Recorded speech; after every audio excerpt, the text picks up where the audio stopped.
The first thing I noticed when I stepped into the abandoned farmhouse was the smell. Musty wood, rotting cloth, and something sharper underneath, like old chemicals. I hadn't planned to explore the place. I was just taking photos of abandoned buildings in rural Montana for my blog, but the front door had swung open with a single push. The wooden floors creaked under my boots as I entered, and dust particles floated in the beams of afternoon sunlight coming through the dirty windows. My camera hung heavy around my neck as I moved from room to room on the first floor. The previous owners had left in a hurry. There were still dishes in the kitchen cabinets, moth-eaten curtains on the windows, and a few pieces of furniture covered in decades of dust. The air felt thick and stale. Each step kicked up small clouds that made my nose itch. The staircase to the second floor looked solid enough. I tested each step carefully, my hand on the wooden railing. More dust. More creaking. Upstairs, the hallway stretched in both directions. 4 closed doors. The one at the far end was different, larger, with ornate carvings around the frame. Something about it pulled at me. The brass doorknob turned easily in my hand. The room behind it was bigger than the others I'd seen, probably the master bedroom. Sheets covered most of the furniture, the bed, some chairs, what looked like a dresser. But what caught my eye was the tall object against the far wall. Even under its cloth covering, I could tell it was a mirror from the shape and size. My heart started beating faster as I approached it. I couldn't explain why. The cloth was thick and gray with age, but I could see it had once been white. My fingers left clear marks in the dust when I grabbed it. I hesitated for a second, then pulled. The cloth fell away easily, raising another cloud of dust that made me cough. When I could see clearly again, I froze. The face looking back at me from the mirror wasn't mine. Where my reflection should have been, I saw an old man.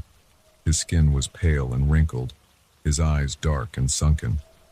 White hair hung in stringy clumps around his face. He wore old-fashioned clothes, a white collarless shirt with a dark vest. When I raised my hand to touch my face, the old man didn't move. I stepped back. My foot caught on the fallen cloth and I stumbled, catching myself against a covered chair. The old man in the mirror stayed perfectly still, watching me. My breath came in quick gasps. Sweat ran down my back despite the cool air. "This isn't real," I said out loud. My voice sounded strange in the quiet room. The old man's mouth didn't move. He just stared. I closed my eyes tight and counted to 10. When I opened them, he was still there. I moved to the side. Instead of following my movement like a normal reflection, the old man's head turned slowly to track me. His neck made a cracking sound that I heard clearly across the room. My legs felt weak. I wanted to run, but I couldn't look away from those dark eyes. The old man's mouth stretched into a smile, showing yellow teeth. His hand, bone-thin with long yellowed nails, pressed against his side of the glass. The mirror's surface rippled like water. The old man's fingers pushed through, reaching for me. They were gray and corpse-like in the dusty light. I stumbled backward, tripping over my own feet. My camera swung wildly on its strap as I fell. The back of my head hit something hard. When my vision cleared, I was lying on the floor. Blood pounded in my ears. The old man was fully out of the mirror now, standing over me. His clothes hung in rotting tatters. The smell of decay filled my nose. He reached down with those horrible hands. I scrambled backward on hands and knees, not caring about the splinters digging into my palms. My back hit the wall. The old man took a shuffling step toward me. His feet made wet sounds on the wooden floor. Another step. I could see maggots moving in the torn flesh of his face. My hand found something solid, one of the chairs. I grabbed it and swung with all my strength. The old man was faster than he looked. He caught the chair with one hand, yanking it from my grip. The wood crumbled to dust in his fingers. I ran. My shoulder slammed into the doorframe as I burst into the hallway. Behind me, I heard that wet shuffling getting closer. I took the stairs 3 at a time, nearly falling. Pain shot through my ankle when I landed wrong at the bottom. I ignored it and kept running. The front door had swung shut. I grabbed the handle, but it wouldn't turn. The old man's footsteps came closer. I spun around, pressing my back against the door. He stood at the bottom of the stairs, head tilted at an impossible angle. Those dark eyes fixed on me. His jaw unhinged, opening wider and wider until his face split in half. Something inside me broke. I threw myself at the nearest window. The old glass shattered. Pain ripped through my arms and shoulders as I forced my way through. I hit the ground hard, rolled, and ran. I didn't stop until I reached my car. My hands shook so badly I could barely get the key in the ignition. The engine roared to life. I slammed the car into reverse, tires throwing gravel. As I spun the car around, I looked back at the house. The old man stood in the broken window, watching me. He raised one rotting hand in what looked like a wave. I drove for hours, taking random turns, too afraid to stop. My arms were covered in cuts from the window. Blood had soaked into my shirt sleeves. My ankle throbbed.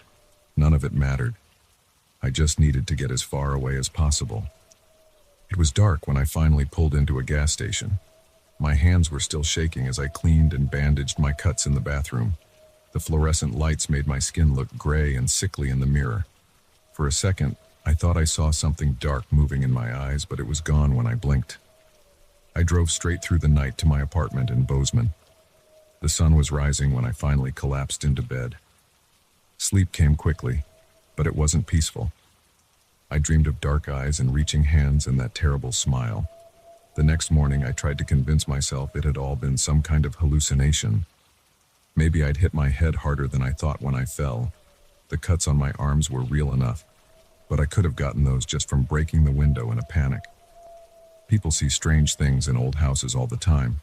The mind plays tricks. I uploaded the photos from my camera to my laptop. Most were what I expected. Exterior shots of the farmhouse, a few pictures of the rooms downstairs. Then I came to the last image.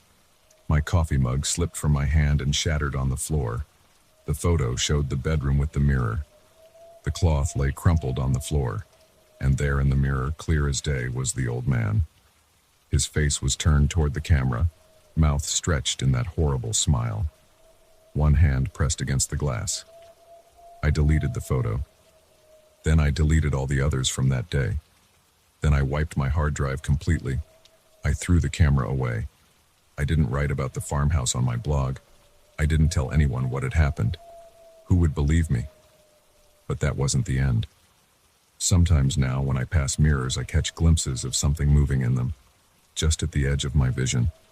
A shadow, a face, those dark eyes watching me. If I look directly, it's gone, but I know it's there. My bathroom mirror is covered with a sheet. So is the one in my bedroom. I avoid looking at windows at night when they become mirrors in the darkness. I've started losing time, moments where I can't remember what I was doing or how I got somewhere.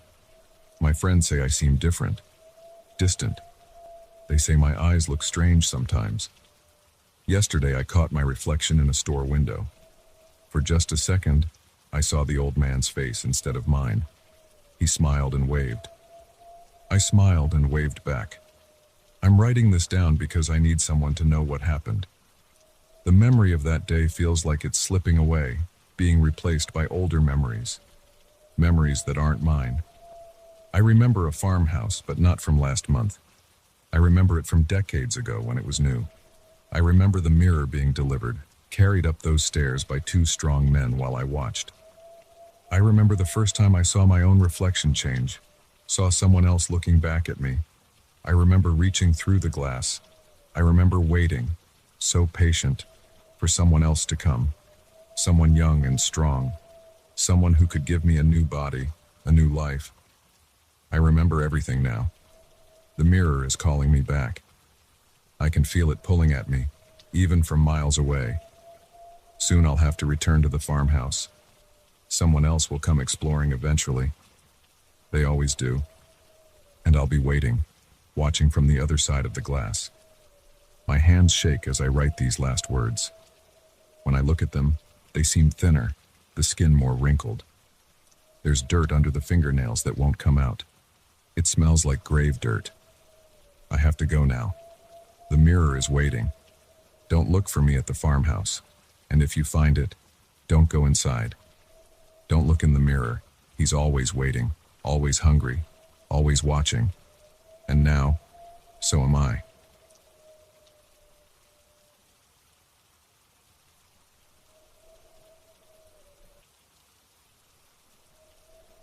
I don't sleep anymore. Not since that night 3 weeks ago. Every time I close my eyes, I see those smooth, blank surfaces where their faces should have been.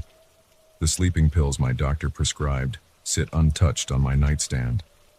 I can't risk falling asleep, not when that car might still be out there waiting. It started on a Tuesday evening in October. I was walking home from the subway after working late at the office, something I'd done hundreds of times before. The streetlights cast long shadows on the sidewalk, and the air had that sharp autumn chill that makes you walk a little faster. My neighborhood was quiet, too quiet, looking back. No dogs barking, no distant traffic noise, just the sound of my shoes on the concrete and my own breathing. I first noticed the car when I turned onto my street. A black sedan, maybe a Toyota or Honda. I couldn't tell in the dim light. It was parked about halfway down the block, engine off but with its parking lights on. Something about it caught my attention. Maybe because I'd never seen it on my street before, or maybe because of how it was positioned slightly away from the curb at an odd angle. As I got closer, I could make out two figures sitting in the front seats. They appeared to be men, both wearing dark suits. The driver had his hands on the steering wheel at 10 and 2, perfectly still, like a mannequin. The passenger sat equally motionless, facing straight ahead. I told myself they were probably just waiting to pick someone up, or maybe having a late business meeting, but my pace quickened anyway. Something felt wrong. The hairs on the back of my neck stood up and my mouth went dry. When I was about 15 feet from the car, both men turned their heads toward me in perfect unison. That's when I saw it. Or rather, what I didn't see. Where their faces should have been, there was just nothing. Smooth, flesh-colored surfaces like department store mannequins, but somehow worse. No eyes, no mouth, no features at all. Just blank. My brain couldn't process what I was seeing. I froze mid-step, my heart pounding so hard I could feel it in my throat. The faceless men continued to track my movement, their heads turning in sync to follow me. I heard a high-pitched ringing in my ears, and my vision narrowed to pinpoints. Fight or flight kicked in, and flight won. I ran. I ran faster than I've ever run in my life, my dress shoes slapping against the pavement and my briefcase banging against my leg. I didn't look back. I couldn't look back. I just ran the remaining 100 yards to my house, fumbled with my keys, and practically fell through the front door. I slammed the door shut, locked it, and slid down to sit on the floor, gasping for air. My hands were shaking so badly I could barely type 911 into my phone. But then I stopped. What would I tell them? That I saw two men without faces? They'd think I was crazy or drunk. I made myself get up and peek through the front window. The car was gone. The street was empty and normal looking, like nothing had happened. I checked all the doors and windows twice, then went through every room in the house, turning on all the lights. I found nothing unusual, but I couldn't shake the feeling of being watched. I tried to rationalize what I'd seen. Maybe it was a trick of the light. Maybe they were wearing masks. Maybe I was more tired than I thought, and my mind was playing tricks on me. I poured myself a double whiskey and sat in my living room, jumping at every small noise.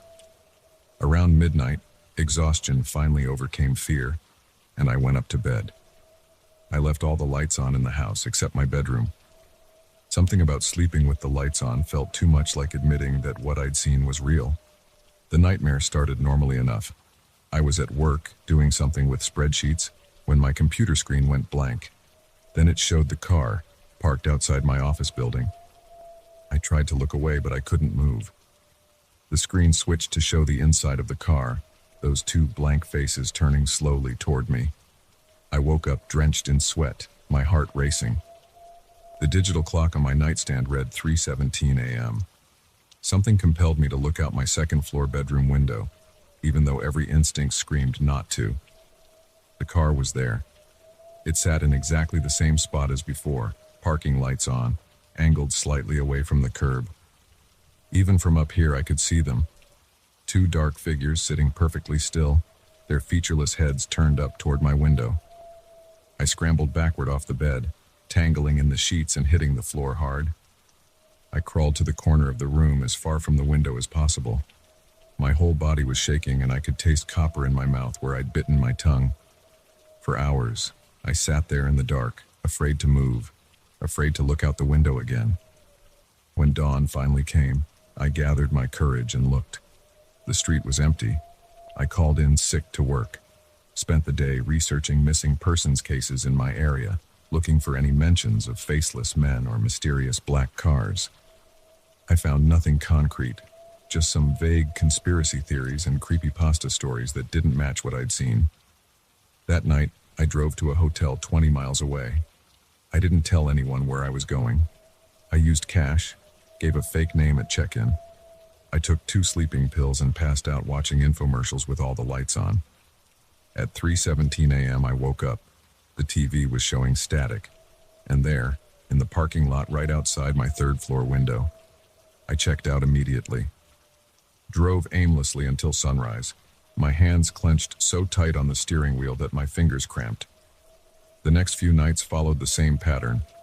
No matter where I went, different hotels, my sister's house in the next state, even a campground 50 miles from the nearest town. They found me, always at 3:17 a.m., always in that same car, their blank faces turned toward wherever I was trying to sleep. I started doing research at the library, going through old newspapers and local history books. I found a pattern of strange disappearances in the area going back decades, people who vanished without a trace, often after reporting being followed by a mysterious car, but nothing about faceless men. One night, about a week after it started, I decided to confront them. I parked my car across the street from where they usually appeared and waited, loaded with caffeine pills and energy drinks. At 3:15 a.m., I saw headlights approach. The black sedan pulled into its usual spot. I got out of my car, hands shaking but determined. I walked toward them, my footsteps echoing in the empty street. They turned their blank faces toward me in unison. "What do you want?" I shouted. My voice sounded thin and scared even to my own ears. They didn't respond, didn't move, just kept watching me with those horrible non-faces. I got within 10 feet of the car, close enough to see details I hadn't noticed before. Their suits were perfectly pressed without a single wrinkle. Their hands were pale and smooth like wax, and their faces, looking at them up close was like trying to focus on a blind spot in my vision. My mind couldn't quite process what it was seeing. The passenger door opened with a click that made me jump. Neither figure had moved to open it. I ran again. The next day I went to the police. Told them I was being stalked by someone in a black sedan. Left out the part about the faces. They took a report, told me to call if I saw the car again. Their bored expressions told me they'd heard similar stories before and didn't expect anything to come of it. I installed security cameras around my house. Bought a gun even though I'd never owned one before. Started sleeping in 2-hour shifts during daylight hours only. Lost my job when I stopped showing up for meetings. The cameras never showed anything. The car would be there when I looked out the window at 3:17 a.m., but the footage only showed an empty street. I tried taking pictures with my phone, but they came out blurry or completely black. Last night something changed. They showed up at the usual time, but instead of just watching, they got out of the car. I watched from my window as they walked with unnaturally smooth movements toward my front door. Their feet made no sound on the pavement. Their blank faces reflected the streetlight like polished bone. I heard my front door unlock. I hadn't unlocked it. I heard footsteps on the stairs, perfectly in sync. Getting closer. I'm writing this now because I need someone to know what happened. Need someone to understand what's out there. They're outside my bedroom door now. I can see their shadows under the door frame. Slightly too tall, slightly too thin to be human. The doorknob is turning. I hear them breathing, but it doesn't sound like breathing should sound. It's more like the noise a radio makes between stations, but wet somehow. They're in my room now. standing at the foot of my bed. Their blank faces are turned toward me as I type these last words on my phone. They're reaching for me with hands that don't bend quite right at the joints. If you're reading this, they're real. They're out there. And if you ever see a black sedan parked at an odd angle, with two men sitting too still in the front seats, don't look at their faces. Just run.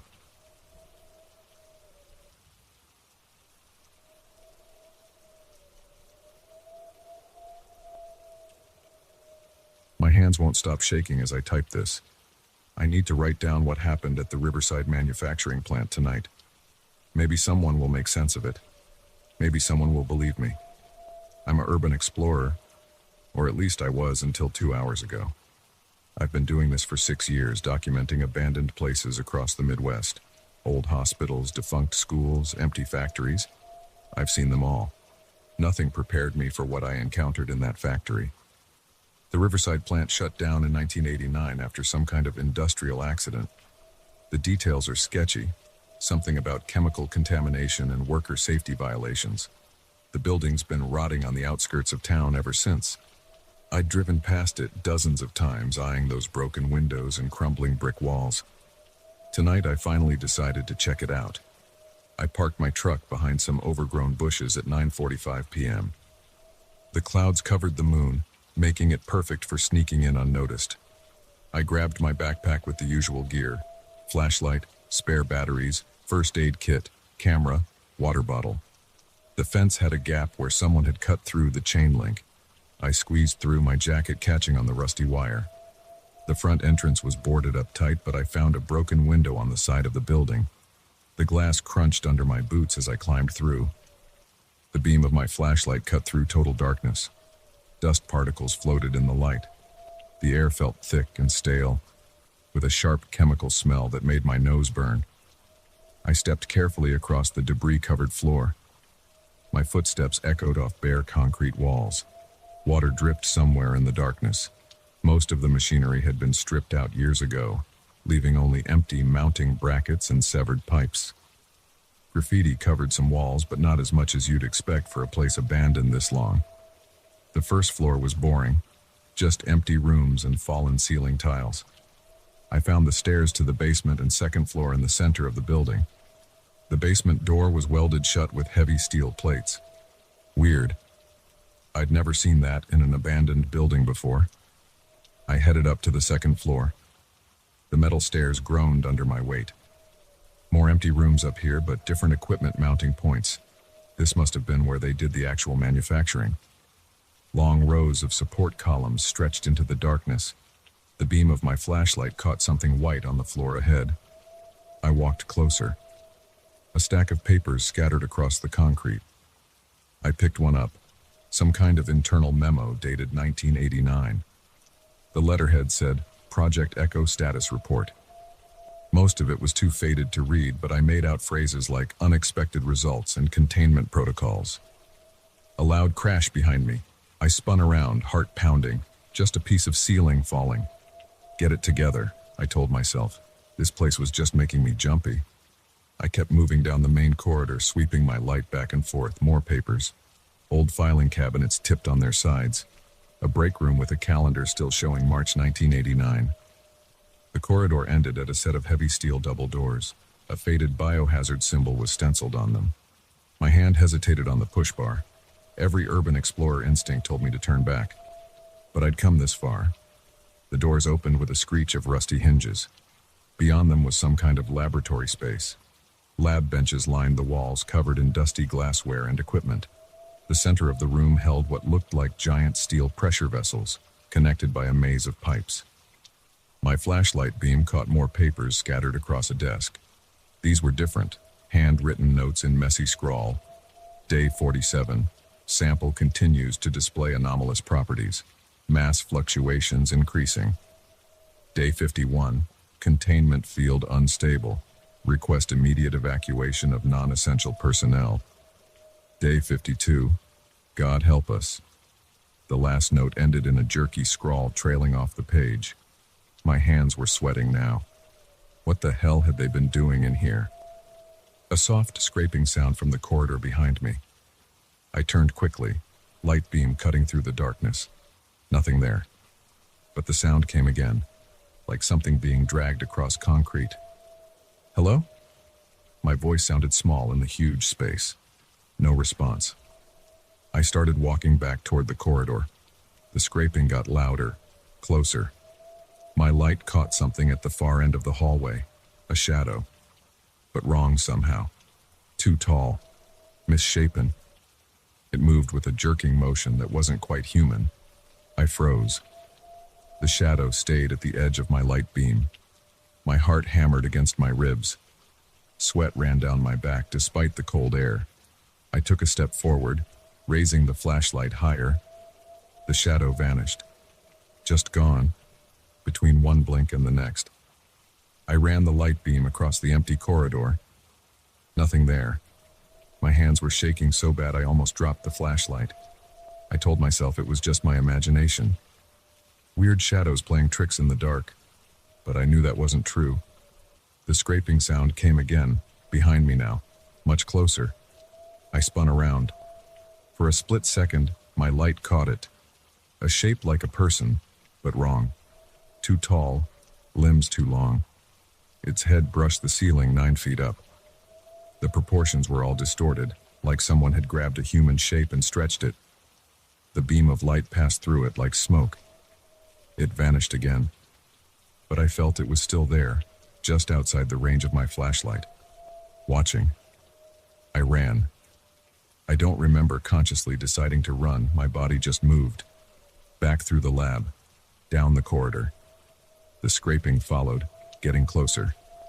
I hit the stairs at full speed, taking them 3 at a time. My foot slipped on the metal grating. I caught the railing, wrenching my shoulder. The scraping echoed in the stairwell, right above me. I didn't look up. I slammed through the door to the first floor. More running. My flashlight beam bounced wildly. I could barely see where I was going. Something brushed against my back. Cold, like being touched by fog. I screamed.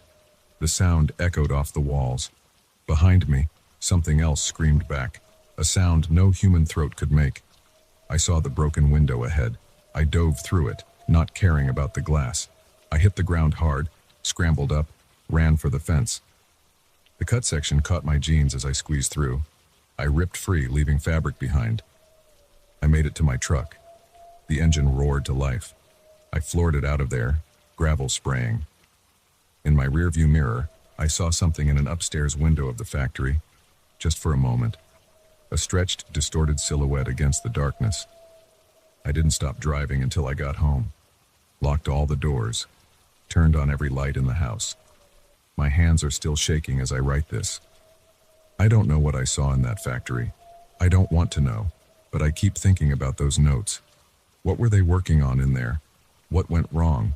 And most of all, is it still contained in that building? Or did I let something out? The scraping sound is back. Outside my window now, getting closer. I have to go.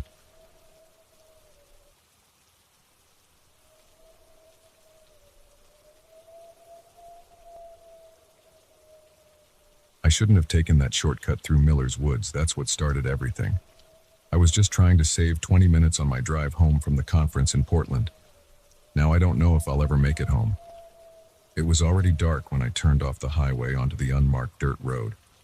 My GPS had lost signal, but I remembered passing through this area before.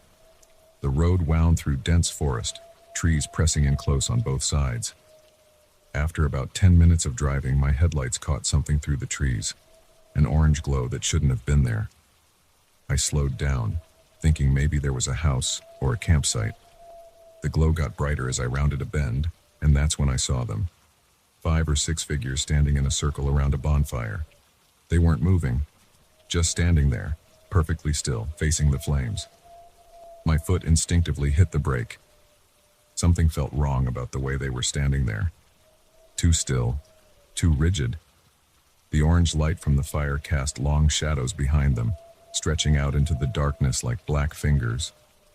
I couldn't make out their faces from where I sat in my car. They were about 50 yards away, partially hidden by trees. But even at that distance, something about their posture made my skin crawl. Normal people don't stand that still.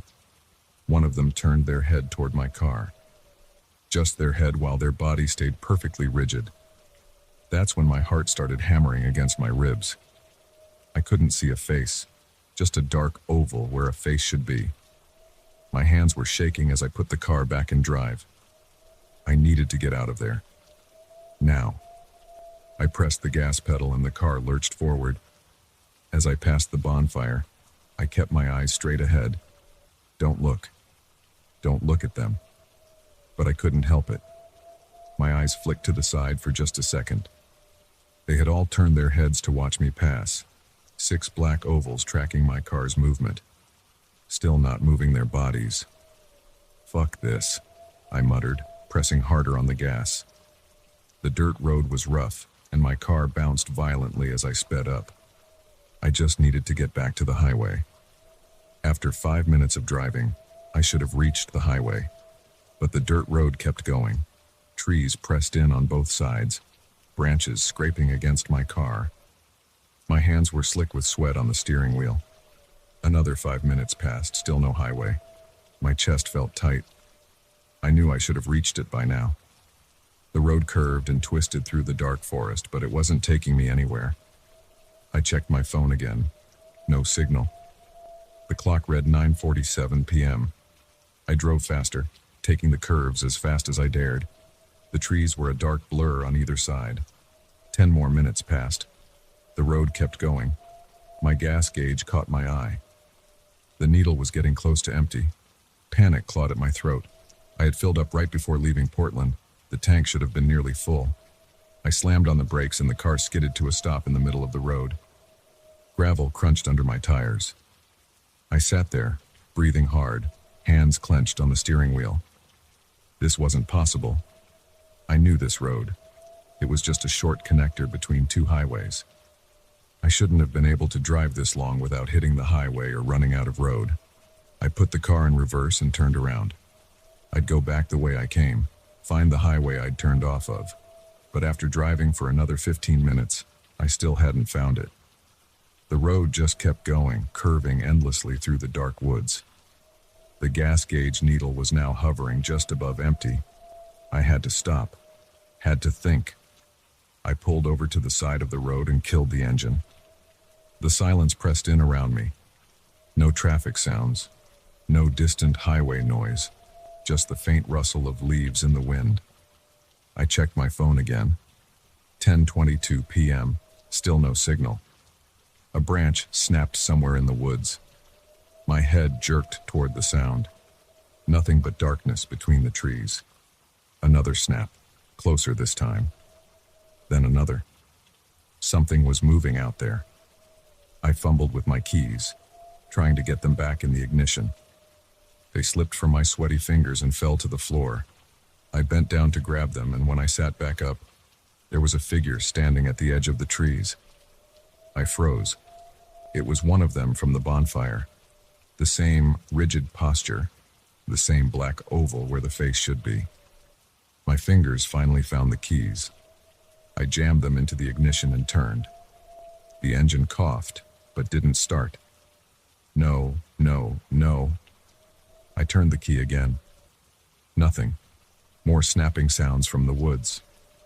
More figures emerging from the darkness. They moved in a strange way, like badly operated marionettes. Their legs and arms jerked and swayed, but their torsos stayed perfectly straight. I tried the engine again. It caught this time, roaring to life. I slammed the car into drive and floored it. The road stretched ahead of me, curving forever into the darkness. I drove until the engine started to sputter. The gas gauge needle was now firmly on empty. I coasted to a stop in the middle of the road. The engine died with a final choke. Silence again. Just my ragged breathing and the tick-tick-tick of the cooling engine. I sat there for a long time, staring at nothing. What was I supposed to do now? I had no phone signal, no gas, no idea where I was. The sound of footsteps on gravel made me jerk upright. They were coming from behind the car. Slow, uneven footsteps. The crunch-drag crunch of something that didn't walk quite right.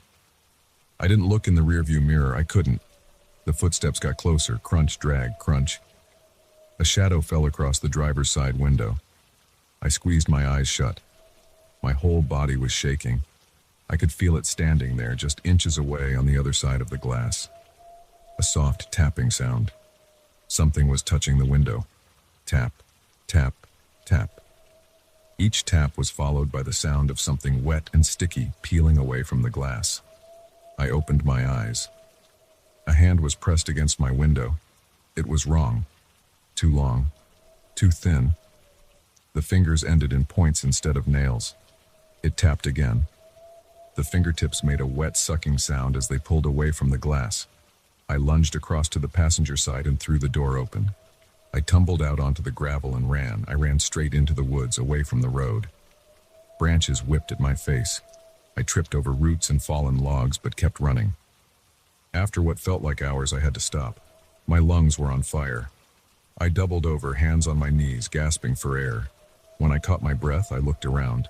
Trees stretched in every direction. I had no idea which way I'd come from. Then I saw it, an orange glow through the trees. The bonfire. No, that wasn't possible. I'd run for miles in the opposite direction. But there it was.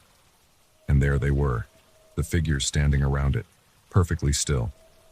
I turned and ran again. I ran until my legs gave out and I collapsed. When I looked up, the bonfire was there again, always the same distance away, always those figures standing around it. I've been running for hours now, or maybe days. My phone died long ago. I have no way to tell time anymore. Every time I think I've gotten away, I see that orange glow through the trees, those black shapes standing around it. Sometimes I hear them moving through the woods, that weird jerking walk. Those two long fingers tapping against tree trunks. I'm sitting on a fallen log now, writing this on the back of some old receipts I found in my pocket. My legs are shaking too badly to run anymore. The bonfire is still there, through the trees. Waiting. I think I understand now. This place, the road, the woods, all of it. It's like a trap, a web. And I'm the fly that flew into it. The figures are moving away from the fire now, spreading out into the woods. I can hear them getting closer. Those uneven footsteps. Crunch. Drag. Crunch. They're coming for me. I'm going to run again. I have to. Even though I know it won't matter. Even though I know I'll just end up back here. I can see their shapes moving between the trees now. Those black oval faces turning toward me. Their arms are reaching out, fingers stretching longer and longer. I have to go. If anyone finds this, stay off that road. Don't take any shortcuts through these woods. Because once this place gets hold of you, it doesn't let go. I can hear them right behind me now. Their breathing sounds like wet leather being stretched. I'm running. God help me. I'm running. But I can already see the orange glow ahead of me through the trees.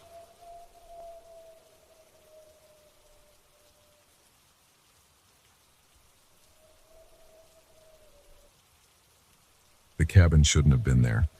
I'd hiked this trail in the Cascades dozens of times and I'd never seen it before.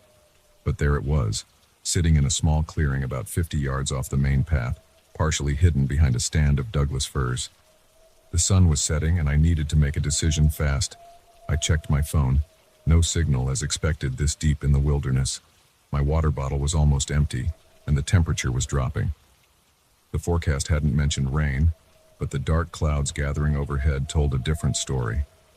The first drops hit my face as I stood there, debating. A crack of thunder made up my mind for me. I turned off the main trail and pushed through the undergrowth toward the cabin. My boots crunched on dead pine needles as I approached. It was a simple structure, rough-hewn logs, a tin roof gone rusty with age, one door, and two windows on the front face. Nothing special about it except that it shouldn't have been there. The rain picked up, drumming against my rain jacket. I reached the cabin's small covered porch just as the sky opened up completely. Water poured off the roof in sheets. Through the sound of the rain, I heard something else, a scraping noise from inside the cabin. I pressed my face against the nearest window, cupping my hands around my eyes to block the glare. The glass was grimy, but I could make out what looked like a single room inside. And there, in the growing darkness, movement. A pale light, like someone walking around with a phone flashlight, drifting past pieces of furniture I couldn't quite make out. "Hello?" I called out, knocking on the window. "Anyone home? Sorry to bother you, but the storm caught me off guard. Could I wait it out on your porch?" No response, but the light kept moving. I tried the other window, wiping away years of dirt with my sleeve. The weak light bobbed and weaved through the room, but I still couldn't see who was holding it. Something felt off about the way it moved, too smooth, like it was floating. I knocked harder. "Hey, I can see your light in there. I'm not trying to intrude, I just need to get out of this rain." The light stopped moving. I waited, heart pounding harder than it should have been. The rain intensified and a gust of wind drove water under the porch roof, soaking my pants. I had to make a choice, wait out here and get hypothermia, or go inside and deal with whoever was in there. I tried the door handle. It turned easily, which surprised me. The door swung open with a long creak. "I'm coming in," I announced loudly, "just to get out of the storm. Don't shoot or anything, okay?" I stepped inside, water dripping from my clothes onto rough wooden floorboards. The cabin was dark, but enough light filtered through the windows for me to see that it was completely empty. No furniture, no people, no source for the light I'd seen moving around. I pulled out my own phone, using its flashlight to sweep the room. The floor was covered in a thick layer of dust, undisturbed except for my own wet footprints. Cobwebs hung in every corner. The walls were bare logs, and a rusty wood stove sat cold and dead against the far wall. That was it. No signs that anyone had been here in years. I turned back to the windows, shining my light through them from the inside. Maybe I'd been seeing reflections of something, but no. The rain wasn't that heavy yet when I'd first seen the lights, and they'd moved with purpose, not like random reflections. A loud crack of thunder made me jump. I moved to close the door, but stopped when I noticed something strange about my footprints in the dust. They didn't match my boots. Looking closer, I saw they were bare footprints, much smaller than my size 11 hiking boots. I shone my light back at my feet to confirm what I already knew. I was still wearing my boots, and they were leaving the boot prints you'd expect. But right next to them, appearing with each step I took, were those smaller bare footprints. My heart started hammering. I spun around, sweeping the light across the room again. Still empty, still dusty, still abandoned. But now I noticed other things. Scratch marks on the walls, some fresh enough that tiny wood splinters still clung to them. Dark stains on the floorboards that I really didn't want to examine too closely. And there, in the corner, a pile of something that looked like old clothes. I walked closer, trying to ignore the double set of footprints I was leaving. The pile resolved itself into what looked like hiking gear, a shredded backpack, torn clothing, a crushed water bottle. All of it covered in that same thick dust that coated everything else. The temperature in the cabin seemed to drop suddenly. My breath came out in visible puffs. The beam of my phone flashlight dimmed, flickered, and went out. I pressed the power button frantically, but nothing happened. Through the windows, I could see the storm had gotten worse. The trees outside were barely visible through the rain and growing darkness. That's when I saw it again, that pale light floating through the room. But now I was inside with it and I could see it clearly. It wasn't a flashlight. It wasn't a reflection. It was just light, hanging in the air like a glowing fog, drifting in patterns that seemed almost deliberate. I backed toward the door, my shoes scraping against the floorboards. The light stopped moving. Slowly, it began to coalesce, gathering itself into a more defined shape. I reached behind me for the door handle, found it, and pulled. The door didn't budge. I yanked harder, rattling the whole frame. Nothing. The light was still condensing, taking on an almost human form. The temperature dropped another 10 degrees. My fingers were going numb on the door handle. "No," I said out loud, surprising myself with how steady my voice sounded. "This isn't happening. This isn't real." The light finished forming. It hung in the air about 6 feet off the ground, a vaguely human-shaped collection of pale luminescence. No clear features, but I had the distinct impression it was facing me. The bare footprints next to mine suddenly made a lot more sense. I threw my shoulder against the door. Pain shot through my arm, but the door held firm. The glowing figure began to move toward me, trailing wisps of light like smoke. The air grew colder with each foot it advanced. My mind raced through options. The windows were too small to climb through quickly. The wood stove was too heavy to use as a weapon. Against what anyway? How do you fight a floating light? The pile of torn gear in the corner suggested others had tried and failed. The figure was halfway across the room now. I could hear a sound coming from it, like breathing, but wrong somehow. Too wet, too ragged. My own breath was coming in short gasps, creating a fog of condensation in the freezing air. I backed away from the door, moving sideways along the wall. Maybe if I could get around it, reach the other side of the cabin. The figure stopped its advance, turning to track my movement. That breathing sound got louder. My boot hit something solid, the wood stove. I was trapped in the corner now, the cold metal of the stove at my back, the glowing figure between me and any escape route. It resumed floating toward me, more quickly now. The breathing sound changed to something else, a high, keening noise that made my teeth hurt. The figure's light pulsed in rhythm with it. 5 feet away now. 4 feet. 3. In desperation, I grabbed the handle of the wood stove's door. It was frozen solid, covered in rust, but pure adrenaline gave me the strength to yank it open. The hinges screamed in protest. The figure rushed at me. I dove to the side, rolling across the dusty floor. There was a sound like a strong wind, and suddenly the glowing form was sucked into the wood stove like smoke up a chimney. I slammed the door shut with all my strength. The temperature in the cabin began to rise immediately. Outside, the storm was already passing, fragments of sunset visible through breaks in the clouds. I heard a click behind me, the cabin's front door swinging open on its own. I didn't wait around to see what would happen next. I ran, splashing through mud and rain-soaked underbrush, not stopping until I reached the main trail. My phone came back to life, showing 3 missed calls from my wife. It was fully charged. I made it back to my car just as full dark settled in.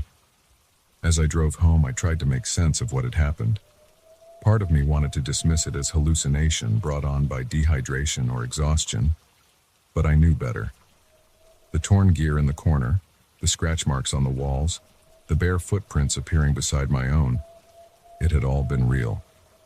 I've been back to that trail many times since then, always in full daylight.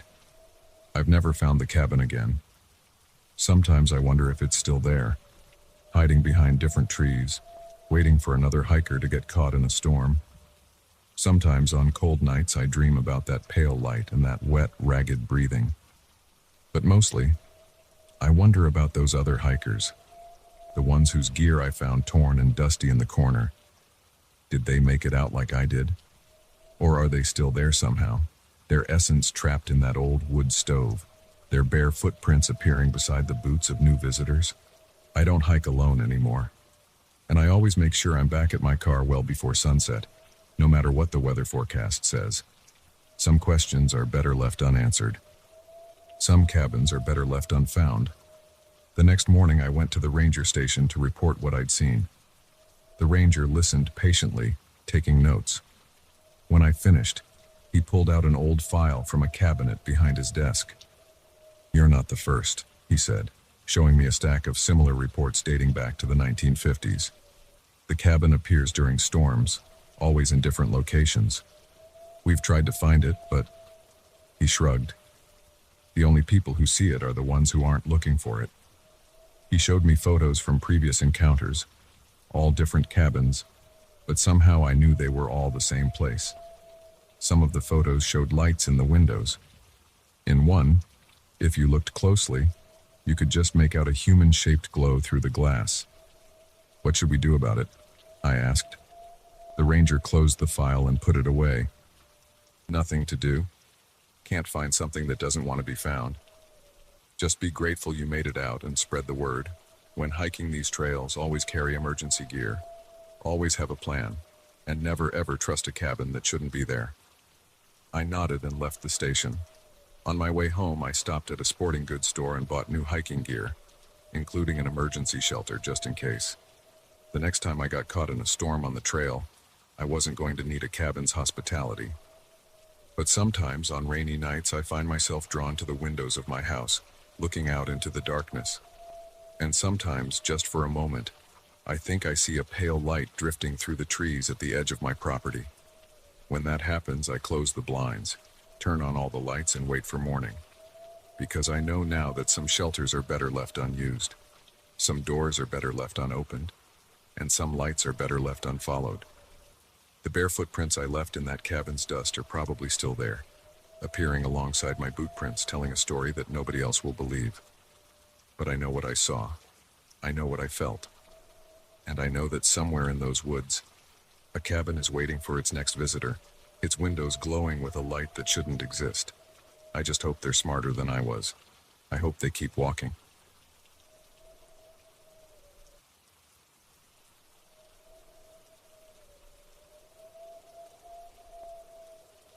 I didn't believe in ghosts until last weekend.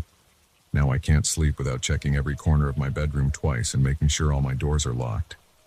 What happened in that mansion changed everything I thought I knew about reality. I need to write this down while it's still fresh in my mind, even though my hands are shaking just thinking about it. It started when I found the rental listing online. A Victorian mansion in the countryside 3 hours from the city, at an unbelievable price for a weekend stay. The photos showed high ceilings, antique furniture, and sprawling grounds. I needed to get away from my demanding job in tech, and this seemed perfect. The booking process was simple, too simple looking back now. I arrived Friday afternoon. The property manager, Mrs. Henderson, met me at the iron gates with a set of heavy brass keys. She was a thin woman in her 70s with wire-rimmed glasses and gray hair pulled into a tight bun. "Everything you need is inside," she said, handing me the keys. Her fingers were ice cold when they brushed against mine. "The nearest town is 30 minutes away. Cell service is spotty out here. Landline's in the kitchen if you need it." She paused, then added, "Try not to wander the halls too much after dark. The floorboards are old. Wouldn't want you to trip." Something in her tone made my neck prickle, but I brushed it off.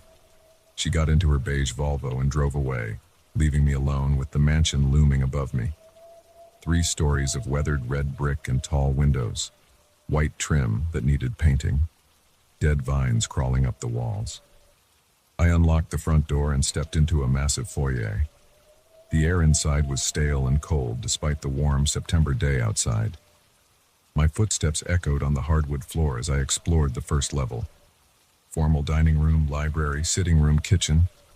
Everything was immaculately clean, but felt frozen in time, like a museum display.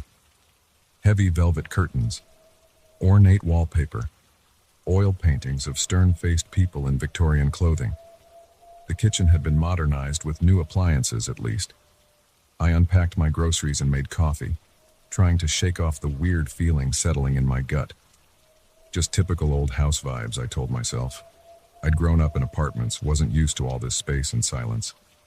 I spent the afternoon working on my laptop in the library. Around 6 p.m., I heard it for the first time. Footsteps on the floor above me, clear and distinct, heel toe, walking from one end of the second floor to the other. I froze, coffee cup halfway to my mouth. I was completely alone in this house. I'd checked every room myself. The footsteps stopped, then started again, moving back in the opposite direction.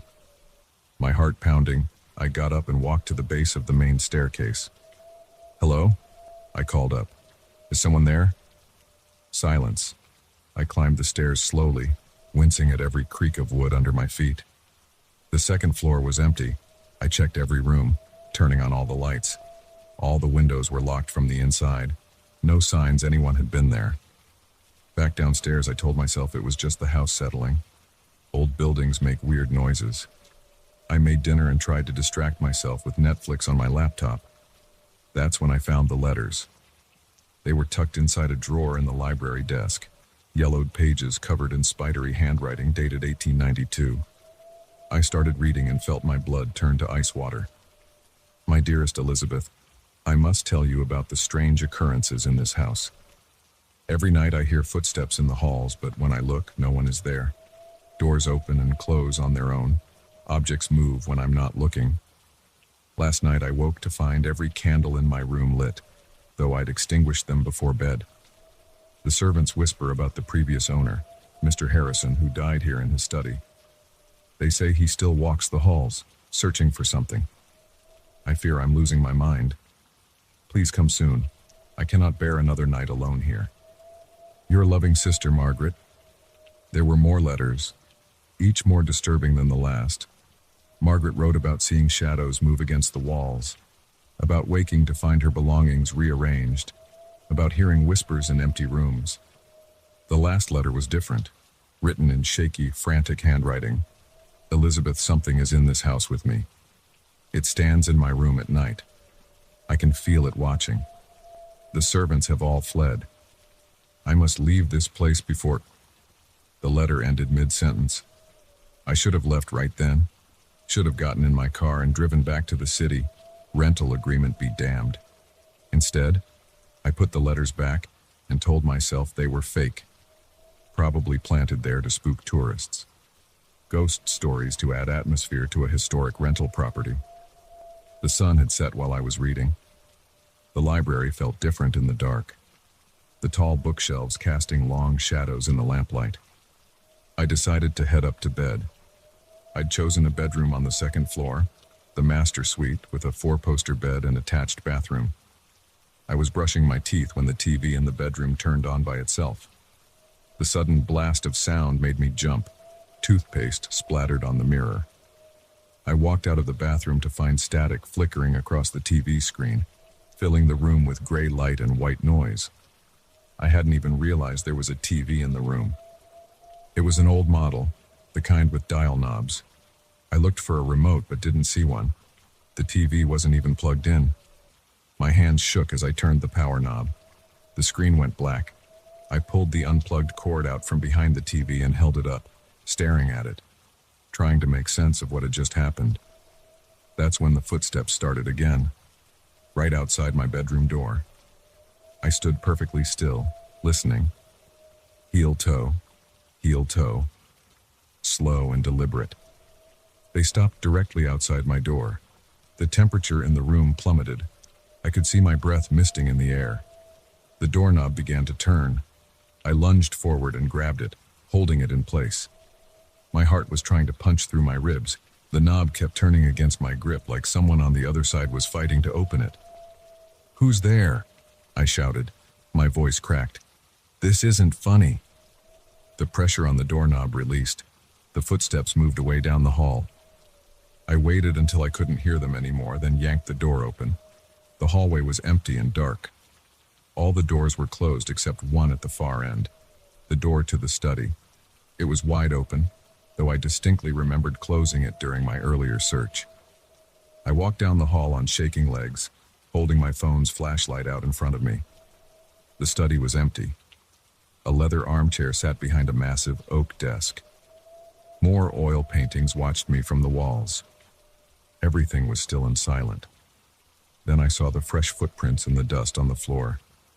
They started in the middle of the room and walked to the desk, then vanished. I ran back to my room, slammed the door and wedged a chair under the handle. Grabbed my phone to call for help. No signal, just like Mrs. Henderson had warned. The landline. I needed to get to the landline in the kitchen, but that meant going back out there.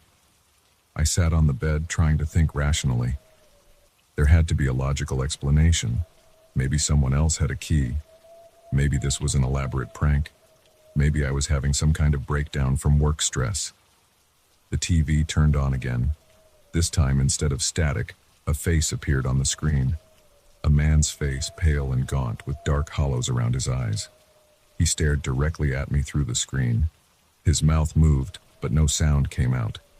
I scrambled off the bed and ran for the door, yanking the chair away. Threw the door open and sprinted down the hallway toward the stairs. I could hear footsteps running behind me, getting closer. I took the stairs 2 at a time, nearly falling. made it to the first floor and ran for the kitchen. The footsteps were right behind me now. Something cold brushed against the back of my neck. The kitchen was dark. I slapped the light switch, but nothing happened. Fumbled my way to where I remembered seeing the landline on the wall. My fingers found it, picked up the receiver. Dead silence. No dial tone. A voice whispered directly in my ear. "You found my letters." I dropped the phone and spun around. In the dim light from my phone's screen, I saw him, the man from the TV. He was semi-transparent, like smoke given human form. His feet didn't quite touch the floor. I'd never run so fast in my life. I sprinted for the front door, grabbed my car keys from the entry table. Behind me, every door in the house began slamming open and closed. The temperature dropped until I could see ice crystals forming on the windows. The chandelier in the foyer swung wildly, though there was no wind. My hands were shaking so badly I could barely get the key in the lock. Finally, the door opened and I ran outside into the warm night air, jumped in my car and started the engine. As I sped down the driveway, I looked in the rearview mirror. The man's face was in my back window, those hollow eyes staring at me. I blinked and he was gone. I drove straight back to the city, breaking every speed limit. Called Mrs. Henderson the next morning to tell her I'd left early. She didn't sound surprised. "Did you find anything interesting in the library?" she asked. I hung up without answering. The property listing has disappeared from the rental website. I've tried researching the history of the house but found nothing about Margaret or Mr. Harrison. Sometimes I dream about those footsteps coming down the hall. Sometimes I wake up to find my TV on, showing only static. And sometimes, when I'm alone at night, I swear I can hear a whisper, "You found my letters." I'm moving next week, getting rid of my TV, changing my phone number. But I can't shake the feeling that whatever was in that house is still with me, still watching, still waiting. I know how this sounds. If someone had told me this story a week ago, I would have laughed it off. But I know what I experienced. I know what I saw. And I know that somewhere in that mansion, in a drawer in the library desk, those letters are waiting for the next person who comes looking for a quiet weekend away.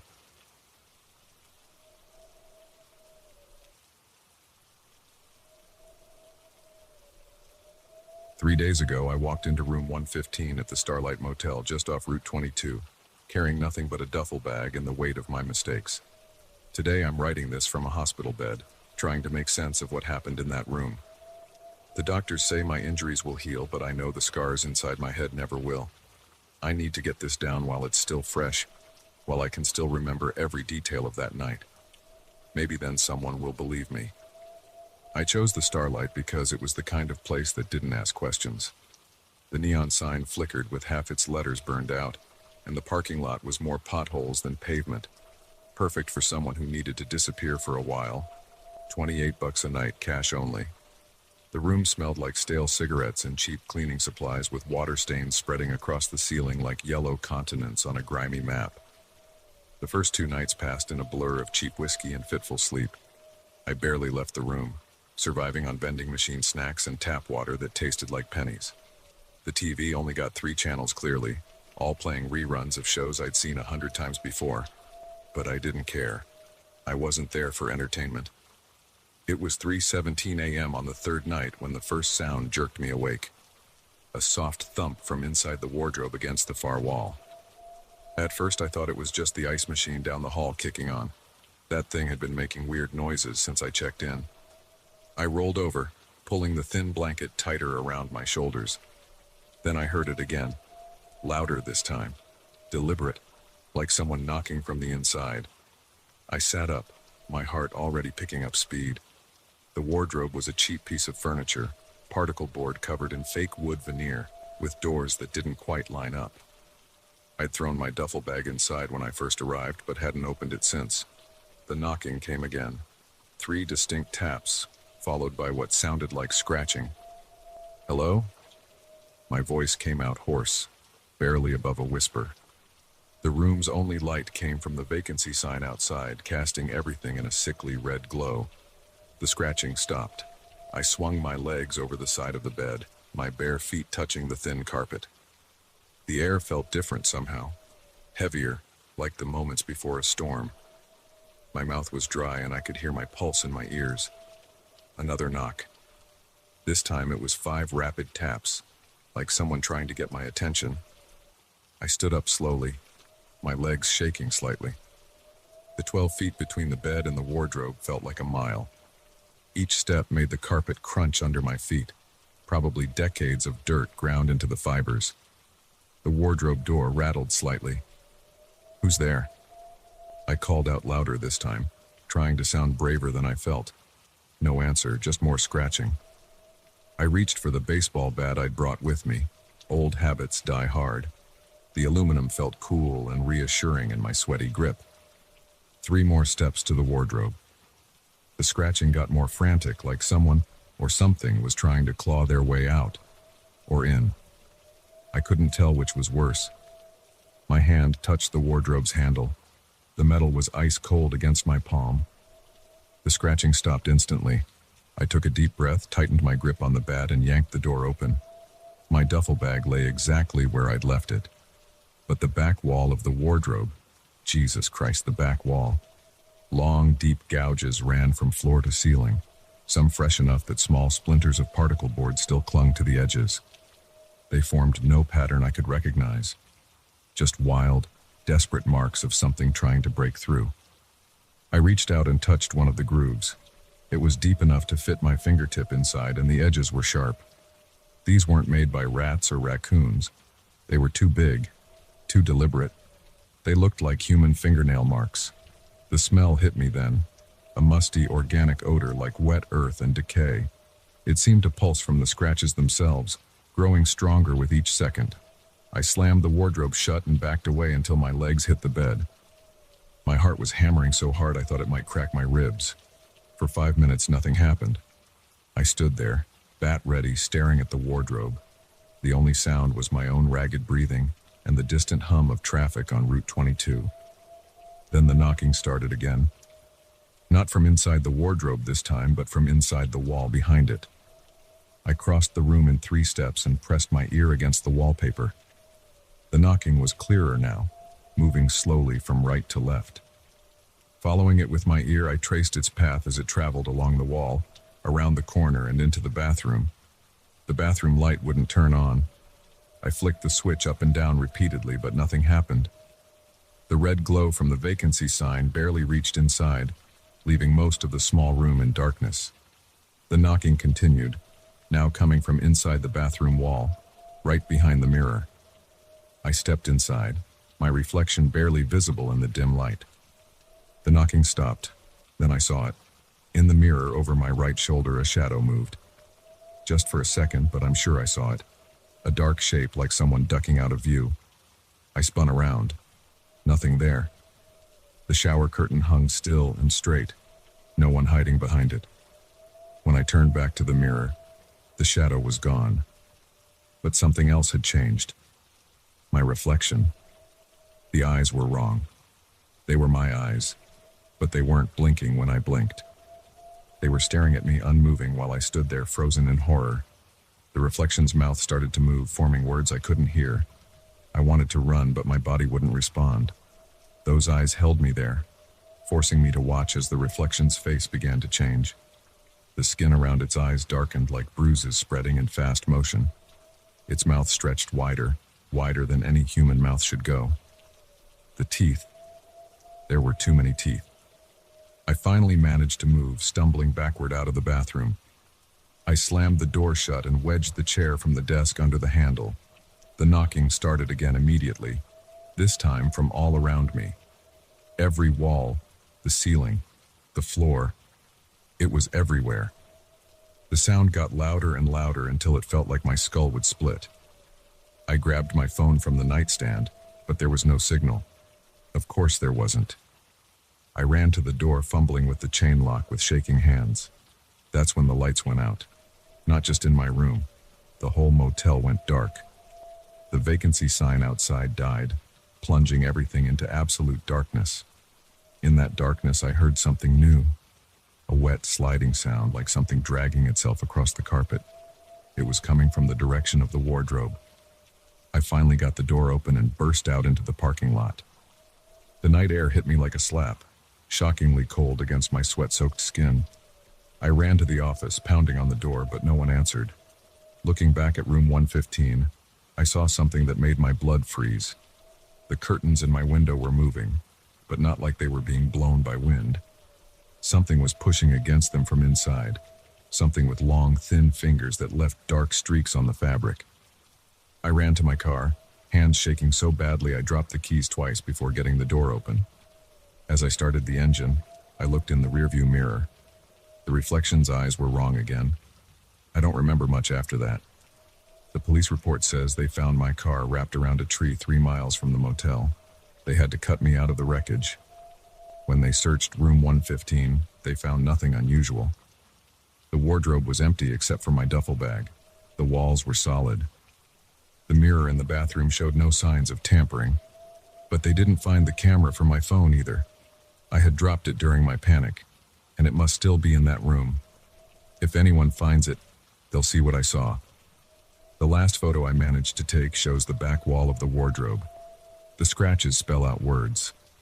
I won't write them here. I can't. But I see them every time I close my eyes, and I know they're true. They're a warning, or maybe a promise. Either way, I know they're meant for me. The doctors say I can go home tomorrow, but I know I'll never really leave that room.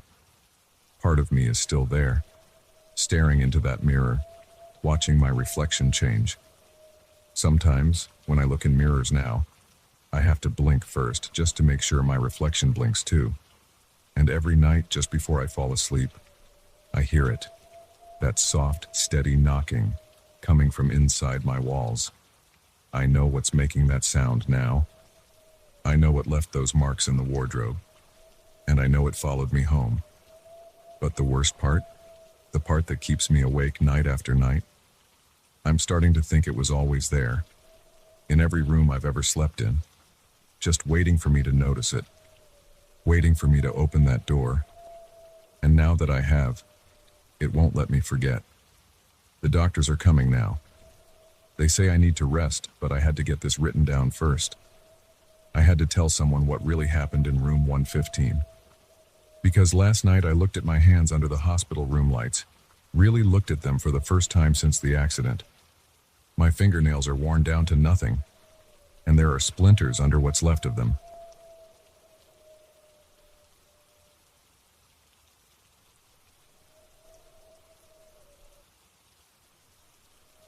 I can't sleep anymore. My hands shake when I try to write this down. But I need to tell someone what happened 3 nights ago in that parking garage. Maybe then someone can explain it. Maybe then I'll stop seeing that thing every time I close my eyes. I worked late that night at the office like I usually do.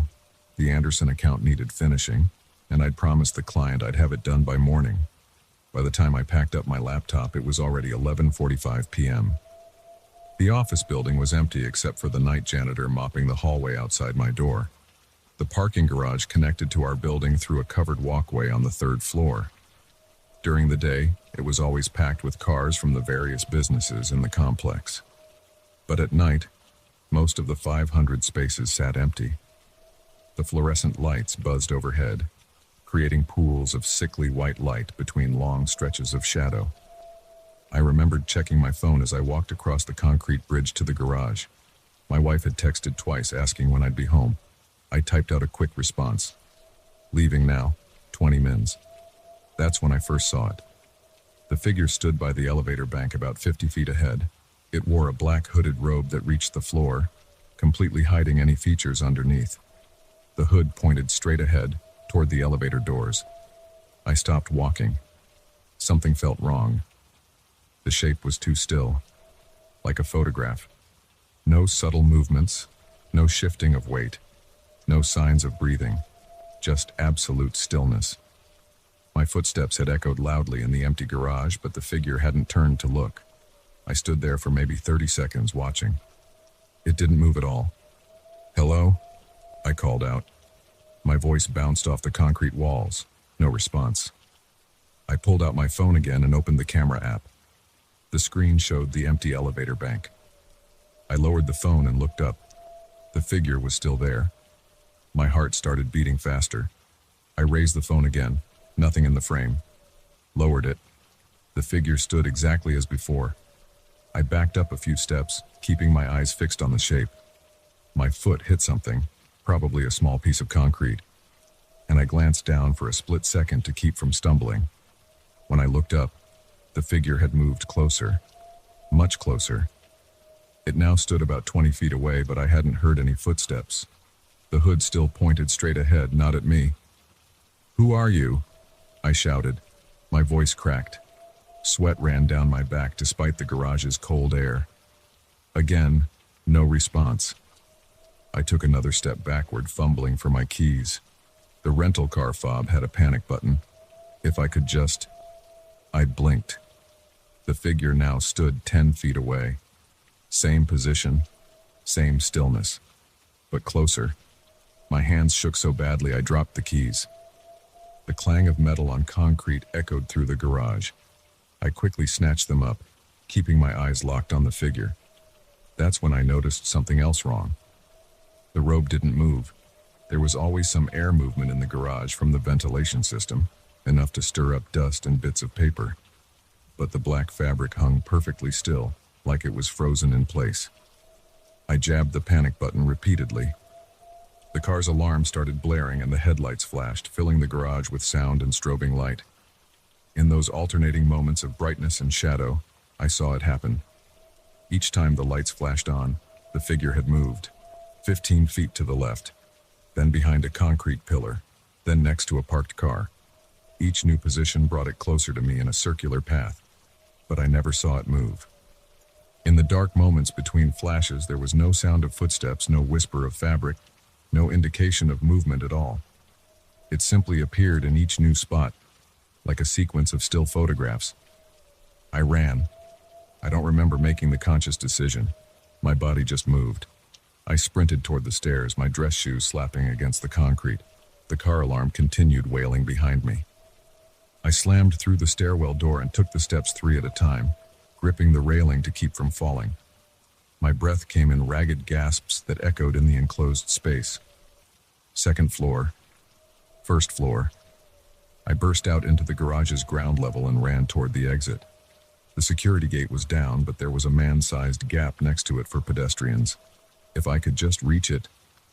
I looked over my shoulder. The figure stood at the top of the stairs I'd just descended, visible through the small window in the stairwell door. As I watched, it vanished. I spun around and there it was, blocking my path to the exit, 20 feet away, hood still pointing straight ahead, not at me. I veered left, running between parked cars. My lungs burned, sweat soaked through my shirt. I had to find another way out. A glimpse of movement made me turn my head. The figure stood on top of an SUV, still in that same rigid pose. I looked away and looked back. Now it was crouched on the hood of a sedan closer to me. Look away, look back, standing on the concrete barrier at the garage's edge. Each time I saw it, the hood still pointed straight ahead, never at me. But somehow I knew it was watching. I reached the far corner of the garage. A chain-link fence separated the parking structure from the street. Beyond it, I could see cars passing on the main road. People. Safety. The fence was 8 feet high and topped with barbed wire. I'd never climbed anything like that before, but terror gave me strength. I jumped, grabbed the metal links, and started pulling myself up. The streetlight on the corner cast my shadow on the fence as I climbed, and behind it, I saw another shadow join mine. I looked back. The figure stood directly below me, hood tilted up now. Where a face should have been, there was only darkness. Not the darkness of shadow, a deeper darkness that seemed to swallow the light. My hand slipped on the fence. I was only halfway up. The figure didn't move, but its robe began to change. The fabric rippled and split, opening like a flower made of black smoke. From the darkness within, something started to emerge. I screamed and let go of the fence. I fell backward, expecting to crash into the figure below me. Instead, I hit the concrete hard enough to knock the wind from my lungs. The figure was gone. I lay there gasping. every breath sending spikes of pain through my ribs. The fence's shadow now stretched empty across the ground. When I could breathe again, I rolled onto my hands and knees. Blood dripped from my scraped palms onto the concrete. I pushed myself up, scanning in all directions. Nothing. Just rows of parked cars and empty spaces under buzzing fluorescent lights. I stumbled to my feet and limped toward the exit, holding my side where I'd landed hardest. Every few steps I spun around to check behind me, but the garage remained empty. I made it through the pedestrian gap and out onto the street. A couple walking their dog gave me strange looks as I hurried past, probably because of my disheveled appearance and obvious injuries. I walked the 6 blocks to my house instead of going back for my car. Every streetlight I passed seemed to create too many shadows. Every dark doorway or alley entrance made me flinch. When I finally reached home, I double-checked every lock and turned on all the lights. My wife was asleep upstairs. I didn't wake her. What could I say? I sat in the living room until morning, jumping at every sound. I called in sick to work the next day, and the next. I couldn't face that parking garage again. Today I finally went back, but only during daylight hours and with 2 security guards accompanying me to get my car. I kept expecting to see that figure standing between the vehicles, or reflected in the windows, or lurking by the elevator bank. But there was nothing. The security footage from that night shows nothing either. I watched it frame by frame with the head of building security. The cameras caught me walking into the garage, standing still for several minutes, then suddenly running. The figure never appeared on any of the recordings. But I know what I saw. The absolute stillness, the impossible movements, the darkness where its face should have been, and whatever was starting to emerge from within that robe. I'm writing this all down now because I need someone else to know. Because I'm afraid of what might happen next. You see, an hour ago I glanced out my living room window and saw something standing under the streetlight across from my house. A black-robed figure, hood pointing straight ahead. I blinked and it was gone, but I know it's still out there.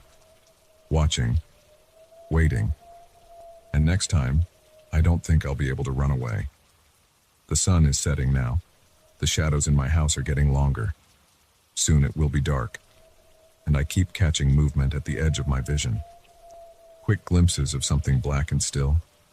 I don't want to look, but I know I will. We always look. Maybe this time I'll finally see what's inside that robe. Maybe this time, the rest of the document is blank.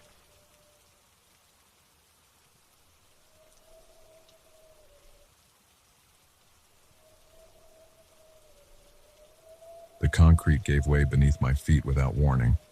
1 second I was walking across the factory floor, the next I was falling through darkness. The impact knocked the wind out of me. I lay there gasping, staring up at the jagged hole in the ceiling 15 feet above me. The beam from my flashlight had survived the fall, casting a weak circle on the basement wall. That's when I saw the claw marks. Deep gouges in the concrete, each groove thick as my thumb. They ran in parallel sets of 4, scoring the wall from floor to ceiling. My hands shook as I ran the beam along them. The cuts were clean, like they'd been made by something incredibly sharp and strong. The concrete was industrial grade, meant to last decades. Whatever had done this had torn through it like paper. A drop of water hit my neck and I jumped. The basement smelled of mold and rust and something else. A sharp animal stink that made my nose wrinkle. The air felt thick and stale. I needed to get out of here. Fast. My phone showed no signal, but at least the screen provided extra light. The basement stretched into darkness in both directions. To my right, the beam caught what looked like a doorway. To my left, more claw marks and pipes running along the ceiling. The doorway seemed like my best shot at finding stairs. I started walking, keeping my light trained on the ground to avoid tripping. The floor was littered with debris, broken pipes, chunks of concrete, old machinery parts. My footsteps echoed no matter how carefully I stepped. A low growl stopped me cold. It came from somewhere in the darkness ahead. Deep, guttural, like no animal I'd ever heard. The sound vibrated in my chest. I switched off my flashlight instantly, plunging myself into darkness. My heart pounded so hard I could hear the blood rushing in my ears. Another growl, closer this time. And a scraping sound, like claws dragging across concrete. I backed away slowly, trying to control my breathing. My back hit the wall and I froze. In the dim light filtering down from above, I saw movement. Something massive shifted in the shadows 20 feet ahead. The stink grew stronger, raw meat and wet fur and decay. I could hear it breathing now, heavy, wet breaths that wheezed slightly on the exhale. My flashlight slipped in my sweaty grip. I clutched it tighter, debating whether to risk turning it on. The thing hadn't attacked yet. Maybe it couldn't see me in the dark. A snuffling sound. It was scenting the air. It knew I was here. The scraping got louder as it moved closer. My eyes had adjusted enough to make out a shape. Something on 4 legs, but wrong somehow. Too big. The proportions weren't right. Its shoulder height had to be over 5 feet. I held my breath as it passed through the shaft of light from above. Gray, hairless skin pulled tight over bulging muscles. A long, thin tail that ended in a bony club. The head was the worst part. No eyes that I could see, just a wide mouth filled with rows of needle teeth like a deep-sea creature. But this was no fish. This thing had evolved to hunt in the dark. It turned its head toward me and opened its mouth. A long tongue emerged, tasting the air. The teeth gleamed wetly. I ran. The creature's roar shook dust from the ceiling as it gave chase. I sprinted blindly through the darkness, one hand on the wall to guide me. My flashlight beam bounced wildly as I ran. The thing was fast, impossibly fast for its size. Its claws screeched against the concrete floor as it pursued me. I spotted a narrow gap ahead, some kind of maintenance corridor between 2 concrete walls. I dove for it just as the creature lunged. Its claws raked across my back, shredding my jacket. The pain was immediate and intense, but I'd made it into the gap. The thing was too big to follow. It slammed against the entrance, its claws scrabbling at the concrete as it tried to reach me. The sound of its frustration was deafening in the confined space. I scrambled deeper into the corridor, my back burning. I could feel blood soaking through my shirt. The maintenance tunnel was barely wide enough for me to move sideways through it. My flashlight revealed pipes and electrical conduit running along the walls. The creature's roars echoed behind me, accompanied by the sound of concrete being torn apart. It was trying to widen the gap. I kept moving as fast as I could, checking every intersection for a way up. The tunnel branched repeatedly, forming a maze of narrow passages. After what felt like hours but was probably only minutes, I found a metal ladder bolted to the wall. It led up to some kind of access hatch. I grabbed the rungs and started climbing, my arms trembling with exhaustion and blood loss. A crash echoed through the tunnels. The thing had broken through. I climbed faster, ignoring the pain. I could hear it coming, moving through the passages far more quickly than should have been possible for something its size. The sound of concrete being pulverized grew closer. The hatch was padlocked. I braced myself on the ladder and kicked it as hard as I could. Once, twice. On the third kick, the rusty lock broke. I shoved the hatch open and pulled myself up into what looked like a storage room. The creature's roar was right below me now. I slammed the hatch shut and dragged a heavy metal shelf on top of it. The whole shelf shuddered as something slammed into the hatch from below. I staggered to the door and out into a hallway. Emergency exit signs pointed left. I ran, the sound of metal being torn apart spurring me on. The exit door appeared ahead, a rectangle of daylight that seemed impossible after the darkness below.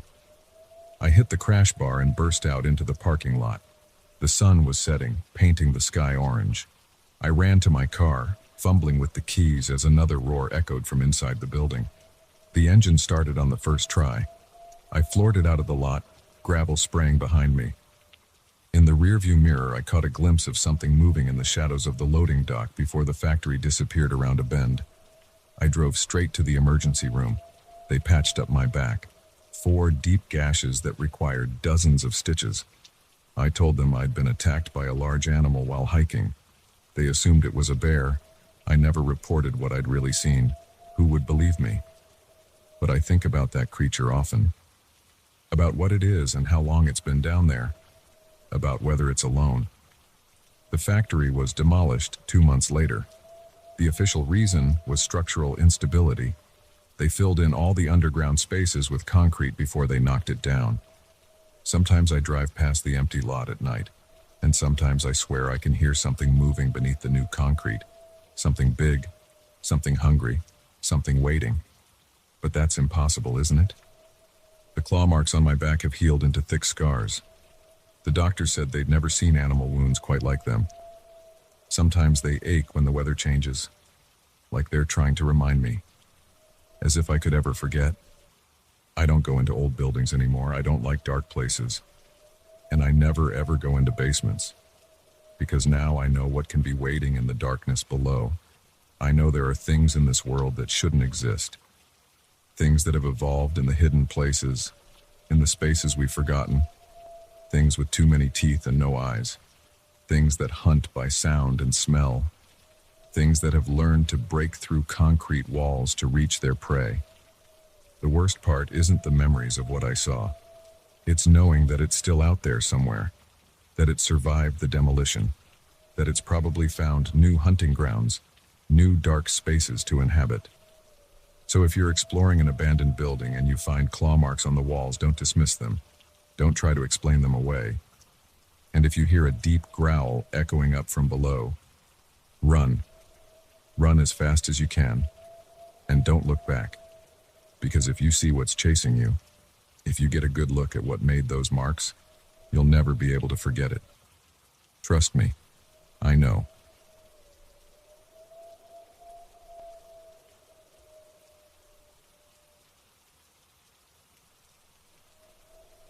The votive candles shouldn't have been burning. I know this because I checked the closure notice posted on the front door.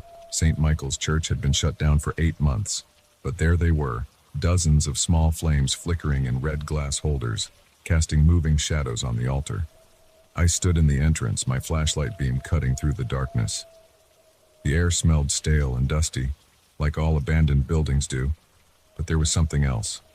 A faint trace of incense, the kind they used during Mass. My footsteps echoed on the worn marble floor as I moved forward. I'm a real estate photographer.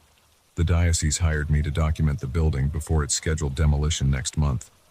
I photographed hundreds of empty buildings, but something felt different here. The temperature dropped at least 10 degrees the moment I stepped inside. I could see my breath. The main aisle stretched ahead, lined with empty wooden pews. Dust covered everything, except for those burning candles. My watch showed 2:47 p.m., but inside it felt like twilight. The stained glass windows were so caked with grime that they barely let any light through. I pulled out my camera and started taking test shots, adjusting the settings for the low light. The click of the shutter seemed too loud in the silence. Through the viewfinder, I noticed some movement in one of the back pews. I lowered the camera. A figure sat there, head bowed. The shape was grayish-white and slightly transparent, like fog given human form. I could see the wood grain of the pew through its body. My hands started shaking. The camera strap slipped from my sweaty fingers, and the sound of it hitting the floor echoed through the church. The figure's head snapped up.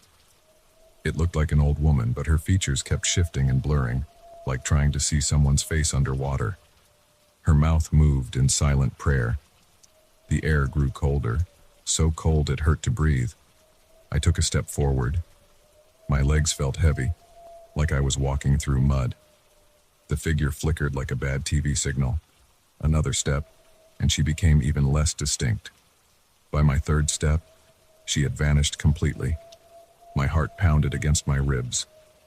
Sweat ran down my back despite the cold. I grabbed my camera from the floor and forced myself to walk to that pew. The wood was covered in a thick layer of dust, completely undisturbed. No one had sat there in months. I should have left right then. Any sane person would have. But I'm a photographer. Documenting things is what I do. And I knew that if I walked out without investigating, I'd spend the rest of my life wondering what I'd seen. I set up my tripod and mounted the camera. Maybe if I couldn't approach directly, I could at least capture evidence. I positioned myself in the center aisle, about 30 feet from where I'd seen the figure. The viewfinder showed nothing but empty pews. A sound made me freeze. The soft creak of old wood bending under weight. It came from the choir loft above the entrance. I turned slowly, keeping the camera ready. Another figure stood at the railing, this one more solid-looking than the first. A man in priest's robes, his face stern and gaunt. He stared down at me for several seconds, then turned and walked through the wall behind him. My hands shook so badly I almost dropped the camera again. The temperature had dropped even further. I could see ice crystals forming on the pews. The votive candles at the altar flickered wildly, though there was no wind. More creaking sounds came from different parts of the church. Shadows moved at the edges of my vision. When I looked directly at them, they vanished, but I could feel them watching me. The candles went out all at once. Complete darkness fell. My flashlight flickered and died. I fumbled for my phone, but it was dead too. Fear crushed my chest like a vice. A voice whispered right next to my ear, "You shouldn't be here." I ran. I slammed into pews in the darkness, stumbled, got up, kept running. My hip hit something hard, probably the holy water font near the entrance. Pain shot through my leg, but I didn't stop. I burst through the front doors into the afternoon sunlight. My car sat in the empty parking lot, right where I'd left it. I drove away so fast the tires squealed. That night I developed the photos. Most showed exactly what you'd expect, an empty, dusty church. But in one frame, barely visible in the background, a dozen transparent figures knelt in the pews. Their faces were turned toward the altar, mouths moving in silent prayer. I called the diocese the next morning and told them I couldn't complete the job. They were surprisingly understanding. The secretary even seemed to expect it. "You saw them, didn't you?" she asked. "The ones who won't leave?" She explained that 3 other photographers had quit before me. The first demolition crew walked off the job too. Apparently, the congregation had dwindled over the years until only a small group of elderly members remained. When the diocese announced the closure, these last faithful members protested. Some even threatened to chain themselves to the pews. Most of them passed away within months of the closure, the secretary said. But if you ask me, they're still there, still praying, still trying to save their church. I asked about the burning candles. "Nobody's been inside that building in months," she said. "The utilities were cut off. There's no electricity, no gas. Those candles you saw, they couldn't have been burning. But I know what I saw. I have the photographs to prove it. And sometimes, late at night, I can still hear that whispered warning. You shouldn't be here. The demolition has been delayed indefinitely. The official reason is permit issues, but I know better. You can't tear down a church when its congregation refuses to leave, even if that congregation isn't technically alive anymore. I drive past St. Michael's sometimes, always in broad daylight. The building looks dead and empty, with boards over the windows and chains on the doors. But at dusk, if you park across the street and watch carefully, you might see a warm glow through the cracks in those boards. The light flickers like candle flames, and if you listen very carefully, you might hear the faint sound of prayers being whispered by voices that haven't drawn breath in years. I won't go back inside. Some places belong to the dead, and the living need to respect that. But I often think about those figures in the pews, still faithfully attending their services long after their church was closed. There's something both beautiful and terrifying about that kind of devotion, a devotion so strong that not even death could end it. The diocese eventually assigned the job to another photographer. I tried to warn him, but he just laughed it off. Ghost stories, he said. Religious superstition. He quit the next day, never explained why. The latest I heard, they're considering renovating the church instead of demolishing it. The secretary told me they've had a sudden increase in donations, all anonymous, all in cash. The envelopes appear mysteriously in the diocese office mail, always containing exactly the same amount, $19.54. That was the year St. Michael's was built. I still have the photos I took that day. Most of them stay locked in a drawer, especially that one with the praying figures. But I kept one shot, framed it, and hung it in my office. It shows the altar with those impossibly burning candles, their flames bright and steady in the dusty air. It reminds me that some things can't be explained by logic or reason. Some bonds are too strong to be broken by something as simple as death. And sometimes, if you're quiet and still enough, you might catch a glimpse of those who refuse to say goodbye to the places they loved in life. Just don't try to get too close. Don't try to understand. And if you hear a voice telling you that you shouldn't be there, listen to it. The living have their places. The dead have theirs. It's best for everyone if we respect that boundary. But sometimes, in quiet moments, I wonder about those figures in the church. Are they trapped there? Or did they choose to stay? Are they angry about the closure? Or simply dedicated to their prayers? Do they know they're dead? I'll never know the answers. That's probably for the best. Some mysteries should remain mysteries, and some questions are better left unasked. All I know for certain is this.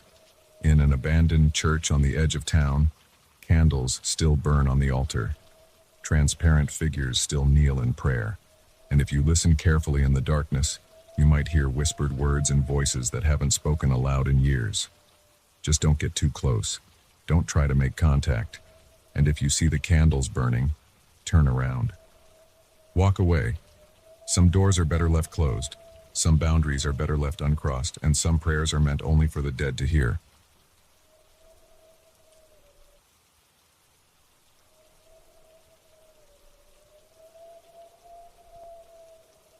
The engine light had been blinking for the past 20 miles. I knew I should have filled up back in Preston, but I was trying to make good time getting to Seattle. Now here I was, crawling along Route 12 at 11 p.m., the gas gauge needle buried deep in the red. The darkness pressed against my headlights like a solid wall. My phone showed no service bars. The last road sign I'd passed warned, "Next service is 47 miles." I was about to pull over and wait for morning when I spotted a dim light ahead. As I got closer, I made out the shape of a gas station, if you could call it that. Just two ancient pumps under a sagging metal overhang. The sign read, "Last Stop Gas and Convenience." Most of the letters were burned out. A single fluorescent light flickered over the entrance, drawing moths that cast giant shadows on the cracked concrete. I pulled up to the nearest pump, killing the engine. The sudden silence felt heavy. Through the streaked windows of the store, I could see a few other customers inside. That was good. At least the place was actually open. I got out shivering as the cold mountain air hit me. The door chime rang as I walked in, but nobody looked up. An old man in flannel studied a rack of beef jerky like it was the most fascinating thing he'd ever seen. A woman in scrubs stared intently at her coffee cup. The teenage clerk behind the counter kept his eyes fixed on a newspaper. "Evening," I said. No response. I cleared my throat. "Pump 2, please." The clerk slowly looked up. His face was pale, almost gray. Dark circles ringed his eyes. Without speaking, he pressed some buttons on the register. I slid my credit card and waited for the approval. The fluorescent lights hummed. Someone's coffee cup scraped against the counter. "Thanks," I said. But the clerk was already looking back at his paper. As I turned to leave, I noticed the other customers had shifted slightly away from me, like particles being repelled by a magnet. Back outside, I started pumping gas. The meter ticked up slowly. A branch snapped somewhere in the darkness beyond the lights. I spun around, but saw only trees swaying in the wind. The hair on my neck stood up. The pump clicked off at 47 hours. 23. I got back in my car and turned the key. The engine coughed once, twice, then died. I tried again. Nothing, not even a click. Come on," I muttered, pumping the gas pedal. The engine remained silent. I popped the hood and got out, though I knew next to nothing about cars. Steam hissed from somewhere near the engine block. Even in the dim light, I could see fluid dripping onto the concrete. I went back inside. The clerk didn't look up this time. "Excuse me," I said. "My car won't start. Is there a mechanic around here, or maybe a tow truck?" He slowly shook his head, still not meeting my eyes. "A phone I could use? My cell has no service." Another head shake. "Look, I just need some help here. I can't..." The woman in scrubs suddenly stood up, her chair screeching against the floor. She hurried out the door without looking back. The old man followed a moment later, practically running.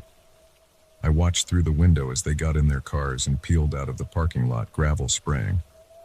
"What the hell is going on here?" I demanded. The clerk finally looked at me. His eyes were wide, pupils dilated. "You need to leave," he whispered. "Now." "Leave? My car won't start. How am I supposed to?" "Walk if you have to, but don't stay here after midnight." He looked at the clock on the wall. 11:47 p.m. "What happens at midnight?" He just shook his head and went back to his paper. I stood there for another minute, but it was clear I wouldn't get anything else out of him. Outside, the wind had picked up. The metal overhang creaked rhythmically. I tried the engine again, but nothing had changed. The hood was still warm when I checked the engine again. The leak seemed to be coming from a cracked hose, but I couldn't tell if it was coolant or oil. A twig snapped in the trees closer this time. I straightened up and peered into the darkness. The forest pressed in around the station like a wall of ink. Another crack, followed by a soft rustling. Was something moving out there? My flashlight beam caught only trees and undergrowth. But as I swept it back and forth, I noticed something odd. No insects chirping, no night birds, no small animals scurrying away from the light. The forest was completely silent. The wind died suddenly. In the quiet, I heard something that made my stomach clench. A low, wet sound, like someone slowly dragging meat across concrete. It seemed to come from just beyond the circle of light. I slammed the hood and got back in the car, locking the doors. The sound came again, closer. My hands shook as I tried the key one more time. The engine remained dead. Movement caught my eye. Something dark darted between the trees, just at the edge of visibility. Then again on the other side of the station. The shapes were too quick to make out clearly, but they seemed wrong somehow. Too fluid, too angular. 11:54 p.m. Through the windshield, I could see the clerk gathering his things. He kept glancing at the clock, movements jerky and rushed. As I watched, he killed the lights in the store and practically ran to an old pickup truck parked behind the building. The engine roared to life and he fishtailed onto the highway, heading east. I was alone. The dragging sound came from right behind the car now. Something scraped against the trunk.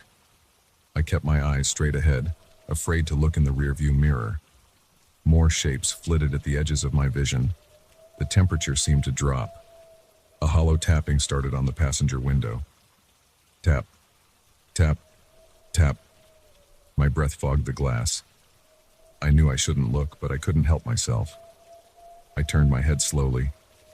Nothing was there. But as I watched, frost began spreading across the window in strange, angular patterns. The tapping moved to the back window, then the driver's side. It was toying with me. Midnight. The last fluorescent light above the pumps flickered and died. Darkness rushed in like water filling a sink. I fumbled for my flashlight, but the beam seemed weak and sickly now, barely penetrating the glass. Something massive moved in the trees. The shapes were getting bolder, staying visible longer. They flowed between the trunks like liquid shadow, but somehow sharp at the same time. My mind couldn't quite process what I was seeing. It was like trying to look at an optical illusion that kept shifting. A scraping sound from the roof. Heavy footsteps, but not human. The car rocked slightly. My chest felt tight. I couldn't get enough air. The shapes were definitely closer now, almost to the edge of the pavement. I could hear them moving, a sound like dry leaves sliding over stone. The thing on the roof shifted. A drop of something dark and viscous ran down the windshield. Another drop followed, then another. It had a metallic smell that made my nose burn. My flashlight beam caught it. The liquid was black but seemed to swirl with colors that shouldn't exist. A shadow fell across the windshield. Something was leaning down, trying to look in. I kept my eyes locked straight ahead, every muscle rigid. A soft, ticking sound, like claws on glass. Then a noise that might have been breathing but wasn't. My flashlight flickered and died. In the sudden darkness, I heard a sound like wet paper tearing. The car rocked again as the weight on the roof shifted. More scraping, moving toward the driver's side window. I could feel it getting closer, could sense its attention focusing on me like a physical pressure. Don't look, I thought. Whatever you do, don't look. But I could feel my head starting to turn, muscles moving against my will. Some part of me wanted to see, needed to see, even though I knew looking would destroy me. The window was right there. All I had to do was turn my head a few more inches. A truck horn blared, sudden and deafening. Headlights swept across the station. The weight vanished from the roof. Through the windshield, I saw the shapes retreat into the trees like smoke in reverse. A logging truck roared past on the highway, Jake brake thundering. In its wake, the station's fluorescent light sputtered back to life. My flashlight came back on. The temperature began to rise. I sat there shaking for several minutes. When I finally worked up the courage to try the engine again, it started on the first try. I didn't question it. I floored the accelerator and shot out onto the highway heading west. The sun was rising by the time I pulled into the next town. At a diner, I asked the waitress about last stop gas.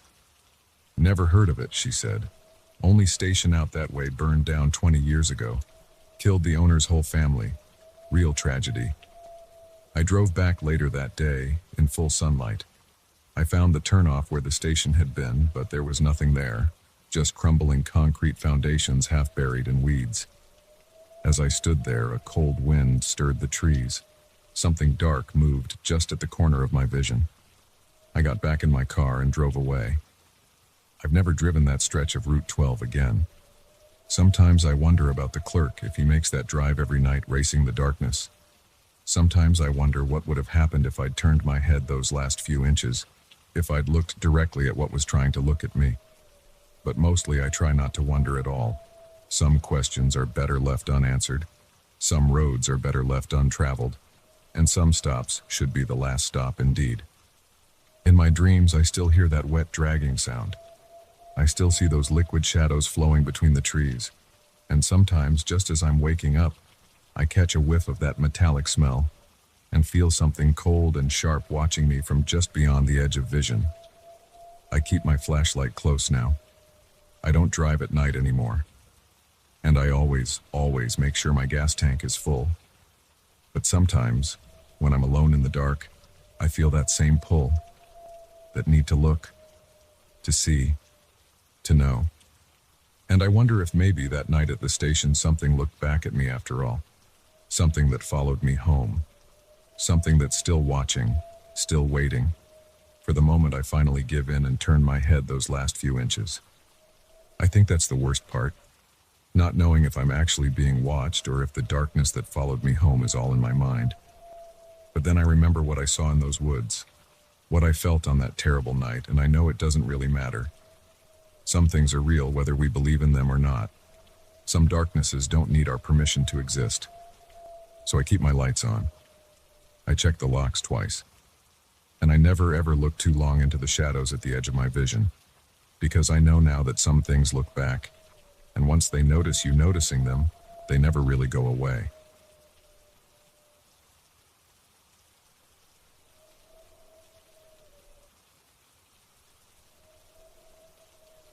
I didn't mean to stay after sunset. That was my first mistake. The late October sun had already dipped behind the abandoned industrial buildings when I ducked under the rusty chain-link fence surrounding the old train depot. The security company's sign had weathered to illegibility years ago. No one had bothered replacing it. The depot sat at the edge of the old manufacturing district, a half-mile stretch of empty warehouses and crumbling loading docks.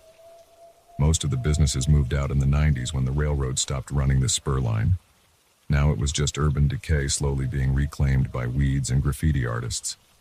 I'd driven past this place hundreds of times, but never worked up the nerve to explore it. Today something just clicked. Maybe it was the unusually warm fall afternoon, or maybe I was just tired of playing it safe. Either way, I parked my car a few blocks away and walked over with my phone's flashlight and a bottle of water. Simple urban exploration. Nothing I hadn't done before in other abandoned places. The main entrance was padlocked, but I found a personnel door around back with a broken handle. One solid push and I was inside. The air hit me first, stale and thick with decades of dust. My footsteps echoed off bare concrete walls as I clicked on my flashlight. The beam cut through darkness that felt almost solid. The front office area was stripped bare except for a few metal desks shoved against the walls. Layers of graffiti covered every surface, mostly typical tags and crude drawings. But something about the space felt wrong. The dust on the floor showed clear paths where people had walked recently. Not just teenage vandals either. These were purposeful tracks going deeper into the building. I followed the main corridor past rows of empty offices. Papers and trash littered the floor. Old invoices, shipping manifests, employee records. I picked up a time card from 1987. James Wilson, night shift supervisor. The paper felt fragile, like it might crumble in my hands. The corridor opened into the main depot floor, a cavernous space that disappeared into darkness overhead. My light barely reached the ceiling. Rust-streaked support columns marched into the gloom. The loading dock doors were still intact, sealed tight against the outside world. The tracks that once ran through the building had been pulled up, leaving only deep grooves in the concrete. That's when I found the first personal items. A worn leather wallet sat on a window ledge covered in dust but obviously placed there deliberately. Inside I found a driver's license from 1992, a few faded photos, and about $40 in old bills. Who leaves money behind like that? More items appeared as I went deeper. A child's backpack with school books still inside, a woman's purse with makeup and keys, a man's work boots carefully placed side by side. Each one looked like its owner had just set it down and walked away. The items got newer as I went along. Some couldn't have been there more than a few days. I should have left then. Every instinct told me to turn around and get out. But curiosity pushed me forward. I had to know why these things were here, who had left them. The back quarter of the depot housed the repair shops and storage areas. The doors were all closed except one that hung askew on broken hinges. My light showed more footprints in the dust, fresh ones leading inside. They didn't look quite right somehow. Too long, too widely spaced. I told myself they were just distorted by the uneven floor. The room beyond was cluttered with old equipment and tool cabinets. More personal items were arranged on the workbenches. Phones, watches, jewelry. A laptop that looked almost new sat open, its screen dark. The air felt different here, heavy with an odor I couldn't identify. Something metallic and organic at the same time. A scraping sound came from deeper in the shadows. I swung my light toward it but saw only shelving units and stacked crates. The sound came again, like something being dragged across concrete. My hands started shaking. The light beam wobbled. "Hello?" My voice sounded thin and weak. "Someone there?" No answer, but the scraping stopped. The silence felt expectant, like something was listening, waiting. I took a step backward and bumped into a workbench. Something clattered to the floor. A wrench, maybe. The sound echoed forever. When it finally faded, I heard breathing. Not my own ragged breaths, but something deeper, raspier. It came from the far corner where the shadows were thickest. I played my light across that corner slowly, dreading what I might see. The beam caught movement, something ducking behind a stack of crates, something tall. My mind refused to process the glimpse I got. The proportions were all wrong. I started backing toward the door, trying to move quietly. My foot hit something soft, a duffel bag that hadn't been there before. It was unzipped, spilling clothes onto the floor. The clothes were still warm. The breathing got louder. More scraping sounds now coming from different directions.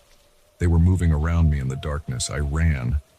I don't remember making the conscious decision, but suddenly I was sprinting back through the depot. My phone's light bounced crazily off walls and support columns. The beam caught flickers of movement in my peripheral vision. Dark shapes ducking behind pillars, retreating into doorways. The sound of pursuit came from behind. Not footsteps exactly, but a weird scuttling noise that echoed off the high ceiling. I didn't look back. I focused on the exit ahead and ran faster than I've ever run in my life. Something brushed against my arm as I passed a column. The touch was cold and rough, like dried leather. I jerked away and almost fell. The scuttling got closer. I slammed through the broken door and out into twilight. The chain-link fence looked a mile high. I hit it at full speed and started climbing. Metal links bit into my hands. When I reached the top, I finally looked back. Shapes moved in the depot's shadows. Tall, angular forms that didn't move like anything I'd ever seen. One emerged partially into the fading daylight. I saw two long limbs oddly jointed, a head that wasn't shaped quite right. Then I was over the fence and running to my car. I drove home doing 80 the whole way. My hands shook so bad I could barely hold the steering wheel. When I finally pulled into my driveway, I sat there for a long time with the engine running, trying to convince myself I hadn't seen what I thought I saw. That was 3 days ago. I haven't left my house since then. I keep checking the news, but there's nothing about the depot. No missing persons reports that match the IDs I found. No police investigations. Last night I woke up at 3 a.m. Something was scraping against my bedroom window. That same sound I heard in the depot. When I finally worked up the courage to look, I saw fresh scratches in the paint on the windowsill. They're still there this morning. I'm writing this all down because I need someone to know what happened. The scratching is back tonight, coming from multiple windows now. I think they followed me home. I think they've been waiting, watching. The sounds are getting louder, more insistent. They want me to open the windows. They want me to let them in. I'm going to upload this and then shut down my computer. The scratching is at my office door now. The handle is turning slowly. I shouldn't have taken those things from the depot. The wallet, the photos. They're sitting on my desk right now. I understand now why they were left there. They were offerings, payments. The door is opening. I hear the breathing again. That deep, raspy sound. They've come to collect what's theirs. I'm so sorry for disturbing your place. I'm sorry for taking what wasn't mine. Please just make it quick.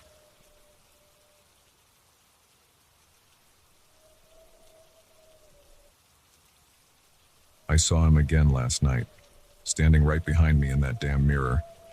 I know what you're thinking. Just turn around, right? I've done that, hundreds of times now. But he's never there when I look. Only in the reflection, always watching, always waiting.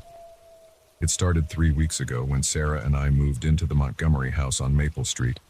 The previous owner had died, and his kids just wanted to get rid of the place. We got it for a steal. Should have known better. But Sarah loved the Victorian architecture, and I couldn't say no to those bay windows and hardwood floors. Even that creepy attic seemed charming at first. I was up there alone that first Saturday, sorting through the previous owner's junk. The realtor said we could keep anything we found, and Sarah wanted me to check if there were any vintage pieces worth saving. The air was thick with dust, and the floorboards creaked with every step. Cardboard boxes and old furniture were scattered everywhere, covered in sheets that had turned gray with age. That's when I found it, leaning against the far wall behind a stack of moldy magazines. A full-length mirror in an ornate wooden frame about 7 feet tall. The frame was dark oak, carved with intricate patterns I couldn't quite make out in the dim light from the small window. Despite years of neglect, the glass was perfectly clean, not a speck of dust on it. I remember thinking it would look great in our bedroom. Sarah loves antiques, and this piece looked expensive. I pulled it away from the wall, and that's when I saw my reflection. And him. He stood directly behind my right shoulder, tall, wearing a dark suit that looked like something from the 1940s. His face was pale, almost gray, and his eyes, I can still see those eyes. Black, empty, fixed on mine in the reflection. I spun around so fast I almost fell. Nothing. The attic was empty except for the junk and dust motes floating in the beam of sunlight from the window. My heart was pounding and sweat had soaked through my t-shirt. I turned back to the mirror. He was there again. Same position, same stare. I reached back, trying to touch where he should be standing. My hand swept through empty air. In the mirror, my hand passed right through his chest, but his expression never changed. I ran downstairs so fast I tripped on the last step and crashed into the hallway wall. Sarah found me there, shaking. "What happened? Are you okay?" She helped me up, checking for injuries. I told her everything. She went up to look at the mirror herself, but of course, when she looked, she only saw her own reflection. I sounded crazy. Hell, I felt crazy. Maybe it was just the dust playing tricks with the light, she said. Or you're tired from all the moving. I wanted to believe her. We brought the mirror down, Sarah insisted, and put it in our bedroom. That first night I couldn't sleep. I kept staring at it from the bed, but in the darkness, I could only make out vague shapes in its surface. The next morning, while getting dressed for work, I saw him again. This time he was closer, just inches behind me. I could see more details of his face. Deep-set eyes, hollow cheeks, thin, colorless lips, pressed into a tight line. He looked starved, but not exactly skeletal, more like someone who had been sick for a very long time. I stopped using that mirror, started getting dressed in the bathroom instead, but I'd catch glimpses whenever I walked past our bedroom. He was always there, waiting, and always a little closer. Sarah started to worry. She caught me avoiding the bedroom, taking the long way through the house to get to the bathroom. I was sleeping on the couch most nights, claiming backache from moving furniture. "We need to talk about this," she said over dinner last week. "You're not sleeping. You look terrible. Maybe we should see someone." "A psychiatrist?" "I'm not crazy, Sarah. He's there. Every time I look in that mirror, he's there." "Then let's get rid of it." We tried. I wrapped it in blankets and drove it to the dump. Paid extra to watch them throw it in the crusher. Felt a weight lift off my chest as the glass shattered. The next morning, the mirror was back in our bedroom. Frame pristine, glass perfect. Sarah screamed when she saw it. She believed me then. We tried again. This time we took it to the edge of town and smashed it ourselves with a sledgehammer. Every shard showed his face, multiplied dozens of times, all staring at me. We left the pieces scattered in the woods. When we got home, the mirror was waiting. After that, Sarah started sleeping at her sister's place. I'm alone in the house now, haven't slept in days. The mirror, it's changing. Last night I walked past the bedroom and saw him step closer to my reflection. His hand reached out, almost touching my shoulder in the glass. I felt cold, so cold my teeth chattered. This morning my reflection looked pale, thin, sick, like him. In the mirror, he stands directly behind me now, his chest pressed against my back. I can't feel him, but in the reflection I see his hands resting on my shoulders. His lips move, but I hear nothing. I'm writing this because I need someone to know what happened. My phone is dead, won't turn on or charge. The power is out in the house, though I can see lights on in the neighbors' windows. The front door won't open. Neither will the windows. The mirror is the only thing that seems to glow in the darkness. I can see him beckoning to me from its surface. My reflection grows fainter every hour. Soon I think I'll disappear completely and he'll step out into my place. If you're reading this, don't come looking for me. But if you happen to buy this house and you find a mirror in the attic, don't look into it. Don't even touch it. Just run. I have to go now. He's calling me. In the mirror, I can finally hear his voice, dry as dead leaves. Your turn to wait.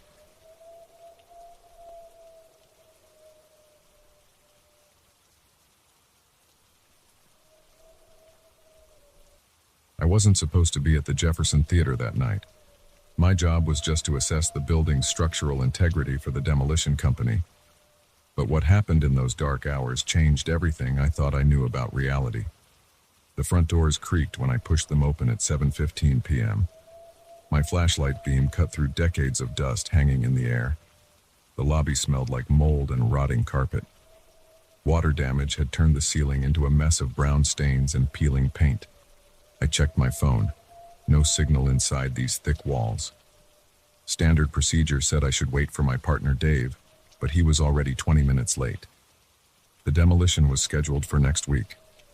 I needed these initial readings tonight. The beam of my flashlight revealed torn movie posters from the 1950s still clinging to the walls. My boots left prints in the dust as I walked toward the main theater entrance. A candy wrapper crackled under my foot. The sound echoed through the empty building. The double doors to the theater itself were warped, probably from moisture. I had to lean my shoulder into them to force them open. The hinges screamed like they hadn't moved in years. When I stepped through, the musty air got thicker. My light swept across rows of decaying seats. Red velvet upholstery hung in tatters, exposing rusted springs and rotting foam padding. The air felt colder here than in the lobby. I pulled my jacket tighter and checked the temperature gauge on my tablet. 50 degrés Nern. I noted it in my report. The beam caught something moving near the stage. Probably a rat. I'd seen plenty in buildings like this. I started down the center aisle, testing each step. The floor felt solid enough, but water damage could hide structural weaknesses. That's when I heard it. Applause. Not recorded or echoing, immediate and alive. It came from the stage area, along with murmuring voices. My flashlight beam jerked up toward the sound. Nothing. Just the empty stage with its tattered curtain. The clapping stopped as suddenly as it had started. My heart pounded against my ribs. Sweat broke out on my forehead despite the cold. "Hello?" My voice cracked. The word bounced off the walls and came back to me. No response. I should have left. Should have waited for Dave. Instead, I walked closer to the stage. The applause started again, louder this time. Distinct voices muttered and laughed just beyond the curtain. I heard footsteps moving across wooden boards. "This isn't funny," I shouted. "Anyone there?" The sounds continued. My hands shook as I swept the flashlight beam across the stage. The curtain rippled slightly, like someone had just brushed past it. I climbed the side stairs to the stage. They groaned under my weight. At the top, I stood perfectly still, listening. The voices seemed clearer now. I could almost make out words. "Show yourself," I said. My voice sounded thin and weak. The applause grew louder. It seemed to come from the empty seats behind me. I spun around, light beam cutting through darkness. Nothing moved in the theater below. When I turned back, the curtain started closing. Not falling or dropping, sliding smoothly across the stage like it was being pulled by invisible hands. The ancient mechanism shouldn't have even worked anymore. I stumbled backward. My heel caught on something. I fell hard, my flashlight clattering away. It rolled to a stop, beam pointing at the ceiling. Complete silence fell. No applause. No voices. No sound of the curtain moving. Just my own ragged breathing and pulse thundering in my ears. I scrambled for the flashlight. My hands trembled as I grabbed it. When I pointed it at the stage, the curtain was fully closed. It hung perfectly still. My legs felt weak as I stood. The silence pressed against my eardrums. I swept the light across the stage, looking for any movement, any sign of who or what had pulled that curtain. A floorboard creaked behind the curtain. My body went rigid. Fight or flight instincts screamed at me to run, but I needed to know. I took one step toward the curtain, another. My free hand reached out to grab the heavy fabric. I yanked it back. The beam illuminated empty space. No people, no machinery, just bare wooden boards and scattered props covered in decades of dust. Something cold brushed against the back of my neck. I spun around, heart nearly stopping, nothing there. But the temperature had dropped. I could see my breath now. The gauge on my tablet read 38 degrees. More footsteps sounded behind me. I turned again. Still nothing visible. But the footsteps continued, circling me.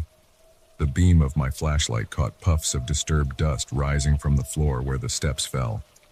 I backed toward the stage stairs. The footsteps followed. My heel hit empty air. I'd reached the edge. I grabbed the railing to steady myself. The temperature plunged lower. Frost crystallized on the flashlight's metal casing. The beam dimmed, flickered. I nearly fell down the stairs in my rush to escape.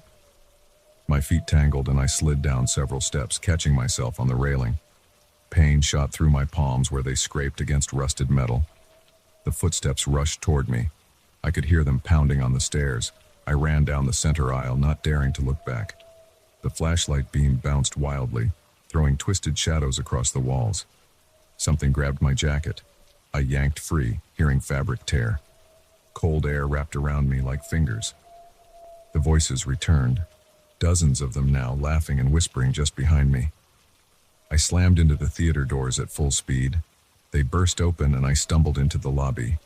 I didn't stop running until I reached my truck in the parking lot. My hands shook so badly I dropped the keys twice before managing to unlock the door. I threw myself inside and locked all the doors. The engine roared to life. I reversed out of the parking spot so fast the tires squealed. As I sped away, I glanced in the rearview mirror. Light blazed from every window of the theater, though the power had been cut off years ago. Shadows moved behind the glass. Then all the lights went out at once, plunging the building back into darkness. I drove straight to the nearest bar and ordered 2 shots of whiskey. My hands still trembled as I pulled out my phone to call Dave. He answered on the first ring. "Where were you?" I demanded. "Sorry, man. Got caught in traffic. I'm almost to the theater now. Don't go in there. Meet me at O'Malley's bar on 4th Street. You need to hear what just happened." "Everything okay? You sound weird." "Just meet me here. You're not going to believe this." I hung up and ordered another shot. My jacket was torn where something had grabbed it. The gauge on my tablet was frozen, stuck at 30 sous de gram. And my flashlight, a heavy-duty model rated for 12 hours of continuous use, was dead. Dave arrived 20 minutes later. I told him everything while he drank his beer and stared at me like I'd lost my mind. When I finished, he was quiet for a long time. "So what do we do?" he finally asked. "We tell the company we need another week to complete the assessment. Make up some excuse about structural issues. I need time to go back during daylight, bring better equipment, document everything." "You want to go back? After what happened?" I nodded. The whiskey had steadied my nerves, but my hands still felt cold. "Whatever's in there, it doesn't want that building torn down. We need to find out why." Dave shook his head. "You're crazy, but I'm not letting you go alone." We spent the next day gathering equipment, high-powered lights, infrared cameras, digital audio recorders, more sensitive temperature gauges. I didn't sleep that night. Every time I closed my eyes, I heard those footsteps circling me on the stage. The next morning, we pulled into the theater parking lot at 8 a.m. sharp. Sunlight didn't make the building look any less menacing. Dark windows stared down at us like empty eyes. "Ready?" Dave asked. His face was pale. I checked the batteries in our equipment one last time. "Let's find out what doesn't want this place torn down." We walked toward the entrance. A cool breeze swept through the parking lot, carrying the faint sound of applause. The front doors stood open, waiting for us. I stopped there. More footsteps sounded from inside, along with muffled voices and laughter. The curtain on the main stage would be closing now, plunging everything into silence. Then the real performance would begin. Dave grabbed my arm. "We don't have to do this." But we did. Something waited in that darkness. Something that had been waiting a very long time. And I needed to know what it was. I clicked on my flashlight and stepped through the doors. The beam cut through swirling dust, illuminating the path to the theater entrance. More applause echoed from inside, louder now, welcoming us to the show. The temperature dropped with each step we took. Our breath fogged in the air. The tablet's gauge began to fall. Behind us, the front doors swung shut with a thunderous boom. The performance was about to begin again. This time I intended to stay for the entire show, no matter what appeared on that stage when the curtain finally opened. The voices grew louder as we approached the theater doors. They seemed to be waiting for us, waiting to reveal what happened in this place all those years ago and why some performances refuse to end even after the audience has gone home and the stage has gone dark. I reached for the handle. The metal felt like ice against my skin. Beyond the doors, footsteps crossed the stage, and something waited in the shadows behind that heavy curtain. Something that had called us here to witness its final act. I pulled the door open. Darkness rushed out to meet us like a living thing. The beam of my flashlight caught movement on the stage, just for a moment before the curtain began to close. Dave's hand tightened on my arm. "Jesus Christ," he whispered. I took a deep breath of cold air. Time to find out what kind of show they're putting on. We stepped into the theater. The doors swung shut behind us with a sound like a coffin lid closing. Ahead, the stage waited in darkness. Another performance was about to begin, and this time, we had front row seats.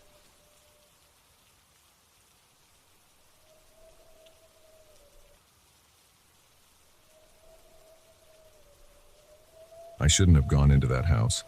That's what everyone says after something goes wrong, right? But I really shouldn't have. The local kids called it the Preston House. It sat empty for 15 years after the family disappeared. Not died, disappeared. The police found their cars in the driveway, their clothes in the closets, and their dinner still warm on the table. They just vanished. I'm a real estate photographer. That's what brought me there on that cold October morning. The bank finally seized the property and wanted photos for the listing. Simple job. Get in, shoot the rooms, get out. 3 hours tops. The front door creaked when I pushed it open. Dead leaves had blown into the foyer, crunching under my boots. The air felt thick and stale. Dust particles floated in the beams of sunlight coming through the grimy windows. Standard abandoned house stuff. I pulled out my camera and started with the entryway. Click. The grand staircase. Click. The formal living room with its sheet-covered furniture. Click. My footsteps echoed on the hardwood floors as I moved from room to room. Then I heard it. Tiny footsteps, like a mouse scurrying across a floor. But they came from above me. I froze, listening. Nothing. Must be settling noises.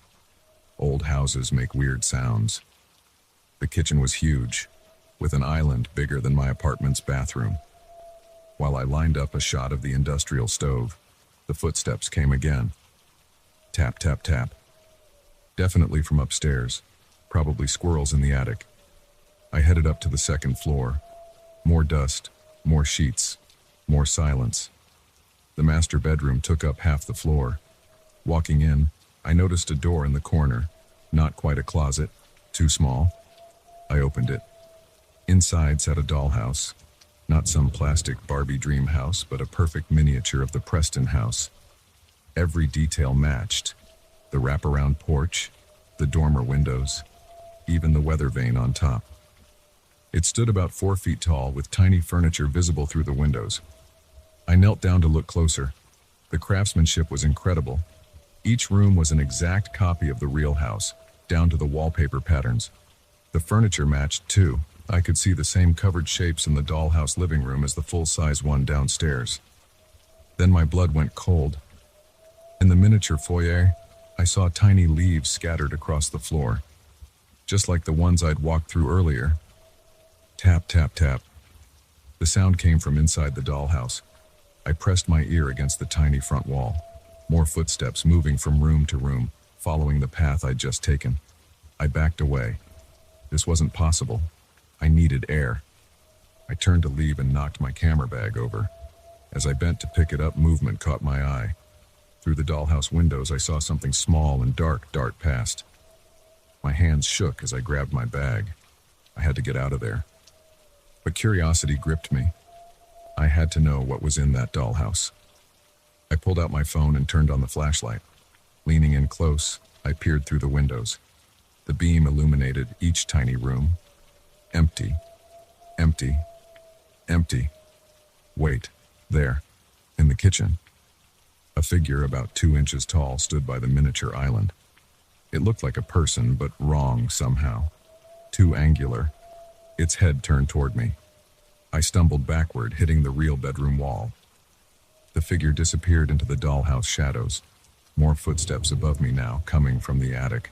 I looked up at the ceiling, then back at the dollhouse. Its tiny attic window was dark. My heart pounded. I needed photos of the 3rd floor to complete the job. But those footsteps? I could leave now, tell the bank I got enough shots. But I knew I'd wonder forever what was up there. I found the attic stairs behind a door in the hallway. They creaked with each step. The attic was one huge room, dusty and dim. Light filtered through cobwebbed windows. Boxes and old furniture created shadows everywhere. The footsteps started again. In the dollhouse 2 floors below. Tap, tap, tap, moving up its tiny stairs. I heard a scratching sound behind me. Spinning around, I saw nothing but shapes in the darkness. The scratching came again, from a different corner, then another. The sounds circled me. I ran for the stairs. Halfway down, I heard a small thud from the dollhouse. Then another, and another, like something climbing down its miniature steps. I sprinted through the second floor, taking the main stairs two at a time.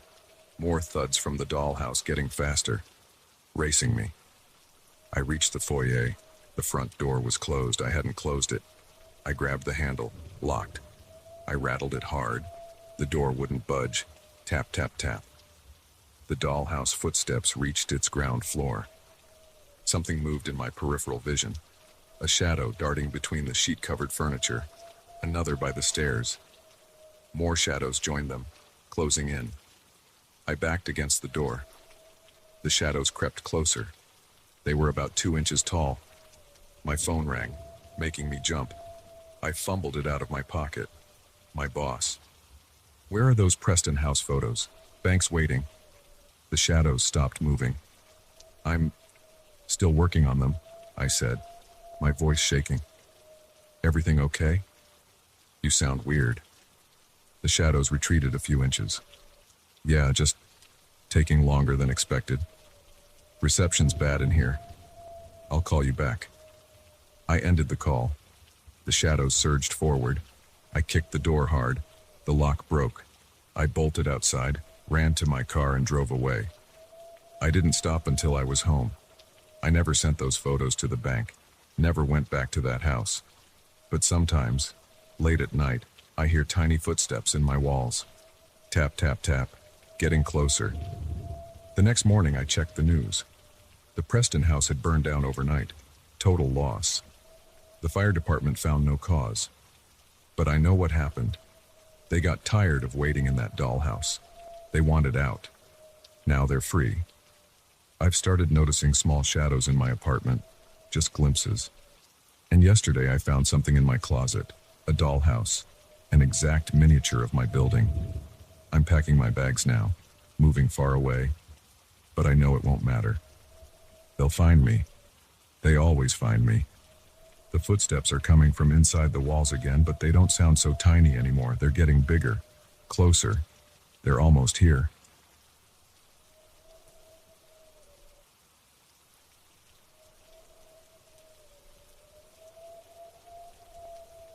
The thing about night buses is that they're never on time.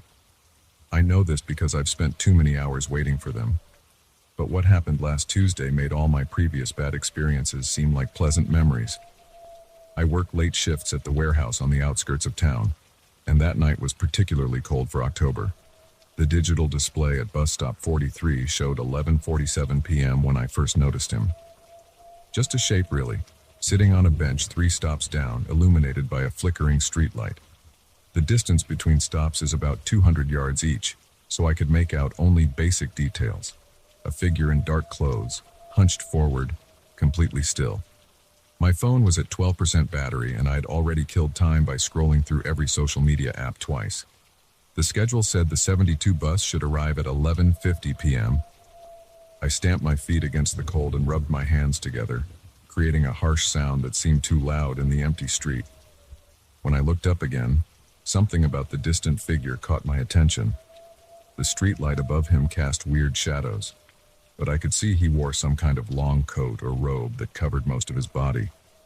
His stillness bothered me. Most people waiting for buses check their phones, look around, or at least move occasionally. This person sat like a statue. The bus finally arrived at 12:03 a.m. Its brakes squealed as it pulled up to my stop, the doors opening with a hydraulic hiss. I climbed aboard, nodded to the driver, and swiped my transit card. As I walked to my usual spot in the middle of the bus, I glanced out the window at the figure 3 stops ahead. He hadn't moved. The bus drove on. I watched through the window as we approached the next stop. My heart rate picked up when I saw another figure sitting on the bench. Same posture. Same dark clothes covering the whole body. Same absolute stillness. "Hey," I called out to the driver, my voice cracking slightly. "Did you see someone sitting at the last stop?" The driver didn't respond. Maybe he couldn't hear me over the engine noise. We passed the second figure. I pressed my face against the cold window, trying to get a better look. It was impossible to make out any features in the darkness, but the shape and posture were identical to the first one I'd seen. My hands felt clammy. I wiped them on my jeans and took deep breaths, telling myself I was being paranoid. Plenty of people wear dark clothes. Plenty of people sit still while waiting for buses. But when we approached the third stop, I knew what I'd see before we got there. Another figure, same position, same clothes. This time I got up and walked to the front of the bus. "Excuse me," I said louder. "Are you seeing this? The person at each stop?" The driver kept his eyes on the road. The radio played soft static. I wasn't even sure if he'd heard me. I sat back down, my legs shaking slightly. We were getting closer to my stop, number 47. 4 more to go. I pulled out my phone to call my girlfriend, but the battery had died. The next stop was empty. I let out a breath I hadn't realized I'd been holding. But at the stop after that, there he was again. Or it was again. Or they were again. I couldn't tell anymore. When we reached my stop, I almost didn't get off. The thought of walking the 2 blocks to my apartment made my stomach turn. But I couldn't just ride the bus all night.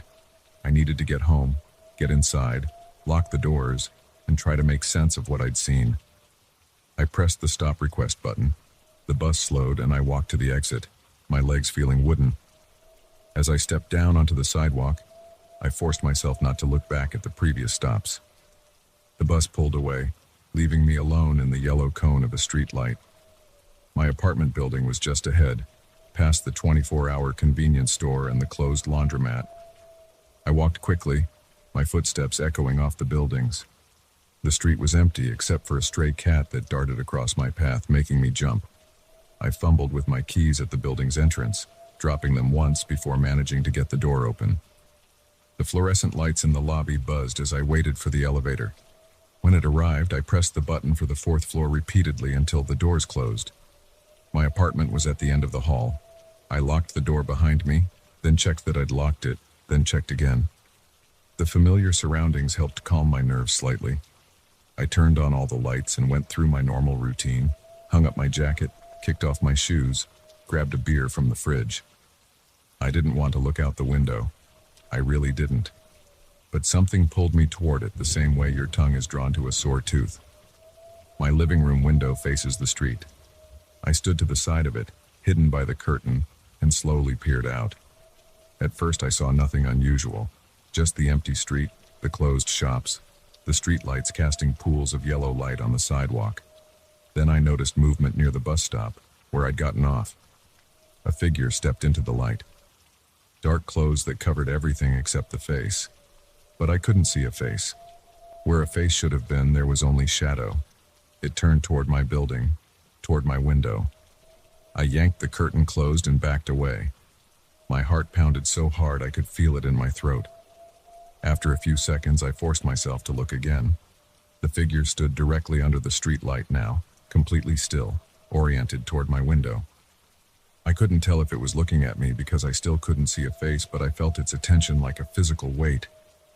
I closed the curtain again and sat on my couch, trying to control my breathing. My phone was dead, and my landline had been disconnected months ago because who needs a landline anymore? I considered going to a neighbor's apartment, but the thought of stepping into the hallway terrified me. An hour passed. I checked the window every few minutes. The figure remained in the same spot, same position, same orientation toward my window. At 2 a.m., I heard footsteps in the hallway outside my apartment. Slow, heavy steps that stopped right at my door. I sat perfectly still, hardly breathing, as a shadow blocked the light coming under my door. The doorknob rattled, once, twice, then silence. I waited, straining my ears for any sound. After what felt like hours but was probably only minutes, I heard the footsteps again, moving away down the hall. When I checked the window next, the figure was gone. But as I scanned the street, I spotted it standing in a different position, closer to my building. And now I could see another one emerging from the shadows between 2 buildings. And another, crossing the street with slow, deliberate steps. They all wore the same dark clothes. They all moved with the same unnatural stillness, and they were all oriented toward my window. I spent the rest of the night on my couch, alternating between watching the figures through a crack in the curtains and listening for sounds in the hallway. Sometimes I heard footsteps, Sometimes I heard what might have been whispers. Sometimes I heard nothing at all, which was worse. The figures outside kept moving, but always maintaining their focus on my window. By 4 a.m., I counted 7 of them. By 5 a.m., there were 12. When dawn finally came, they vanished. Not gradually or one by one, between one blink and the next, they were simply gone. The street was empty except for early morning commuters waiting for their buses. I called in sick to work, spent the day sleeping in short, restless bursts, jumping at every sound. When evening approached, I knew I couldn't stay in my apartment another night. I packed a bag and took a taxi to my girlfriend's place across town. She listened to my story with growing concern, then insisted I stay with her for a few days. I agreed, grateful for the company and the change of location. We ordered takeout, watched movies, and for a while I almost convinced myself I'd imagined the whole thing. But around midnight, I glanced out her living room window. 3 figures stood on the street below, their dark clothes rippling slightly in the wind. As I watched, they all turned their faceless heads toward me in perfect unison. I haven't gone home since then, haven't taken a bus either. My girlfriend drives me everywhere now, and I've been looking for a new apartment in a different part of town. But sometimes when I'm alone, I hear footsteps behind me. And every night, no matter where I am, if I look out a window after midnight, they're there, waiting, watching, standing perfectly still in their dark clothes. I don't know what they want. I don't know why they chose me. All I know is that they're patient and they're spreading. Last night I counted 23 of them. Tonight I'm writing this from a motel room 50 miles from the city. I've kept the curtains closed, but I can feel them out there. Sometimes I hear movement outside my door. Sometimes I see shadows pass under it. And I know that if I open the curtains, even just a crack, they'll be there. Standing in the parking lot, looking up at my window, waiting. The thing about night buses is that they're never on time. But maybe that's not the worst thing about them. Maybe the worst thing is who or what you might see waiting at those lonely stops between midnight and dawn. I should know. I see them every night now, whether I'm near a bus stop or not. And I know with a certainty that chills me to my core that someday soon, they're going to do more than just watch. The footsteps outside my door are getting closer.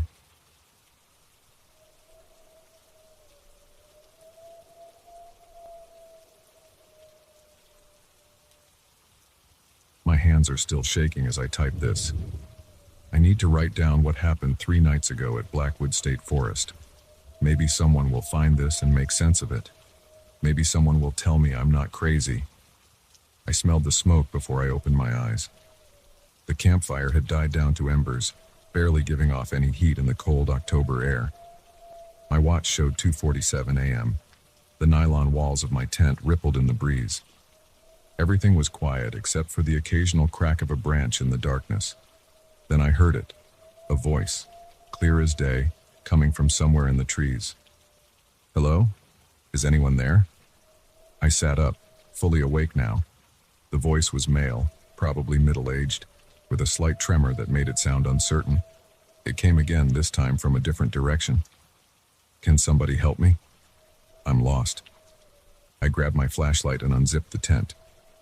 The beam cut through the darkness, illuminating patches of underbrush and tree trunks. Nothing moved. No signs of another person. Hello? I called back. Where are you? Silence. Just the wind in the branches. I pulled on my boots and jacket, clicked on my headlamp, and stepped out of the tent. The ground was damp under my feet, covered in a thick carpet of fallen leaves. The voice came again, farther away this time. Please.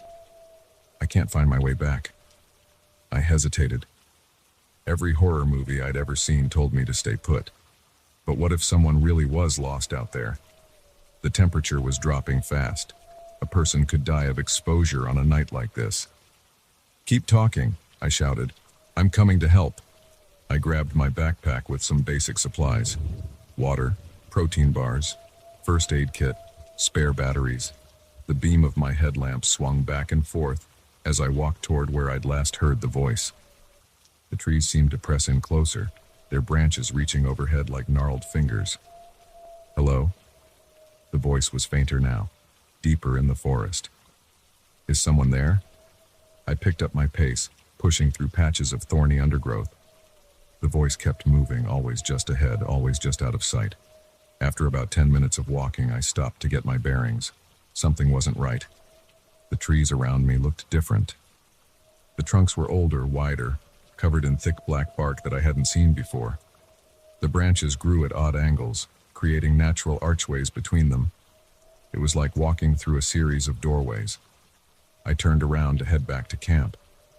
But the path I'd taken was gone, replaced by more of those strange tree corridors. My heart started beating faster. I pulled out my phone to check the GPS. No signal. This way, the voice whispered, closer now. It came from one of the corridors to my left. Who are you? I demanded. My voice cracked. Show yourself. Nothing. Just more whispers, drifting between the trees like smoke.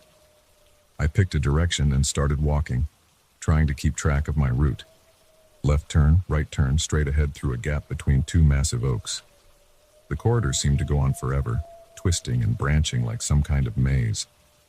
After 20 minutes, I saw something familiar, the same two oaks I'd passed earlier, their branches still forming that distinctive archway. That was impossible.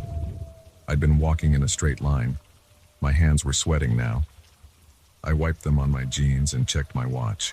3:22 a.m. The temperature had dropped even further. My breath came out in white clouds. Getting closer. The voice echoed from somewhere ahead. It sounded different now, less human, more like branches scraping together in the wind. I tried another direction. Right turn, left turn, straight ahead. The corridors kept shifting, the trees bending and swaying even though there was no wind. My headlamp beam caught flickers of movement in the corners of my vision, but every time I turned to look, there was nothing there. The ground sloped downward. The leaf litter grew deeper, making each step uncertain. I stumbled and caught myself against a tree trunk. The bark felt wrong under my fingers, too soft, almost like skin. I jerked my hand away and kept moving. The voice was all around me now, coming from every direction at once. Sometimes it sounded like my own voice, sometimes like a stranger's, sometimes like nothing human at all. 3:45 a.m., back at the two oaks again. My heart was pounding so hard I could barely breathe. The corridors seemed to pulse with their own rhythm, the branches overhead weaving tighter together until barely any moonlight filtered through. I started running. The beam of my headlamp bounced wildly as I crashed through the maze of trees. Left, right, straight ahead, right again. The voice laughed, the sound echoing off the trunks like it was coming from inside them. My foot caught on an exposed root, and I went down hard. The flashlight flew from my hand and shattered against a rock. The forest plunged into darkness except for my failing headlamp. I lay there in the leaves, gasping for breath. When I rolled over, I saw them, faces in the bark of the trees, dozens of them, twisted and distorted, their mouths moving in silent screams. I scrambled backward until I hit another trunk. More faces. They were everywhere. Welcome home, the voice whispered, right next to my ear. I ran until my lungs burned and my legs gave out. I ran without direction or purpose, just trying to get away from those faces, from that voice, from whatever this place had become. 4:12 a.m., the two oaks again. I collapsed against a trunk, not caring about the faces anymore. My headlamp flickered and died. The darkness pressed in like a physical weight. Time became meaningless. I wandered through the corridors in total darkness, trailing my hands along the bark to guide myself. Sometimes I felt the faces shift and move under my fingers. Sometimes I heard whispers in languages I didn't understand. Sometimes I heard my own voice calling for help from far away. The sky began to lighten. Dawn was coming. The first gray light filtered through the branches, revealing the maze of corridors stretching endlessly in every direction. The faces were gone from the bark, but I could still feel them watching. I sat down and waited for full daylight. The voice had stopped. The trees stood motionless, their branches no longer weaving together overhead. They looked normal again, just trees in a forest. My watch read 6:35 a.m. when I heard new voices, human voices, calling my name. Search and rescue. They found me sitting under those 2 oak trees less than 50 yards from my campsite. I'd been walking in circles all night, they said. It happens to people sometimes in the dark. The mind plays tricks. They helped me pack up my tent. They gave me water and checked me for injuries. They were kind and professional and didn't comment on my wild eyes or trembling hands. They explained about spatial disorientation, about how easy it is to get turned around in the woods at night. I nodded and thanked them and promised to be more careful next time. I didn't tell them about the voice or the faces in the trees or the corridors that kept leading back to the same place. They wouldn't have believed me anyway. But I know what I experienced. I know what I saw and heard and felt. And I know that something in those woods was trying to keep me there. Something that's still waiting, still whispering, still calling people deeper into its maze of living corridors. I'm writing this from my apartment in the city, as far from any forest as I can get. But every night I dream about those twisted trees. I dream about the faces in the bark. And sometimes when it's very quiet, I hear that voice again. Come back. You're getting closer. I wake up in a cold sweat, checking the walls for faces, listening for whispers in the dark. And I know, deep in my bones, that whatever I encountered in those woods is still there, still waiting, still calling people into its endless maze of trees. The search and rescue team filed their report. They marked it as a simple case of a hiker getting disoriented at night. Nothing unusual, nothing supernatural, just another person who wandered off trail and needed help finding their way back. But they didn't see what I saw. They didn't hear what I heard. They don't wake up every night at 2:47 a.m., heart racing, certain that something followed them home from those woods. I've researched the history of Blackwood State Forest since that night. There are other stories. Hikers who disappeared and were found days later with no memory of where they'd been. Campers who reported hearing voices in the trees. Search parties who got turned around and ended up back where they started no matter which direction they walked. The local indigenous peoples called it the wandering place. They said the trees there had a hunger for human souls. They said once the forest chose you, it would never let you go completely. Their legends warn about voices in the darkness, about paths that lead nowhere, about faces watching from the bark of ancient trees. I believe them now. I believe every word. I haven't been camping since that night. I avoid parks and wooded areas. I take the long way around if my route would take me past a dense stand of trees. Some might call it paranoia. I call it survival. Because I know the truth now. I know what lurks in the darkness between the trees. I know about the maze that exists just out of sight, waiting for people to wander in. I know about the voices that call you deeper and deeper until you can't find your way back. And sometimes on nights when the wind blows just right, I hear branches scraping against my window. I hear whispers in the darkness. I hear that voice, still calling, still trying to lead me back to those 2 oak trees in the endless corridors beyond. But I won't go back. I can't go back. Because I know now that I didn't escape that night. I was released. And next time, the forest won't let me go so easily. So I stay in the city, surrounded by concrete and steel. I keep the blinds drawn at night. I try not to think about what's waiting in those woods, but I know it's still there, still watching, still hungry.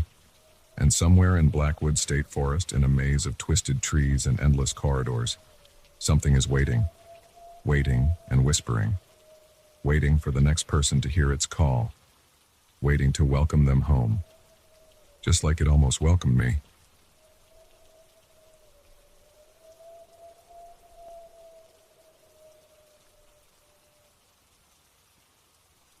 The figure on the bridge shouldn't have been there at 3:47 a.m. That's my first clear thought when I remember what happened. Everything else from that night is a blur of adrenaline and fear, but I remember checking my dashboard clock the moment I first saw it. 3:47 a.m. Standing dead center on Miller's Bridge, right in my lane. I was driving home from my late shift at the paper mill in Augusta, taking the back roads like I always did. The main highway was under construction, and I'd found this route 6 months ago. 40 minutes of pitch-black country roads, but it saved me 20 minutes of stop-and-go traffic. Worth it, I'd always thought. Not anymore. The roads were empty that night. They always were. That's why I liked them. Just me, my old Honda Civic, and miles of asphalt cutting through dense Maine forest. The radio was off, burned out 2 weeks ago, and I hadn't bothered to fix it. The only sound was my engine and the hum of tires on pavement. Miller's Bridge came up exactly where it always did, spanning a deep gorge over the Kennebec River. It's one of those old steel truss bridges, the kind that makes your tires rumble when you cross it. Single lane each way with metal guardrails that have seen better days. The bridge is about 200 feet long, and that night, the fog had settled in thick around it. My headlights cut through the moisture, creating a tunnel of light. That's when I saw it. A person standing perfectly still in the middle of my lane. Just standing there, facing away from me. Dark clothes. Couldn't tell if it was a man or woman. My first instinct was to hit the brakes, and I did, hard. The ABS kicked in, making the pedal pulse under my foot. "Hey!" I shouted through my closed windows like they could hear me. The figure didn't move, didn't turn, just stood there, maybe 50 feet ahead now. I laid on the horn. The sound echoed off the bridge's metal frame, bouncing back at me. The figure remained motionless. My car had slowed to about 15 mph, and I was closing in. 30 feet now. That's when my headlights caught something wrong. The figure's feet. They weren't touching the ground. It was hovering maybe an inch above the pavement. My brain rejected this information. People don't hover. My hands gripped the steering wheel harder, knuckles white. 20 feet. I could see more details now. The clothes were old, like something from the 1950s. A dark suit, but worn and dirty. The hair was matted and gray, 10 feet. My car had slowed to a crawl. I couldn't stop completely. Every instinct screamed not to stop on this bridge. Not with that thing in front of me. 5 feet. I had to steer around it. There was enough room, barely. I turned the wheel slightly left, giving the figure a wide berth. As I passed, the air in my car went cold. Not gradually, but instantly. Like someone had dumped a bucket of ice water over me. My breath came out in visible puffs. The figure disappeared. Not like a person stepping aside or running away. It simply ceased to exist between one blink and the next. I hit the gas, wanting to get off this bridge as fast as possible. My hands were shaking on the steering wheel. That's when I made my mistake. I looked in the rearview mirror. The figure was in my back seat. I screamed. My foot slammed the gas pedal to the floor. The car lurched forward, engine whining. In the mirror, I could see its face now. Gray skin pulled tight over bones. Black holes where eyes should be. Its mouth was open in a silent scream, showing teeth that were too long, too sharp. I didn't dare look directly behind me. Kept my eyes on the road, hands locked on the wheel, speeding through the fog. The temperature dropped lower. Ice crystals formed on my windshield. My teeth chattered uncontrollably. The presence behind me felt heavy, like gravity had increased tenfold. The back of my neck tingled. Every hair on my body stood on end. I could hear breathing that wasn't mine. Wet, ragged breaths that seemed to come from everywhere and nowhere. I pushed my Honda to 90, then 100 mph. The engine protested, but I didn't care. The road ahead was a blur. Trees whipped past in my peripheral vision. All I could think was, get home, get home, get home. A hand touched my shoulder. Cold penetrated through my jacket, through my skin, straight to the bone. I jerked away, the car swerving. The guardrail appeared in my headlights, too close. I yanked the wheel back, overcorrected. The back end fishtailed. The breathing got louder. Something grabbed the back of my seat. I felt fingers, too long, too thin, brush against my neck. The car's electrical system went haywire. Headlights flickering, dashboard lights blinking randomly. The engine sputtered. No, no, no. I pounded the steering wheel. The engine caught again, but the car was moving slower now. 80 mph, 70, 60, like something was dragging behind us, creating resistance.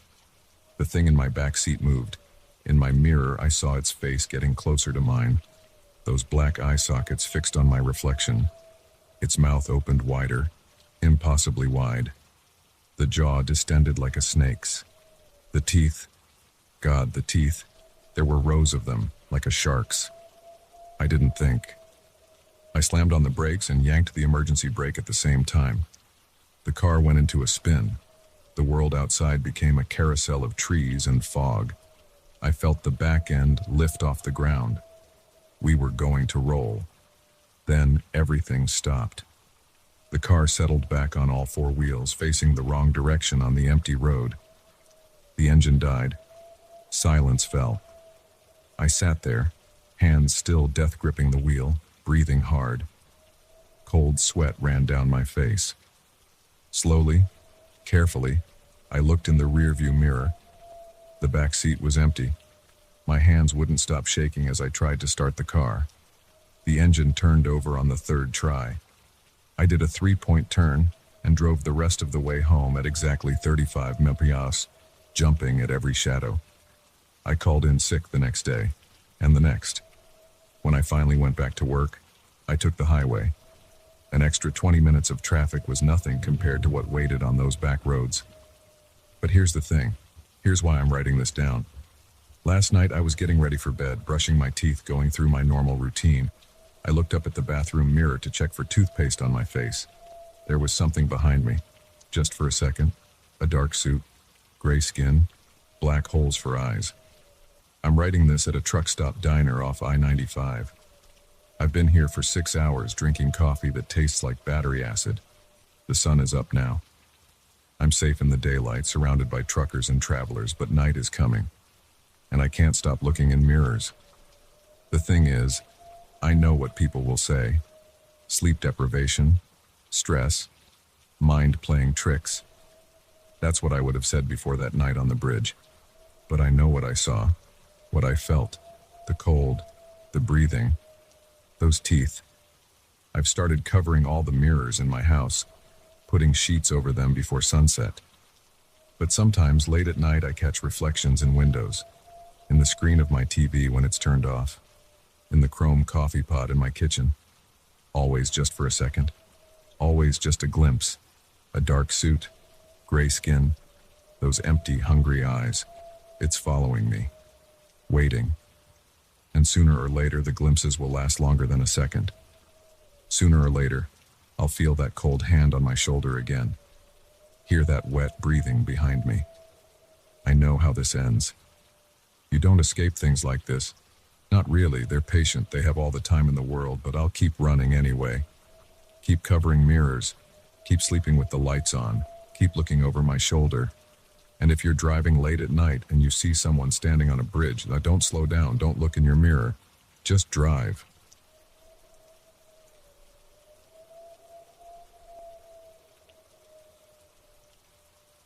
I jerked awake at 3:17 a.m.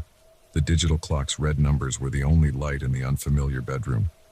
My heart was pounding, but I didn't know why. The bare walls and stacked moving boxes reminded me where I was. My first night in the new rental house on Cedar Street. A car passed outside, its headlights sweeping across the ceiling. The sound of the engine faded, leaving only silence. Complete silence. No creaks of an old house settling. No hum of the refrigerator. No wind in the trees. Just dead quiet. I sat up in bed, sheets clinging to my sweaty skin. The silence felt wrong. Houses always make some noise, especially old ones like this. But there was nothing. I reached for my phone on the cardboard box serving as a nightstand. The screen showed no notifications, just the time, 3:18 a.m. My throat was dry. I needed water. The wooden floor was cold under my bare feet as I walked to the bedroom door. The hallway stretched out in darkness. I hadn't installed any nightlights yet. I kept one hand on the wall, feeling my way toward the stairs. The first step creaked under my weight. I froze. In the silence, the sound seemed to echo through the empty house. I counted each step as I descended. 1, 2, 3. The handrail was smooth beneath my palm. When I reached the bottom, I stood still, letting my eyes adjust to the darkness. The kitchen was at the back of the house. Moonlight filtered through the window over the sink, casting weak shadows. I found a glass in one of the boxes marked kitchen and filled it from the tap. The water tasted metallic. I made a mental note to buy a filter tomorrow. That's when I heard it. A soft thud from upstairs, like someone setting down a heavy book. I stopped breathing. The glass slipped from my fingers and shattered in the sink. "Hello?" My voice came out as a whisper. No response. I grabbed a knife from the drawer. The handle was slick with sweat as I crept toward the stairs. Each step took forever. At the top, I paused again, straining to hear anything. The silence had returned. I checked every room. The spare bedroom, empty except for boxes. The bathroom, shower curtain drawn back, nothing behind it. My bedroom, bed unmade but untouched. Everything was exactly as I'd left it. I didn't sleep the rest of that night. I sat on my bed with my back against the wall, knife in hand, watching the sun slowly rise through the window. The next day at work, I could barely keep my eyes open. My coworkers noticed. "Rough night, James?" Sarah from accounting asked when I got my third cup of coffee before noon. "Just getting used to the new place," I said. I didn't mention the noise or the knife I'd slept with. That evening, I installed nightlights in every hallway and bedroom. I checked all the windows and doors twice before going to bed. I even looked in all the closets, feeling stupid but unable to stop myself. Everything was normal. I fell asleep watching Netflix on my laptop. The sound of footsteps woke me. Clear, distinct footsteps on the wooden floor above my head. But I was on the second floor. There was only an attic up there. I lay perfectly still, eyes wide in the dark. The steps moved slowly across the ceiling, heel to toe, heel to toe. They reached the far wall and stopped. Then they started back. My whole body was rigid. I couldn't move, couldn't breathe. The footsteps reached the middle of the ceiling and stopped again. A loud crash from downstairs broke the spell. I bolted upright, grabbing the knife from under my pillow. More sounds followed. The distinct noise of something being dragged across the floor. My hands shook as I dialed 911. The operator's voice was calm, professional. "Police are on their way. Stay on the line with me. Are you in a safe place?" "I'm in my bedroom," I whispered. "Second floor. Someone's in my house. Can you lock your door?" I got up slowly, trying to avoid making the floorboards creak. 3 steps to the door. The dragging sound continued downstairs. My fingers fumbled with the lock. Red and blue lights flashed through my window. I heard car doors slam, then heavy boots on the front porch. "Police! Open up!" The dragging stopped. When the officers cleared the house, they found nothing. No broken windows, no forced doors. But in the living room, every piece of furniture had been moved to the center of the room, stacked in a precise pyramid. Could someone have gotten in earlier, hidden until night? One officer asked. I shook my head. I checked everything before bed, twice. They took my statement and promised to increase patrols in the area. After they left, I stood in the living room staring at the furniture pyramid. My couch was on top, balanced perfectly on my dining room chairs. It took me an hour to put everything back. I checked my phone. 5:43 a.m. No point trying to sleep now. I made coffee and sat at the kitchen table, jumping at every small sound. The next few days were quiet. Too quiet. I started leaving the TV on for background noise. The silence felt like it was waiting for something. Friday night, I came home late from work. The front door stuck slightly as I opened it. Unusual, since it had been fine that morning. Inside, all the lights were off. I was sure I'd left the living room lamp on. The light switch didn't work. I used my phone's flashlight to check the breaker box in the basement. All the switches were in the correct position, but no power. I called the electric company. No outages reported in your area, sir. Everything looks normal on our end. I was heading back upstairs when I heard it, the scrape of furniture being moved above me. I swept my phone's light across the basement ceiling. The dragging stopped. My heart pounding, I ran up the stairs and threw open the door to the first floor. The furniture was exactly where I'd left it, but something was different. I looked around slowly, trying to identify what had changed. The pictures, all the framed photos I'd hung, were now upside down. I reached for the nearest one, a family photo from last Christmas. As I touched the frame, every light in the house blazed on at once. The sudden brightness blinded me. When my vision cleared, the photos were right side up again. I stood there, blinking, trying to process what I'd seen. The house was silent except for the hum of electricity. That night, I didn't even try to sleep. I sat in the living room with every light on, watching the shadows in the corners. Around 2 a.m., the TV turned itself off. I pressed the power button. Nothing. Unplugged it and plugged it back in. Still nothing. The footsteps started again, this time on the first floor. Slow, deliberate steps moving from the kitchen toward the living room. I could hear the floorboards creaking under each step. They stopped at the living room doorway. I stared at the empty space, my chest tight with fear. The temperature dropped. I could see my breath in the air. The footsteps started again, moving around the couch where I sat. I tracked their progress by the creaking boards, turning my head to follow the sound. They completed a full circle around me and stopped directly in front. The air was freezing now. My phone lay on the coffee table, but I couldn't make myself reach for it. The lights flickered once, twice, then went out. In the darkness, I heard breathing. Not my own. I ran. I didn't bother with shoes or keys or phone. I just ran out the front door into the night. Behind me, all the lights in the house came back on. Through the living room window, I saw my furniture slowly sliding across the floor, arranging itself into another pyramid. I spent the rest of the night in my car, parked under a streetlight at the nearby gas station. When the sun rose, I drove to a coffee shop and used their Wi-Fi to research the house's history. The local newspaper's online archives went back to the 1950s. I found what I was looking for in an article from 1963. Local man found dead in Cedar Street home.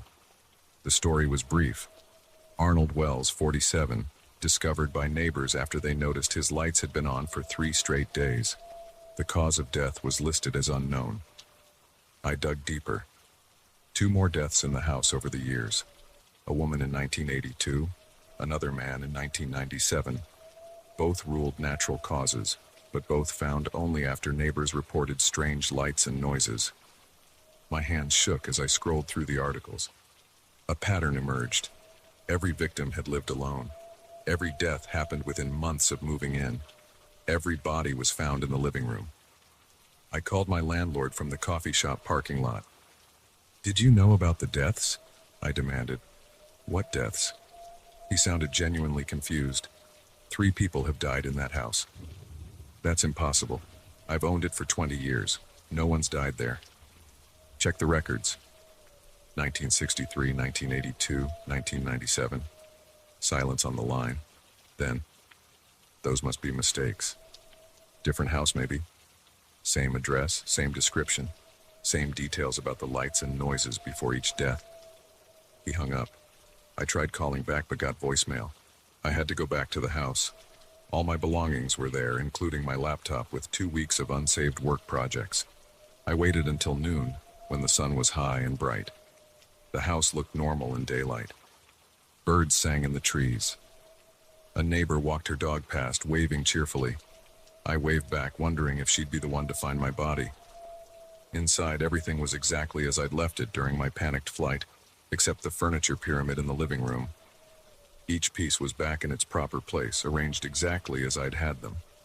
I ran upstairs and started packing, shoving clothes into garbage bags, dumping desk drawers into boxes. I worked fast, not bothering to organize anything. Just get out, get out, get out. The temperature started dropping around 2 p.m. I could see my breath again. The footsteps began, slow and steady, coming up the stairs. I grabbed what I could carry and ran. Behind me, I heard furniture scraping across floors throughout the house. At the front door, I looked back one last time. Every piece of furniture, every box, every loose item was floating 6 inches off the floor. I left everything else behind. Drove straight to a hotel and booked a week's stay. Called my boss and made up a story about burst pipes forcing me to move. Called the landlord again and told him to keep my security deposit. I wouldn't be back. That was 2 weeks ago. I'm in a new apartment now on the other side of town. Sometimes at night I still hear footsteps above me, but it's just the upstairs neighbors. Yesterday I drove past the house on Cedar Street. There was a "for rent" sign in the front yard. Through the living room window I could see furniture arranged in a perfect pyramid. I wanted to warn the next tenant. But who would believe me? Who would believe that a house could hunt, could wait, could arrange its kills with geometric precision? All I can do is watch the local news and count the days until I read about another body found in the living room, another unexplained death, another victim of the house that rearranges itself in the dark. I check the real estate listings every day now. 3 days ago, the "for rent" sign disappeared. Someone new has moved in. When I drive past at night, all the lights are always on.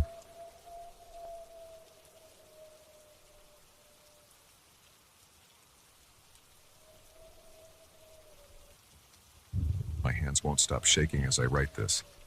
I need to get it down while it's fresh, while I can still hear those voices in my head. 3 days ago, I went hiking on the Cascade Ridge Trail. I've done this hike dozens of times before. Nothing about that morning seemed different. The weather was clear, temperature in the mid-60s, perfect hiking weather. I packed light, water, trail mix, my phone, and a light jacket. The morning fog still clung to the valley as I started up the trail at 7 a.m. The first 2 hours went exactly like they always do. I passed the usual landmarks: the split oak, the red rock formation that looks like a face, the old mining equipment rusting away in the brush. Around 10 a.m. I reached the point where I usually turn back, but the air felt good in my lungs, my legs weren't tired, and I had plenty of water left. I decided to push further up the trail. The path got steeper here, winding through a dense grove of old-growth pines. The ground turned rocky, with loose scree that shifted under my boots. That's when I saw it. Through a gap in the trees, something gray and angular caught my eye.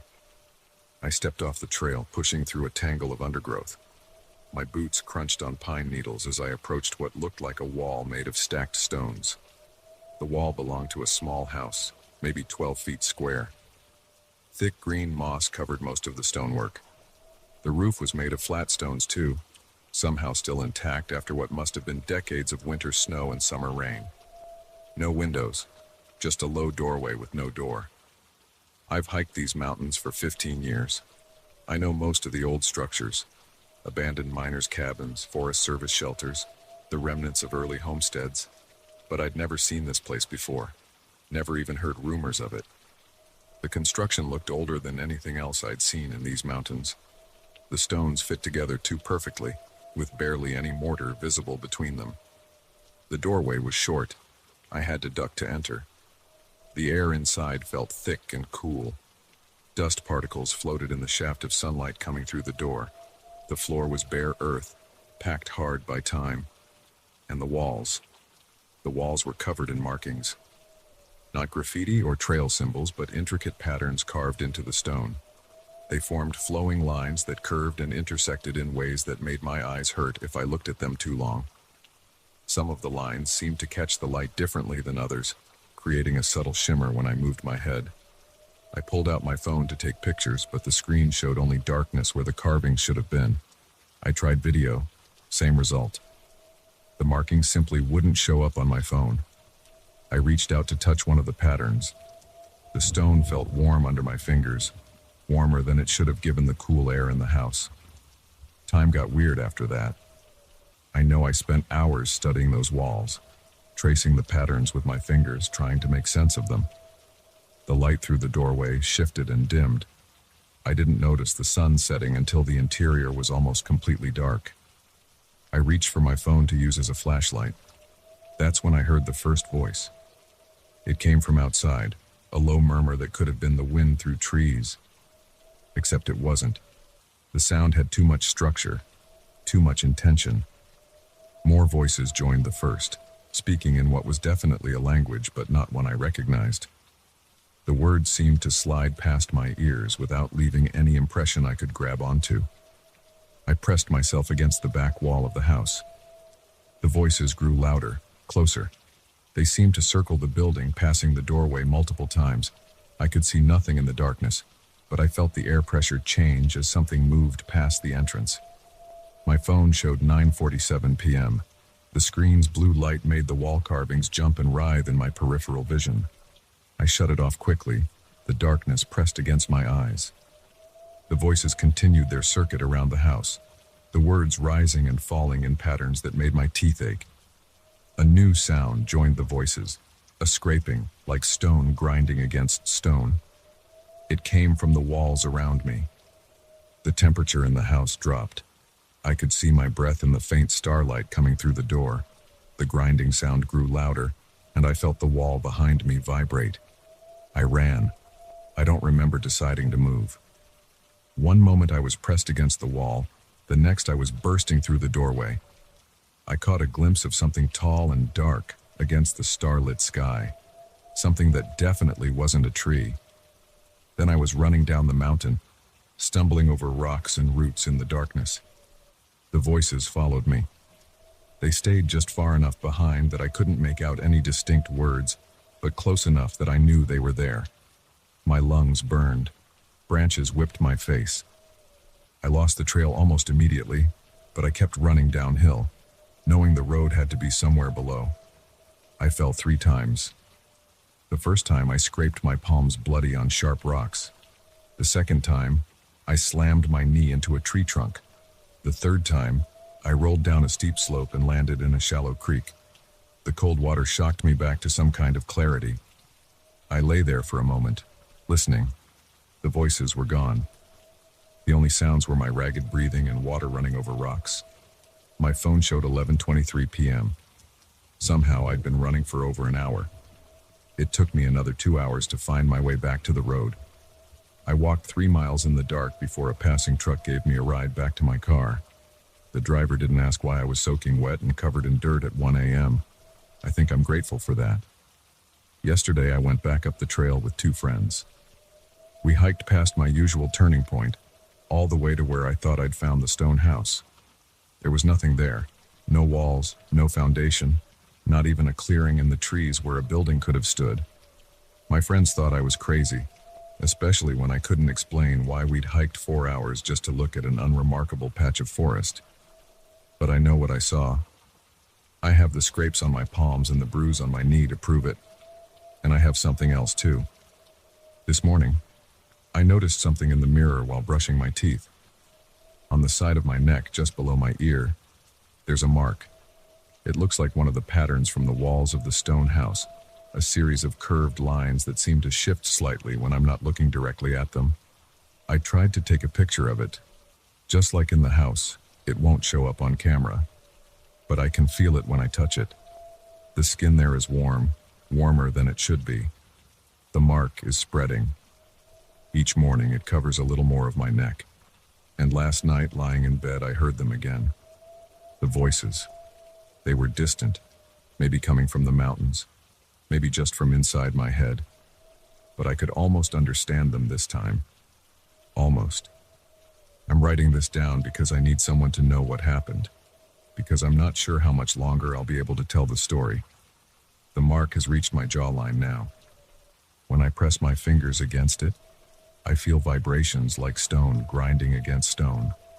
And the voices are getting clearer. They're telling me to go back to the house. They're telling me it's time to learn what the patterns mean. They're telling me I've been chosen. I'm going back up the mountain tomorrow.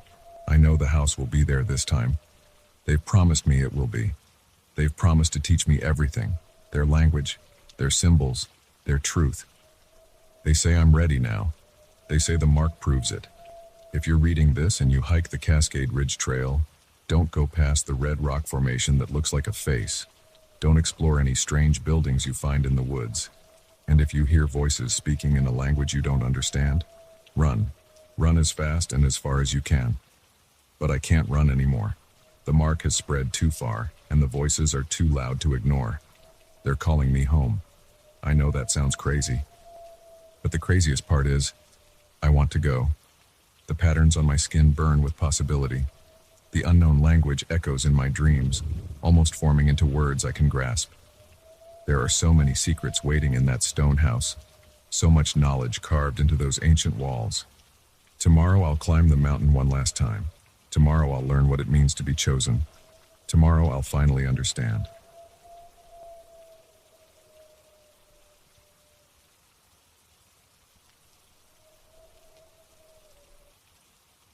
I need to write this down while it's still fresh in my mind, even though my hands are shaking so bad I can barely type. What happened last night on that bridge? I know how it sounds, but every word is true. I drive for Midwest Express Trucking. Nothing fancy, just hauling loads between Chicago and Minneapolis 3 times a week. Usually I stick to I-94, but last night I decided to take the back roads through Wisconsin. Big mistake. The dispatcher had been riding my ass about fuel costs, and I figured the shorter route would save some diesel. Plus, I was ahead of schedule for once and thought the quiet country roads would be a nice change of pace. It was around 2 a.m. when my eyes started getting heavy. The roads were completely empty, just endless cornfields and patches of forest lit up by my high beams. My coffee thermos had been empty for hours. I knew I needed to pull over before I drove myself into a ditch. I spotted this old concrete bridge up ahead spanning a small river.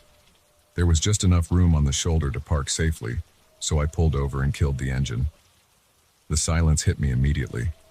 No cars, no wind, not even crickets. Just the soft gurgle of water flowing beneath the bridge.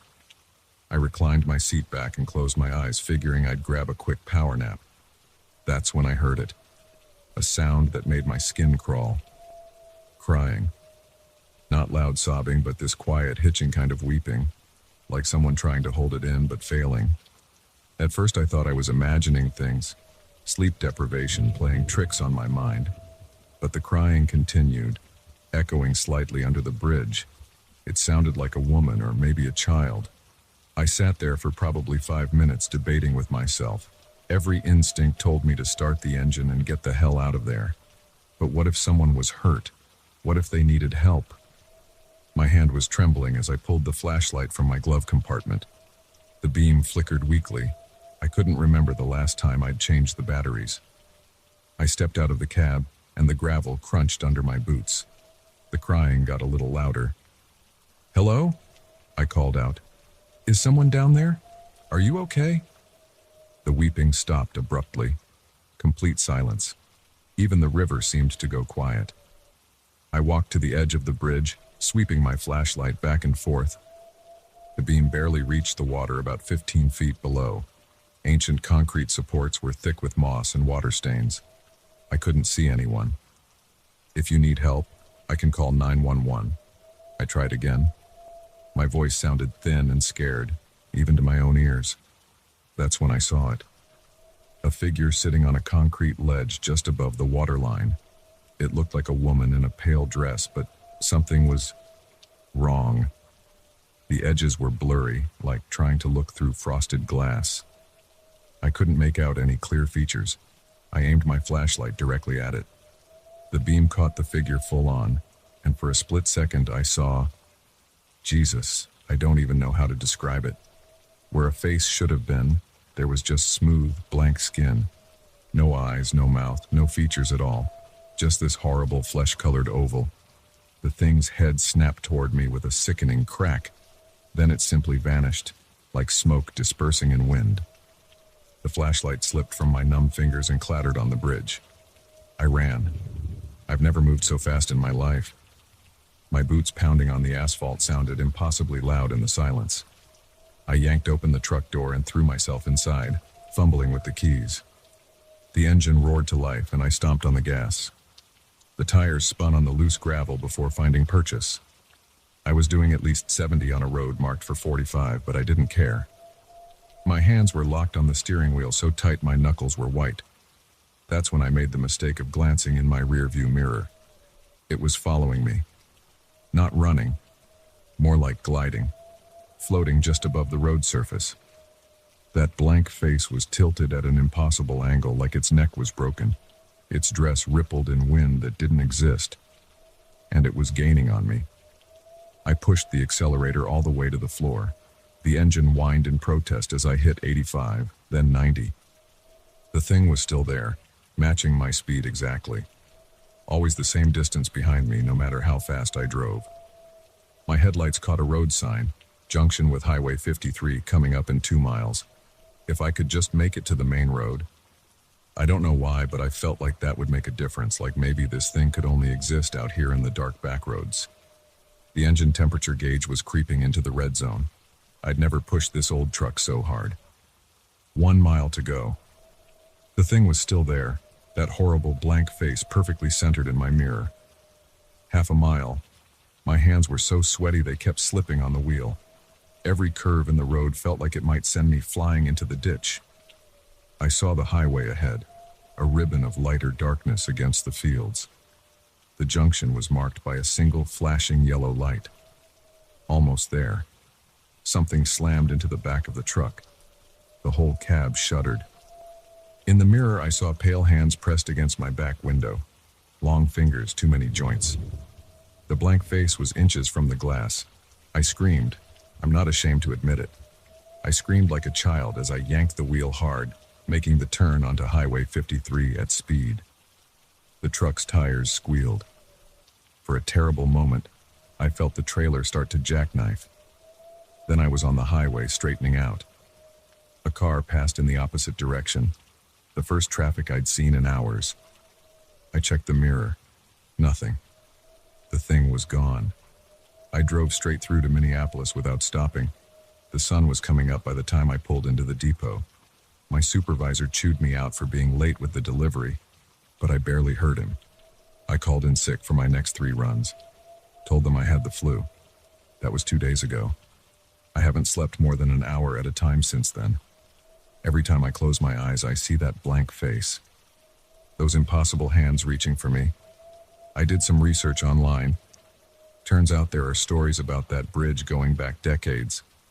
In 1962, a young woman jumped to her death there after her baby was stillborn. In 1985, 2 teenage girls disappeared in the area. Their bodies were never found. There are dozens of accounts from drivers who've had experiences similar to mine. Some say they heard crying. Others saw the figure by the water. A few claim they were chased.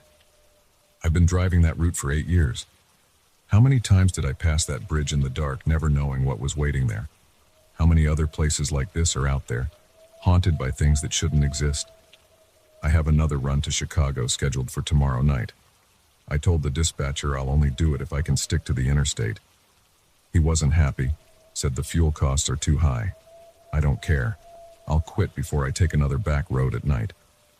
But even on the interstate, I know I'll be checking my mirror at every dark stretch of highway, watching for a pale figure gliding above the asphalt, wondering if maybe, just maybe, it followed me home that night, wondering if it's waiting for me somewhere up ahead in the darkness. The worst part? Sometimes when my apartment is completely quiet, I swear I can hear crying, just on the edge of hearing. A soft, hitching sound, like someone trying to hold it in but failing. And it's getting closer.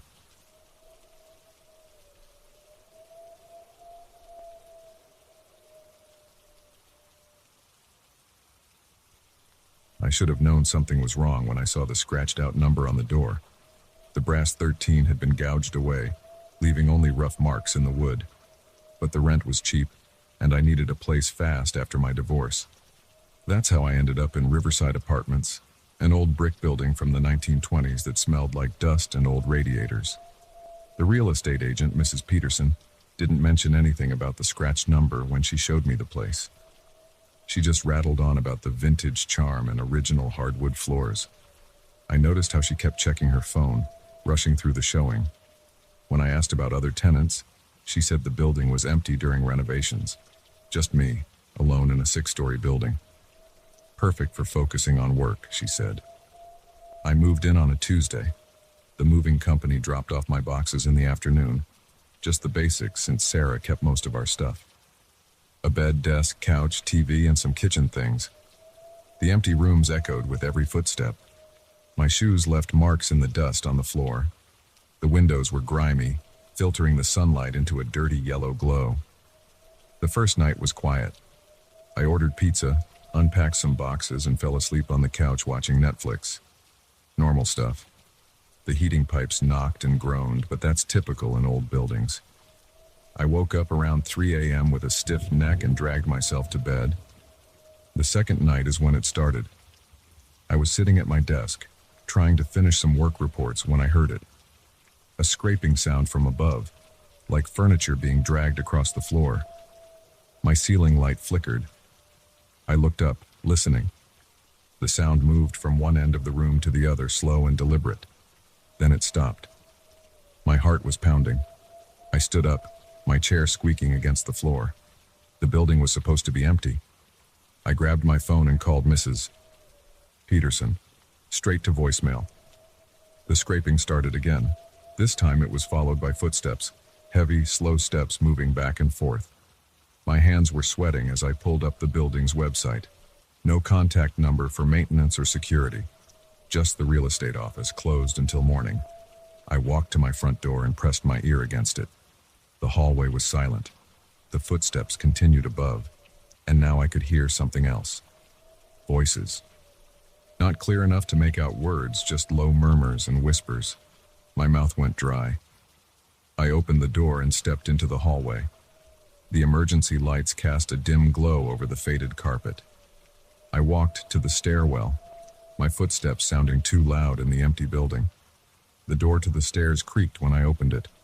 Looking up, I could see the next landing, floor 14. But that wasn't right. I was on the 13th floor. Even though the number was scratched out, I knew that's where I was. I counted again. Ground floor, then 1 through 12, then my floor, then 14. No mistake. The voices grew louder. I started climbing the stairs, my legs feeling heavy with each step. The temperature dropped as I went up. My breath came out in visible puffs. The whispers seemed to be coming from everywhere now. I reached the 14th floor landing. The door was identical to mine, but the paint was peeling and black mold grew around the frame.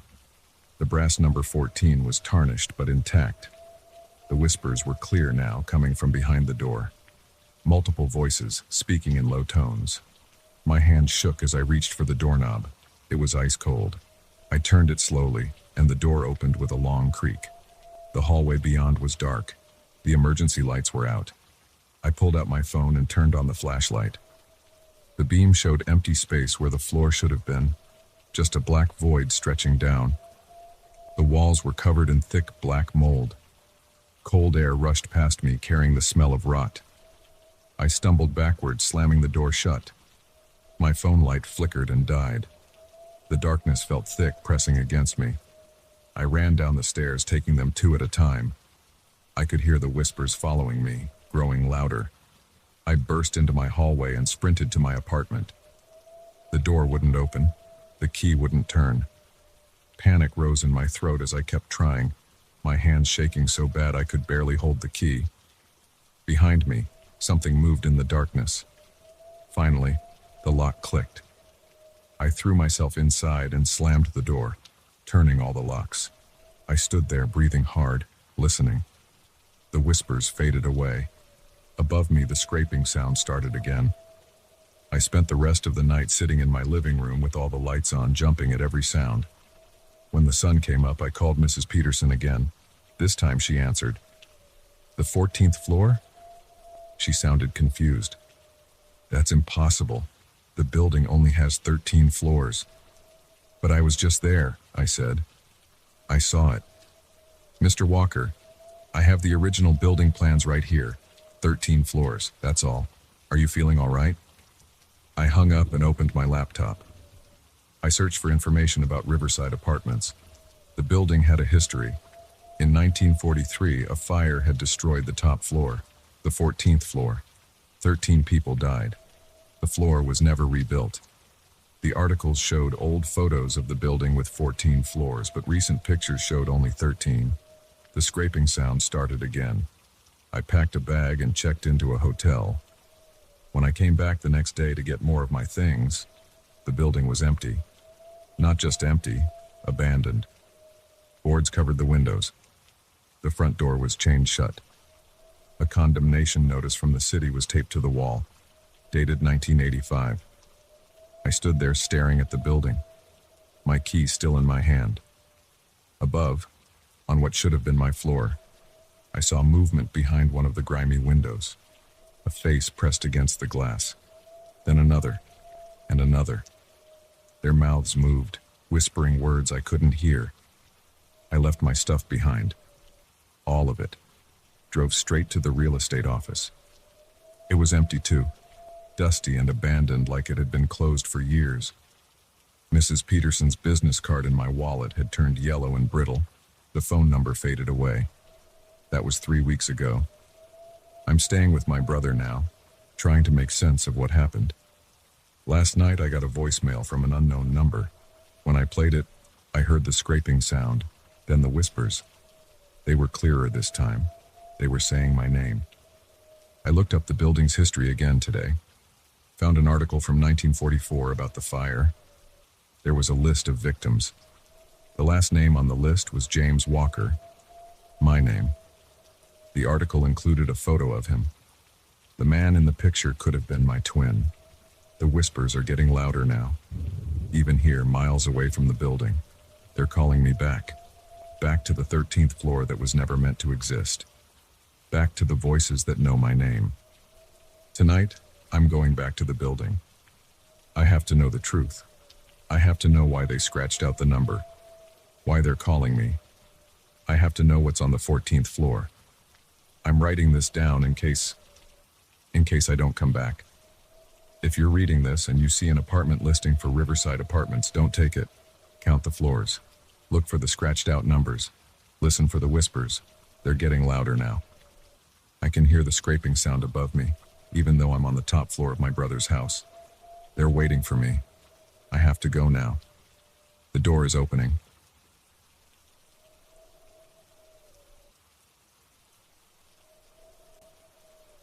The realtor never told me about David Foster until after I signed the lease. I only learned about him when Mrs. Chen from next door brought it up while I was unloading my moving truck. "You know what happened to the last tenant, right?" she asked, watching me struggle with a heavy box. When I shook my head, she told me how Foster had run screaming from the house one night 6 months ago, wearing only his underwear. He ended up in Spring Grove Hospital's psychiatric ward, babbling about curses and footsteps in the upstairs hallway. I laughed it off. The Row House was a steal for Baltimore. $200 a month for a restored 1890s Victorian with original hardwood floors and crown molding. Sure, it needed some work. The radiators clanked, some floorboards creaked, and the shared wall with Unit 42B transmitted sound too easily. But after my divorce, I couldn't be picky. I needed an affordable place close to my new job at Johns Hopkins, and 42A Sycamore Street fit the bill. The first week passed without incident. I settled into a routine. Wake up at 6 a.m., shower, coffee, commute downtown to the hospital where I worked as a radiologist. Come home, microwave dinner, watch Netflix, sleep. The house's quirks became familiar. The way the front door stuck slightly, the loose step on the stairs, the faint smell of old wood and plaster. The neighboring unit stayed empty. Then came the footsteps. I first heard them on a Tuesday night in October around 2 a.m. The sound yanked me from sleep. Heavy thuds moving across the second-floor hallway right above my bedroom. They were slow, deliberate steps like someone wearing work boots. Thud. Pause. Thud. Pause. The ancient floorboards groaned under each impact. My first thought was burglars. I grabbed my phone and the baseball bat I kept under the bed, heart pounding as I crept up the stairs. The second floor was pitch black except for streetlight filtering through the windows. I checked every room, the empty spare bedroom, the bathroom, the small office I'd set up. Nothing. No signs of forced entry, no open windows. The footsteps had stopped. I told myself it was just the house settling. These old places made weird noises. Everyone knew that. But the next night, same time, the footsteps returned. This time they paced back and forth for nearly an hour. I lay rigid in bed, bat clutched to my chest, listening to the slow, methodical thuds traverse the hallway above me. After the third night, I called my landlord. "Look, the place is over 100 years old," he said. "Pipes expand and contract. Wooden beams shift. It's normal." This isn't the building settling, I insisted. These are footsteps. Heavy ones. He sighed. Mr. Walker, I assure you the second floor is structurally sound. We had it inspected before you moved in. If you're really concerned, I can send someone to check it out next week. But I couldn't wait that long. The footsteps came every night now, always around 2 a.m., always with the same slow, heavy rhythm. I started sleeping with every light in the house on. I installed a security system. I even called the police one night, but by the time they arrived, the sounds had stopped. They found nothing suspicious. The lack of sleep started affecting my work. I dozed off while reviewing chest x-rays, mixed up patient files. My supervisor noticed and suggested I take some time off. Instead, I grew obsessed with researching the house's history. The Baltimore County Records Office had documents dating back to its construction in 1891. Nothing remarkable stood out, just a series of owners and tenants over the decades. No deaths were recorded at the address. No violent crimes. The most recent entry showed David Foster's rental agreement from January to April of the previous year. I tracked Foster down at Spring Grove Hospital. Getting in to see him wasn't easy. I had to pretend to be a relative. When they finally brought him to the visiting room, I barely recognized him from the driver's license photo in his rental application. His hair had gone completely gray. Deep lines creased his face. His hands trembled constantly. "The footsteps," he said as soon as I sat down. "You're hearing them too, aren't you? Always at 2 a.m. I leaned forward. "What are they? What's causing them?" Foster's eyes darted around the room. "It's not what, it's who. The original owner. Harrison Blake. He built both houses, lived in 42A. Died there too in 1916. Fell down the stairs and broke his neck." He grabbed my arm, but he never left. He's still there, pacing, always pacing, looking for something. "There's no record of anyone dying in the house," I said, "because they covered it up. His family didn't want scandal, but I found letters, old newspapers. Blake was obsessed with the occult, conducted rituals in the basement, tried to contact the dead." Foster's voice dropped to a whisper.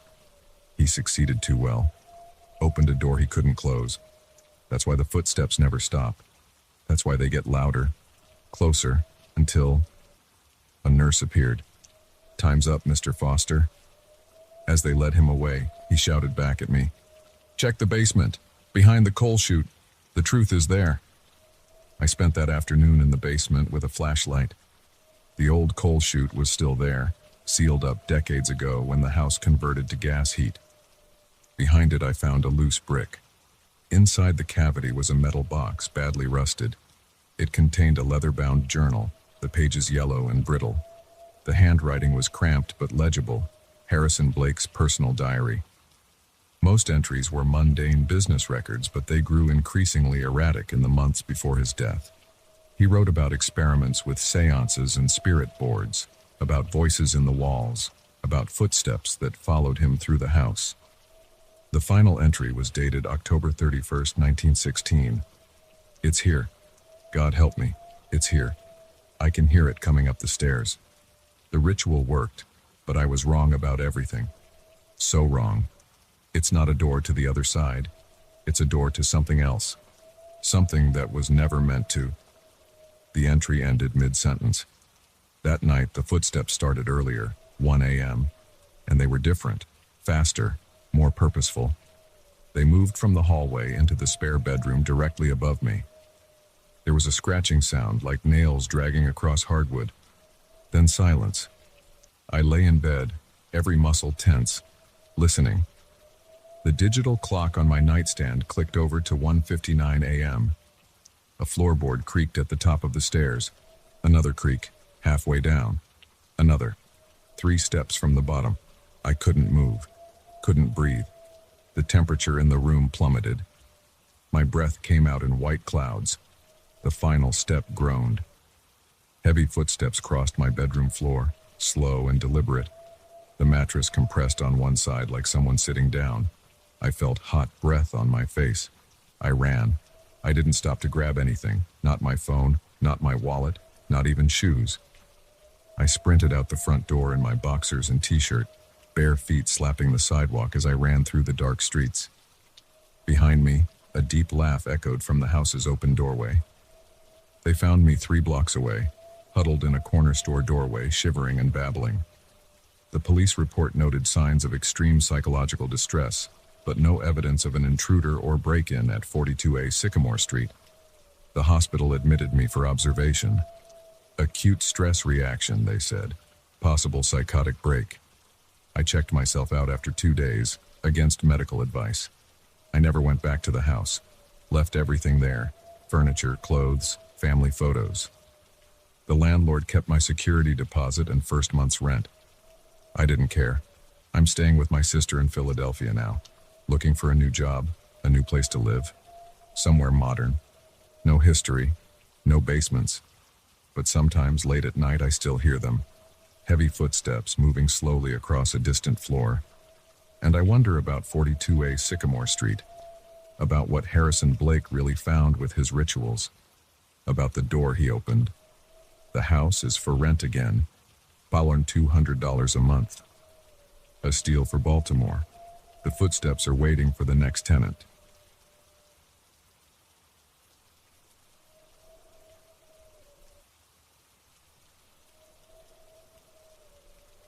I shouldn't have gone to check on those sounds.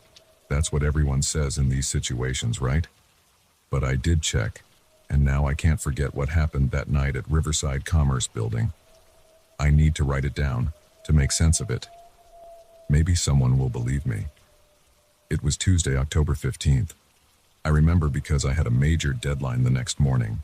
Quarterly reports that my boss, Thompson, needed by 9 a.m. sharp. The cleaning crew had left hours ago, and the old building's heating system had switched to night mode, making the radiators tick and pop in that familiar way. I'd been crunching numbers at my desk since 8 a.m., surviving on vending machine coffee and stale granola bars. The clock on my computer showed 11:42 p.m. when the first bang echoed through the empty office. I jumped, knocking over my cold coffee. The sound came from down the hall, near the storage room. The storage room. Just thinking about it makes my hands shake. It's an old room from when this building was a textile factory in the 1920s. Heavy oak door, brass handle, always locked. We keep old files and equipment there now. I'd only been inside once during my first week, when Thompson gave me the office tour. The bang came again, louder this time, like someone hitting a metal filing cabinet with their fist. I stood up, my chair squeaking against the linoleum floor. The fluorescent lights hummed overhead as I walked to my office door and peered into the hallway. Bang, bang, bang. The sounds got louder, more insistent, like someone was trapped inside trying to get out. But that was impossible. The door was always locked, and I had the only key on this floor, a heavy brass thing Thompson had given me for emergencies. I reached for my phone to call security, then remembered they'd left at 10 p.m. Budget cuts. The night guard only patrolled the ground floor now. The banging continued, rhythmic and desperate. What if someone was actually trapped in there? Maybe one of the cleaning staff had gotten locked in somehow. I couldn't just ignore it. I walked down the dark hallway, my footsteps echoing on the worn carpet. The emergency lights cast long shadows on the walls. The banging got louder as I approached. My hands were sweating as I pulled out the key. The brass handle was ice cold. I turned the key and the old lock clicked open. The banging stopped instantly. "Hello?" I called out, pushing the door open. "Is someone in here?" The storage room was pitch black. I fumbled for the light switch, my fingers trembling against the wall. When I found it, the fluorescent tubes flickered to life with a buzz. Empty. The room was completely empty of people. Just rows of metal filing cabinets, cardboard boxes stacked to the ceiling, and old office furniture covered in dust sheets. But something was wrong. The air felt different, heavy and thick with a musty smell that made my nose wrinkle, like wet cardboard and rotting wood. The temperature dropped suddenly. I could see my breath forming clouds in front of my face. My skin prickled with goosebumps. It had to be at least 20 degrees colder than the hallway. I took a step inside, my shoes crunching on something. Looking down, I saw a thin layer of frost coating the concrete floor. That wasn't possible. It was October, and the building's heating was still working. I could hear the radiator ticking in the hallway behind me. The door slammed shut. I spun around, grabbing for the handle. It wouldn't turn. I pulled harder, rattling it, but it was locked somehow. The key was still in my hand, but when I tried to put it in the lock, it wouldn't fit, like the lock had changed shape. The lights flickered, and the musty smell got stronger. A shadow moved in my peripheral vision. When I turned to look, there was nothing there. Just the rows of filing cabinets stretching into the darkness at the back of the room. My phone. I pulled it out of my pocket with shaking hands. No signal. Of course there was no signal. The storage room walls were thick concrete, and we'd always had reception problems down here. Another movement caught my eye. This time, when I turned, I saw one of the dust sheets ripple. There was no wind in here. No vents. No windows. Nothing that could make fabric move like that. The temperature dropped again. The frost on the floor spread, crackling as it formed. My teeth started chattering. I could feel the cold seeping through my shoes, numbing my feet. Bang! The sound came from inside one of the filing cabinets. Then another, and another. All around the room, metal drawers began to shake and rattle. The noise was deafening in the enclosed space. I backed up against the door, trying the handle again, still locked. The banging got louder, faster. Dust sheets began to flutter violently, like they were being whipped by a storm. Papers flew out of boxes, swirling in the air. The lights flickered faster now, strobe-like flashes that turned the room into a series of frozen moments. In one flash, I saw a figure standing at the back of the room. Tall, impossibly tall, its head brushing the ceiling. In the next flash, it was closer. The next flash, closer still. I couldn't move, couldn't breathe. The cold had reached my chest, making each breath painful.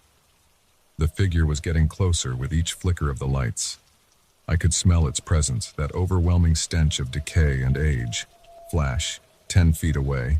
Its form was wrong, limbs too long, joints bent at impossible angles. Flash, 5 feet. I could see where its face should be, just smooth, pale skin stretched over bone. Flash, 3 feet. A hand reaching toward me, fingers like pale spider legs. The lights went out. I felt something cold brush against my cheek. A whisper in my ear, in a voice that sounded like rustling paper. "You shouldn't be here," I screamed. My body finally responded, and I slammed myself against the door. It burst open, sending me sprawling into the hallway. I scrambled to my feet and ran. Didn't look back. Didn't stop until I reached my car in the parking lot. The next morning, I arrived at work late. Thompson was angry about the quarterly reports, but I couldn't care less. I walked straight to the storage room. The door was locked, just like always. When I unlocked it, everything was normal. No frost, no scattered papers. The temperature was fine, but the smell was still there. Faint, but unmistakable. And when I checked the security footage from the previous night, trying to prove to myself that something had happened, I found that the cameras had stopped recording between 11:40 p.m. and 12:15 a.m. Just static. I gave my 2 weeks' notice that afternoon. Found a new job across town. But I still dream about that night, about the cold and the banging and that figure in the darkness. Sometimes when I'm working late at my new office, I hear a faint knocking sound. And even though I know it's just the heating system or the building settling, I pack up my things and leave. Because now I know what lives in old buildings after dark, what hides in locked rooms and empty spaces, what waits behind closed doors, making sounds that shouldn't be there, hoping someone will be curious enough to investigate. I know, and I can never forget. I've written this down as a warning. If you're working late and you hear strange sounds coming from somewhere you know should be empty, don't investigate. Don't unlock any doors. Just leave. Leave immediately. Because if you open that door, like I did, you might find out that some rooms aren't meant to be opened. Some spaces aren't meant to be explored, and some things are locked away for a very good reason. I still have nightmares about what I saw in that storage room, But what really keeps me awake at night is a different thought. What if I hadn't been able to get out? What if that thing had kept me there in that cold darkness? What if I'd become another sound in the night, banging on the door, hoping someone would be foolish enough to check? Sometimes when I drive past my old office building late at night, I look up at the windows. Most are dark, but occasionally I see a light on in someone's office. Someone working late like I used to. And sometimes, just sometimes, I think I see a shadow move behind those lit windows. Something tall and wrong, with 2 long limbs and no face. I want to warn them, to tell them to go home before it gets dark. But who would believe me? Who would listen to a story about impossible cold and locked doors that unlock themselves in figures that shouldn't exist? So I drive on, and I hope they're smarter than I was. I hope they never have to learn what I learned that night, that some sounds should go uninvestigated, some doors should stay locked, and some rooms should remain unopened. Because now I know the truth about old buildings and empty rooms. They're not always as empty as they seem.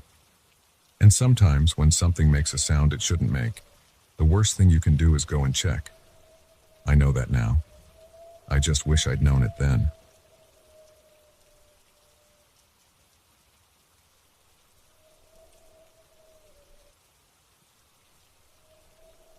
My hands were shaking when I pulled that piece of paper from the coat pocket. Just a folded scrap, yellowed and creased, with 5 words scrawled in messy handwriting. I should have thrown it away. Should have tossed it in with the other garbage I was sorting through at the thrift store. Instead, I read those words again. Now he is behind you. I've worked at Second Time Around Thrift for 3 years now. Every day I sort through the donations, price items, stock shelves. It's mindless work, but it pays the bills. That Tuesday started like any other. Mountains of garbage bags filled with clothes dumped at our back door overnight. I was going through them one by one, separating what we could sell from what needed to be trashed. The coat was nothing special. Brown wool, probably from the 80s, with worn elbows and a torn lining. As I checked the pockets before throwing it in the reject pile, my fingers brushed against paper. Probably an old receipt or grocery list, but I always check. You'd be amazed what people forget in their pockets. Cash, jewelry, love letters, photographs. When I unfolded the note, the hair on my arms stood up. The handwriting was jagged, pressed deep into the paper like whoever wrote it was desperate. Just those 5 words, no date, no signature. I looked behind me. Empty sorting room, just clothes and boxes. But my neck tingled, like someone had just blown cold air across it. Get it together, I muttered. I crumpled the note and aimed for the trash can, but I couldn't let go. Something about those words dug into my brain. I smoothed the paper out and slipped it into my pocket. The rest of my shift crawled by. Every few minutes my hand would drift to my pocket, touching the note through the fabric. Twice I caught myself looking over my shoulder at nothing. By the time I clocked out at 6, I was jumpy enough that I rushed to my car without saying goodbye to anyone. The drive home was normal. Traffic was light, sky going dark with winter coming on. I live alone in a small ranch house on the outskirts of town. Used to love how quiet it was out there. As I pulled into my gravel driveway, the silence felt different, heavy, watching. I went through my usual routine, kicked off my shoes, microwaved leftover pasta, grabbed a beer from the fridge, sat down to watch TV, but I couldn't focus on the screen. The note was still in my pocket, burning against my leg. I took it out and set it on the coffee table. The first knock came at 8:47. 3 sharp raps on my kitchen door. I muted the TV, heart suddenly pounding. Nobody uses that door. It opens onto my backyard, which is fenced in. The only way to reach it is through the gate, which I always keep locked. I waited, barely breathing. Nothing but silence. Then, 3 more knocks, harder this time. I stood up slowly, legs shaking. "Who's there?" My voice came out as a croak. No answer. I crept to the kitchen, staying away from the windows. The door was solid wood with no window. The knocking came again, right in front of me.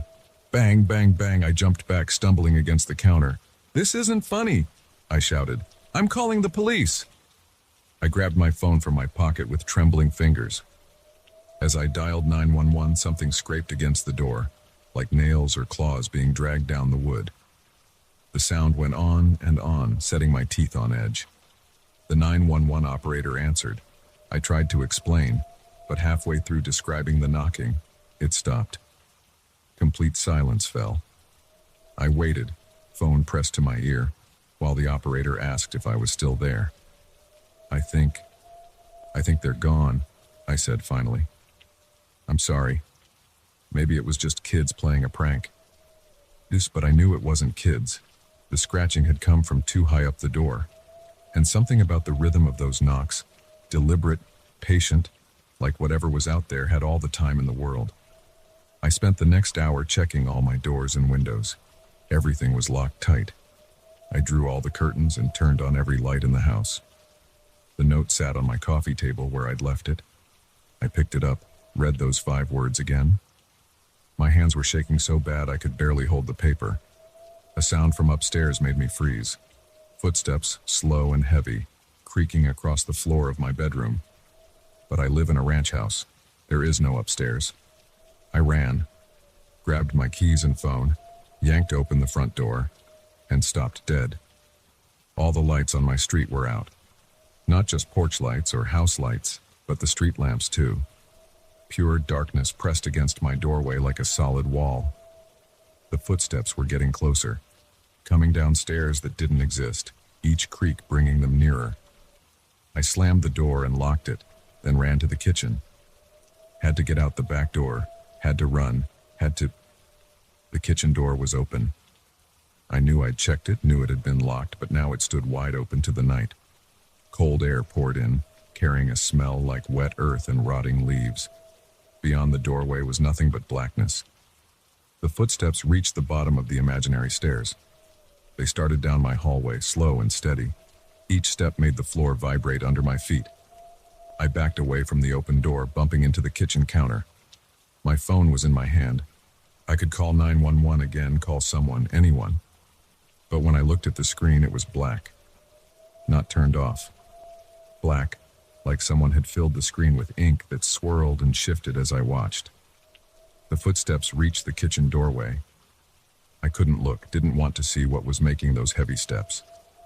But my eyes were drawn up against my will. Nothing. The doorway was empty.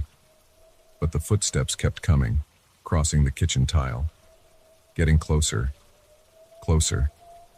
The note was still clutched in my other hand, crumpled into a ball.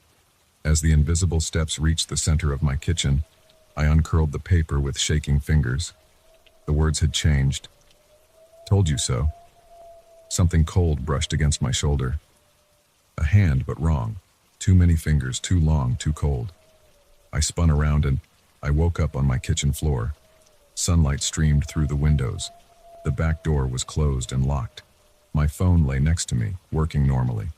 Everything looked exactly as it should, except for the deep scratches gouged into my kitchen door, except for the muddy footprints on my tile floor. Huge prints, not made by any human feet, except for the note, now torn to shreds and scattered across the counter. I called in sick to work, spent the morning in a daze trying to convince myself it had been a dream or a hallucination. But every time I closed my eyes, I felt those cold fingers on my shoulder. Every silence seemed to hide footsteps. That was yesterday. I'm writing this all down now because I need someone to know what happened. Need there to be a record. Because it's getting dark again, and I can hear something moving around in the crawl space under my house. Something big, dragging itself closer to the access panel in my hallway floor.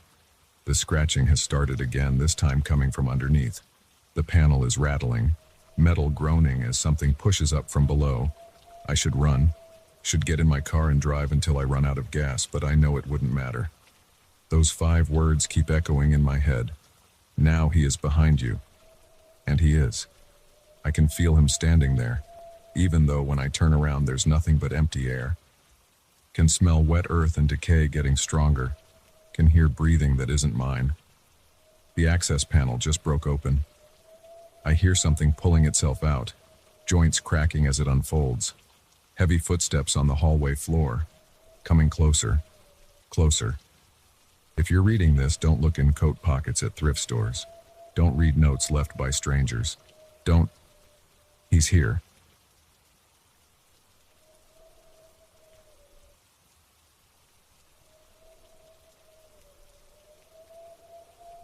A week has passed, but my hands still shake when I think about what happened in that factory. The doctors say I'm experiencing acute stress disorder. They've prescribed pills that are supposed to help me sleep. But pills can't erase what I felt that night, what brushed against me in that dark corridor. I need to write this down to get it out of my system. Maybe then I'll stop jumping at every shadow. It started as just another urban exploration trip with my usual crew, Mike, Sarah, and Danny. We'd been doing this for 2 years, checking out abandoned buildings around the Rust Belt. The old Riverside manufacturing plant had been on our list for months. The massive complex had shut down in 2008, leaving behind 5 acres of deteriorating industrial buildings.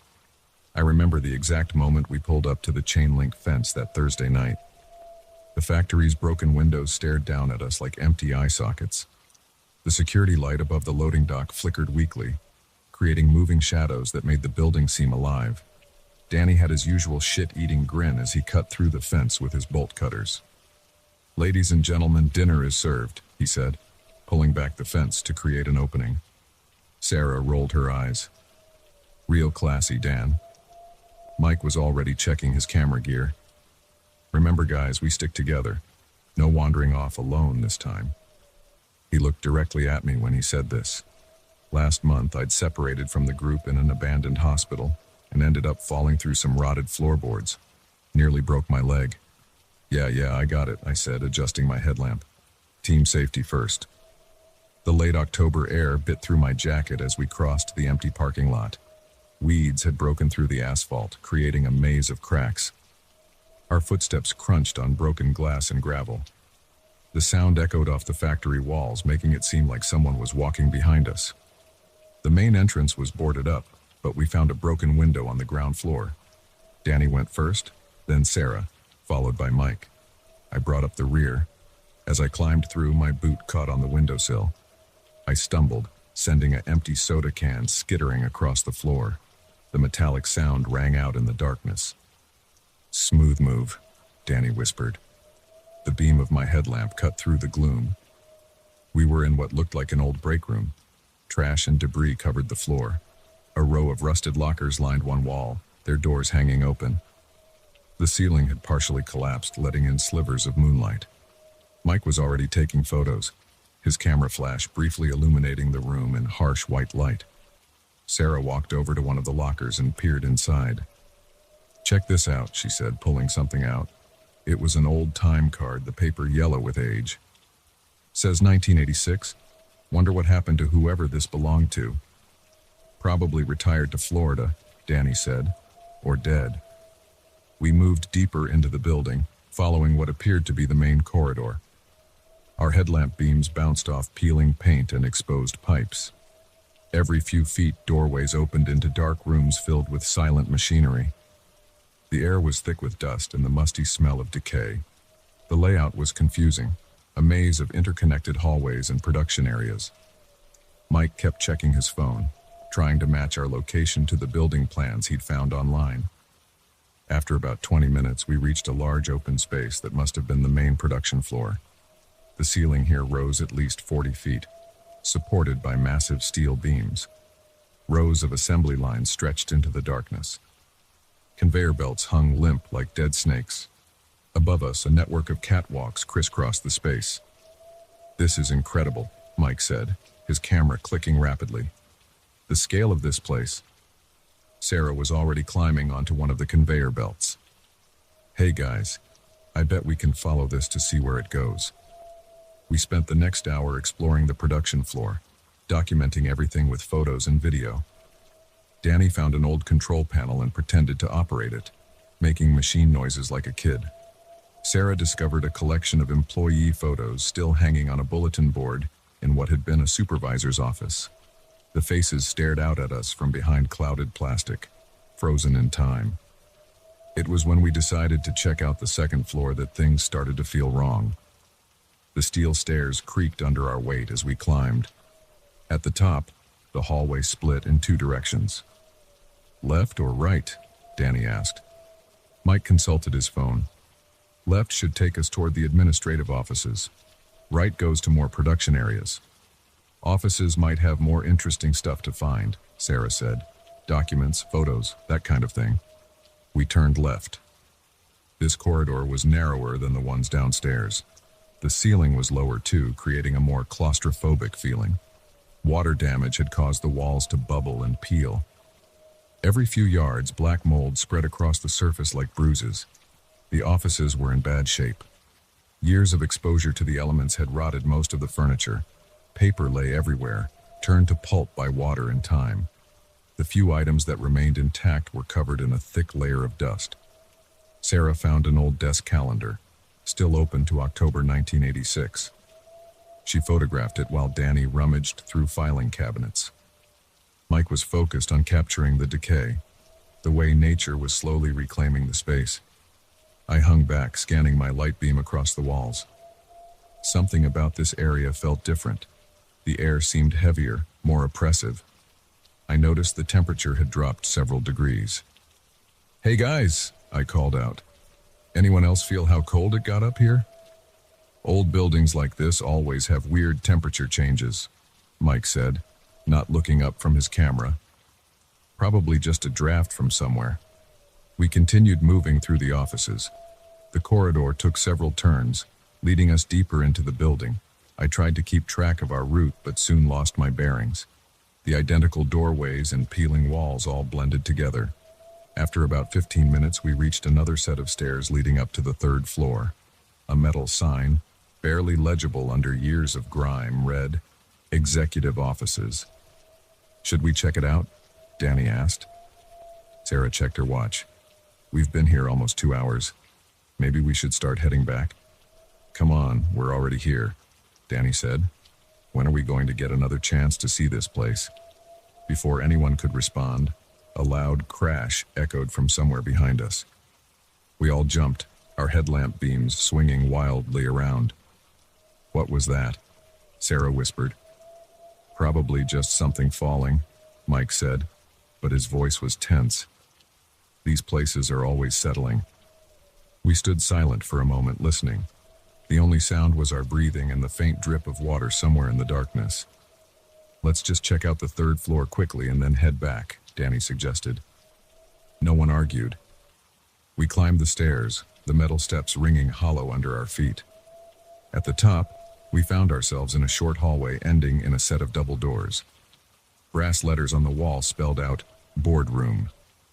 The doors were locked, but Danny made quick work of them with his crowbar. They opened with a grinding screech that set my teeth on edge. Our lights revealed a large conference room dominated by a massive wooden table.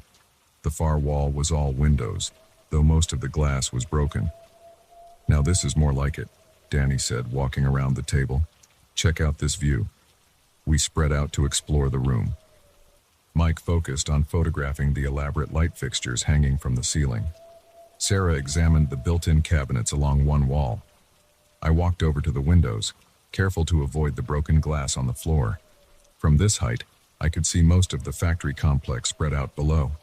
The moonlight gave everything a silvery, otherworldly quality. Movement caught my eye, probably a bird or a plastic bag caught in the wind. That's when I first felt it. A slight change in the air pressure, like when someone walks past you very quickly. I turned, expecting to see one of my friends, but they were all still occupied with their exploring on the other side of the room. A chill ran down my spine. I told myself it was just a draft from the broken windows, but something felt off. The sensation had been too distinct, too purposeful. "Hey guys," I said, my voice sounding strange in my ears. "I think maybe we should..." Before I could finish, all our headlamps flickered simultaneously. For a split second, we were plunged into complete darkness. When the lights came back on, everyone was looking around nervously. "Okay, that was weird," Sarah said. "Battery interference, maybe?" "All 4 lights at exactly the same time?" Mike asked. "That's not normal." "Let's get out of here," I said. Something in my tone must have conveyed my unease because no one argued. We made our way back to the stairs, moving faster than before. The temperature seemed to be dropping rapidly. I could see my breath forming clouds in my headlamp beam. As we descended to the second floor, I noticed the sounds of our footsteps had changed. Instead of 4 sets of steps, I could distinctly hear 5. The extra footfalls were slightly out of sync with ours, like someone following just a bit too slowly. I stopped and turned around, shining my light up the stairs. Nothing was there, but the footsteps continued for a fraction of a second after we'd all stopped moving. "Did anyone else hear that?" I asked. "Hear what?" Danny said, but I could see the tension in his face. Before I could explain, a door slammed somewhere above us. The sound echoed through the stairwell like a gunshot. Sarah let out a small scream. "Run," Mike said quietly. Then louder, "Run." We bolted down the stairs, taking them 2 at a time. I was at the back of the group again. As we reached the second floor landing, I felt it again, that sensation of something passing close by. But this time it was stronger, more defined. I could have sworn I felt fabric brush against my arm, and then I heard it, a deep, raspy breath right behind my left ear. I froze. The others were already halfway down the corridor, their headlamp beams bouncing wildly as they ran. I wanted to call out to them, but my voice wouldn't work. The breathing continued, heavy and wet, like someone who had been running for a long time. Slowly, fighting against every instinct screaming at me to run, I turned my head. My headlamp illuminated empty air, but the breathing didn't stop. If anything, it got louder. That's when I noticed the dust motes in my light beam. They were swirling in a distinct pattern, as if being disturbed by something I couldn't see. Something roughly the size and shape of a person. The scream that tore from my throat didn't sound human. I ran faster than I've ever run in my life, chasing after the retreating lights of my friends. The breathing followed me, along with the sound of rapid footsteps that were definitely not my own. I caught up with the others at the bottom of the main stairs. They were waiting for me, faces pale in the glow of their headlamps. "What happened?" Mike demanded. "What was that scream?" I couldn't speak. I just pointed back up the stairs, trying to catch my breath. That's when we all heard it. Footsteps descending the stairs behind me. Heavy, deliberate steps.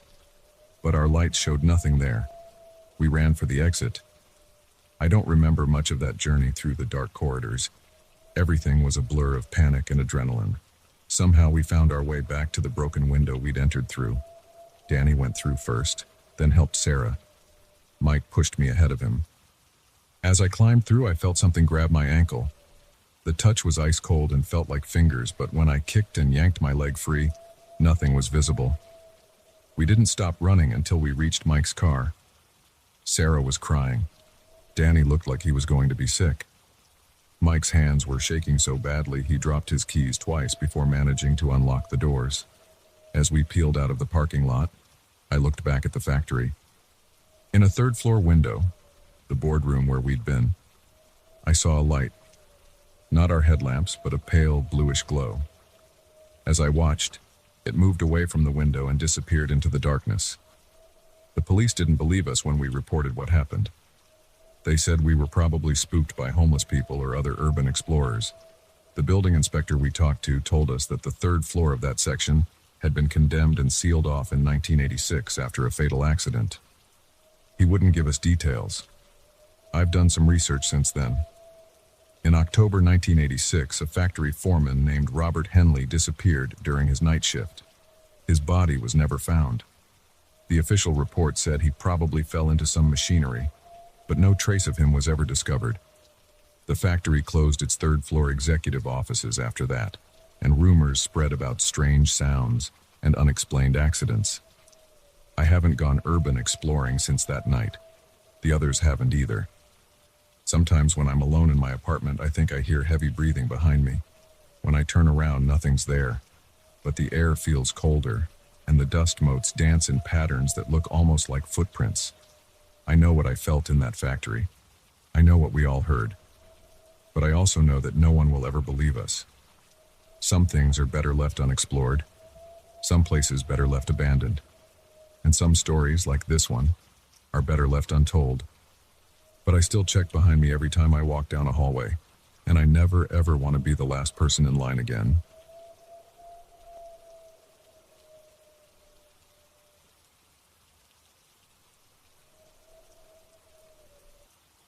I still wake up some nights with my heart racing, sheets soaked in sweat, remembering that weekend at Blackwood Trail. The rational part of my brain tells me there has to be a logical explanation for what happened, but my body remembers the terror. This is everything that occurred during those 48 hours as best as I can recall it. It started as a normal camping trip. Mark and I had been planning it for weeks, just a regular 2-day getaway to disconnect from our phones and drink some beers around a campfire. We'd known each other since college, and these weekend trips had become our tradition. This one was supposed to be like all the others. We picked a spot we'd never been to before, about 3 hours north of Seattle, following a recommendation from Mark's co-worker, who said the fishing was good there. We arrived at the trailhead around 2 in the afternoon on Saturday. The parking lot was empty except for a beaten-up red pickup truck parked in the corner. The air was cold and damp, typical Pacific Northwest weather for early October. I shouldered my pack while Mark checked his phone one last time before we lost signal. "Forecast says clear skies tonight," he said, stuffing the phone in his jacket pocket. "Should be perfect for stargazing." The trail started off easy enough, winding through tall Douglas firs and western red cedars. Our boots crunched on fallen leaves and broken twigs. The forest was quiet, except for the occasional bird call and the sound of a stream somewhere in the distance. After about an hour of hiking, we found a decent clearing about 50 yards off the main trail. "This looks good," Mark said, dropping his pack. "Flat ground, good tree coverage, close enough to water." I agreed, and we started setting up camp. We had it down to a science after years of doing this. Mark handled the tent while I gathered firewood and cleared a space for the fire pit. By 4 o'clock, we had everything set up. Our 4-person tent, camp chairs, and a neat pile of firewood ready for later. We spent the afternoon fishing at the nearby stream. The water was clear and cold, running fast over smooth rocks. We caught a couple of small trout, nothing worth keeping, so we released them back. As the sun started to set, we headed back to camp to start dinner. That's when I noticed the first odd thing. Our camp chairs had been moved. Not knocked over by the wind, moved. They were now facing the trees instead of the fire pit where we'd left them. Mark didn't seem concerned. "Probably some hikers passed by and used them for a quick rest," he said, turning them back around. I nodded, but something felt off. We hadn't seen or heard anyone else on the trail all day, and our camp wasn't visible from the main path. Still, I pushed the thought aside and focused on getting the fire started. The temperature dropped quickly after sunset. We sat around the fire, eating freeze-dried stroganoff and drinking beer, swapping the same old stories we always did. Everything felt normal until about 9 o'clock, when Mark suddenly stopped mid-sentence and tilted his head. "Did you hear that?" he asked. I listened. At first, all I could hear was the crackling of the fire and the usual forest sounds. Then I heard it. Voices. They were too far away to make out any words, but they sounded like they were coming from somewhere in the darkness behind our tent. The voices were muffled, like people trying to talk quietly but not quite succeeding. "Hello?" Mark called out. His voice echoed slightly through the trees. No response. We sat in silence for a few minutes, straining to hear more. The voices had stopped. I grabbed my flashlight and swept the beam through the trees, but the light only reached about 30 feet before being swallowed by darkness. Nothing moved in the illuminated areas except shadows cast by the swaying branches. "Probably just other campers," I said, not believing it myself. The voices hadn't sounded like normal camping chatter. They'd sounded urgent, almost angry, like people having an argument but trying to keep their voices down. We stayed up another hour, but the voices didn't return. The fire had burned down to embers when we decided to turn in. I made sure our food was properly stored in the bear canister and placed it far from our tent. Inside the tent, I checked that my knife was within reach, then slipped into my sleeping bag. I don't know what time it was when I woke up. The moon was bright enough that I could see Mark's outline in his sleeping bag next to me. He was sitting up, completely still. "Mark," I whispered. "There's someone out there," he whispered back. "Listen." I held my breath. Footsteps crunched in the leaves outside our tent, slow and deliberate. They circled the tent once, twice, then stopped near the entrance. The shadow of a figure fell across the tent wall, visible in the moonlight. It stood there, not moving, not making a sound. My heart hammered against my ribs. I reached for my knife with trembling fingers. The shadow remained still for what felt like hours, but was probably only minutes. Then it moved away, and the footsteps resumed, heading into the forest. Neither of us spoke until the sound had completely faded away. Mark switched on his flashlight. "We need to check outside," he said. "Are you crazy? We should stay in the tent. What if they're messing with our food or our cars?" He had a point. We couldn't afford to lose our supplies or end up stranded. We grabbed our flashlights and knives and unzipped the tent as quietly as possible. The clearing looked exactly as we'd left it. The fire pit held cold ashes. Our chairs sat empty around it. The bear canister was untouched. We swept our lights through the surrounding trees but saw nothing unusual. "Look at this," Mark said suddenly. His light beam was focused on the ground near the tent. A single boot print was pressed into the soft earth, much larger than either of our boots. We did a complete circuit of our campsite, finding nothing else out of place. The forest had fallen silent. No insects chirping, no night birds calling, just absolute silence. "Maybe we should pack up," I suggested. "Hike out now." Mark shook his head. "It's too dangerous to hike at night. We'd probably break an ankle or get lost. Better to wait until morning." We went back into the tent, but neither of us slept. We sat up, backs against our packs, knives ready. Every snapping twig or rustling leaf made us flinch. Around 3 in the morning, the voices returned. They were closer this time, and there were more of them. They seemed to be all around us, moving through the trees, still speaking in those urgent, muffled tones. I couldn't make out any words, but the voices didn't sound entirely right. The cadence was off, the pitch unusual. Then we saw the shadows. Our tent was illuminated by the moon, and dark shapes moved across the walls, human-shaped but wrong somehow.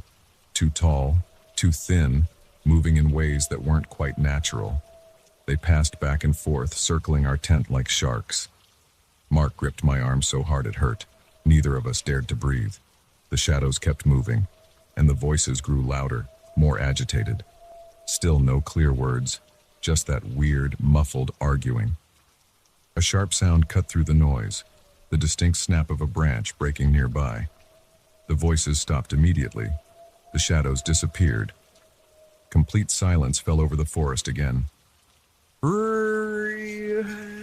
The sound of tearing fabric filled the tent. A long slash appeared in the wall near our feet, as if cut by an invisible knife. Cold air rushed in through the opening. Mark's flashlight beam darted to the tear, but nothing was there. No knife, no hand, nothing visible that could have caused it. Another rip appeared on the opposite wall, then another. Tears opened up all around us, but we couldn't see what was causing them. The voices started again, louder now, almost at shouting volume, but still muffled, still incomprehensible. "Run!" Mark yelled. We grabbed our packs and burst out of the tent through the entrance, not waiting to unzip it properly, just tearing through the fabric. The clearing was empty. The voices came from all directions, but there was no one there. Nothing visible moved in the trees. We ran. We left everything except our packs, sprinting down the trail by moonlight. Branches whipped our faces. Roots tried to trip us. Behind us, the voices followed, keeping pace, getting closer. I ran faster than I'd ever run in my life. My lungs burned. My legs screamed for rest. But the voices kept coming. And now there were footsteps too. Dozens of them crashing through the undergrowth behind us. The sky was starting to lighten when we reached the parking lot. The red pickup truck was gone. We threw ourselves into my car, and I fumbled with the keys, dropping them twice before getting them into the ignition. As we peeled out of the lot, I caught a glimpse in the rearview mirror, Just a glimpse, but it was enough. Dark shapes stood at the tree line, impossibly tall and thin, watching us leave. We drove straight home without stopping. Neither of us spoke until we were back in the city, surrounded by normal Sunday morning traffic and confused joggers who stared at our scratched faces and torn clothes. "We need to go back," Mark said finally. "In daylight. Get our stuff. Report this to the Rangers." I agreed. We stopped at my place to clean up and grab some coffee, then drove back to the trailhead. It took us 3 hours to reach our campsite, following our own trail of broken branches and trampled undergrowth from our panicked flight. The clearing looked completely normal in the daylight. Our tent still stood there, slashed to ribbons. The camp chairs sat exactly where we'd left them. The fire pit held cold ashes. Even our bear canister was untouched, but there were no footprints except our own. No sign of the multiple people who must have made all those voices, all those footsteps. We searched the surrounding area and found nothing. No candy wrappers, no cigarette butts, no broken branches, no signs that anyone else had been there at all. We packed up what we could salvage and hiked out. We filed a report with the Rangers, who looked skeptical but wrote everything down. They said they'd investigate, but I never heard anything more about it. Mark and I still go camping sometimes, but never alone anymore, and never at Blackwood Trail. We've tried to find logical explanations for what happened. Maybe it was other hikers playing a cruel prank. Maybe we breathed some weird fungus spores that made us hallucinate. Maybe the isolation and darkness played tricks on our minds. But we both know what we heard. We both know what we saw in the moonlight. Those shadows that moved wrong. Those shapes at the tree line. Sometimes late at night, I think I hear those muffled voices again, arguing in words I can't quite understand. And I know I'll never go back to those woods alone. I've told this story to a few people over the years. Most don't believe it, and I don't blame them. I wouldn't believe it either if I hadn't lived through it. The Rangers never found any evidence of other people being there that night. The slashes in our tent looked like they'd been made by a blade, but no other damage was found in the area. The only other strange detail came months later. I was looking through photos from previous camping trips and found one from that weekend. It was a simple shot of our campsite just after we'd set it up, before sunset. The tent, the chairs, the fire pit, everything looked normal. Except in the background, barely visible between the trees, there was something I hadn't noticed when taking the picture. A tall, thin shadow that didn't match any of the trees. A shadow that seemed to be looking right at the camera. I deleted the photo immediately.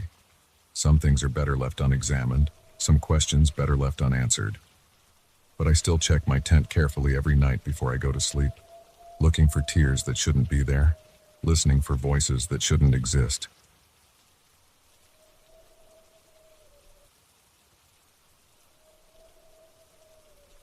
The thing moved like a person but wasn't one.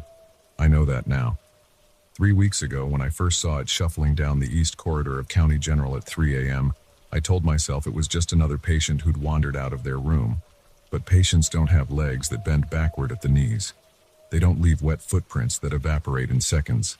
And they definitely don't disappear through solid walls into wings that have been locked and abandoned for 20 years. I've worked security at County General for 8 years. Night shift, 11 p.m. to 7 a.m. Nothing fancy, just me, my flashlight, and endless rounds through fluorescent-lit hallways. Check the doors, monitor the cameras, help lost visitors find the emergency room, deal with the occasional drunk or rowdy family member, write my reports, clock out, go home. Simple, until that first night. I was doing my 3 a.m. round, starting from the ground floor lobby and working my way up. Everything normal. Mrs. Chen at the front desk was doing her crossword puzzle. The ER was quiet, just 2 patients being treated for minor injuries. The cafeteria was dark and locked. The gift shop's motion sensor light clicked on as I passed. 4th floor, psychiatric ward, all secure. 5th floor, maternity. Could hear a baby crying somewhere. 6th floor, oncology. The night nurse gave me a tired wave. 7th floor, mostly empty except for storage and some old administrative offices. Then the east corridor of the 8th floor. That's where things went wrong. I noticed the cold first. The heating system covers the whole building, but that hallway felt like a freezer. My breath came out in clouds. The fluorescent lights flickered, which wasn't unusual in the older sections of the hospital. What was unusual was the silence. Hospitals are never completely quiet, even at night. There's always some kind of background noise, ventilation systems, distant voices, equipment beeping. But this silence felt thick, like cotton in my ears. That's when I saw it. About 50 feet ahead, something moved. A figure, tall and thin, standing with its back to me. It wore what looked like a hospital gown, but dirty and torn. The head was bald, the skin gray-white like old putty. "Hey," I called out. "Hospital policy. Identify yourself first, ask questions later. This area is restricted. You need to return to your room." The figure didn't respond. Instead, it started moving away from me, toward the sealed double doors at the end of the corridor. Its walk was wrong.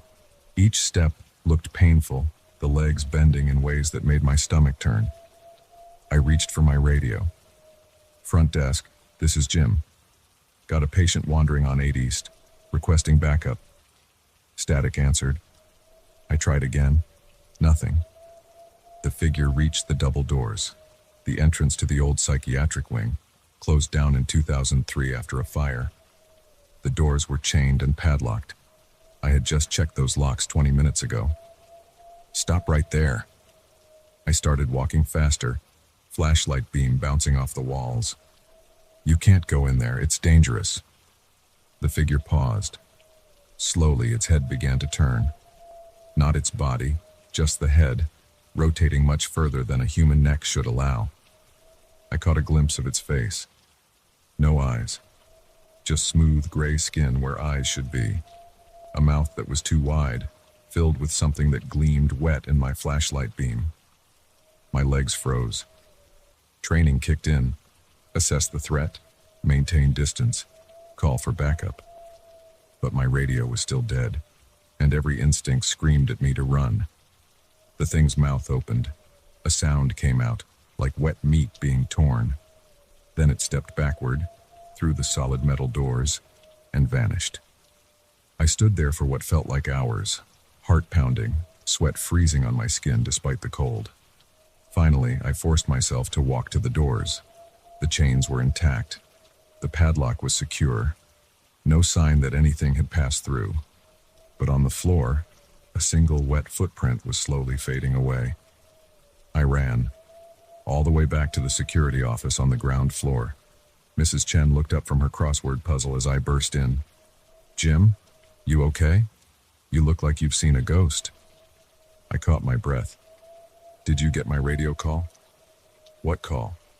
"Radio's been working fine all night." I checked the security cameras for the 8th floor. Nothing. Just empty hallways. I pulled up the archived footage from 10 minutes ago.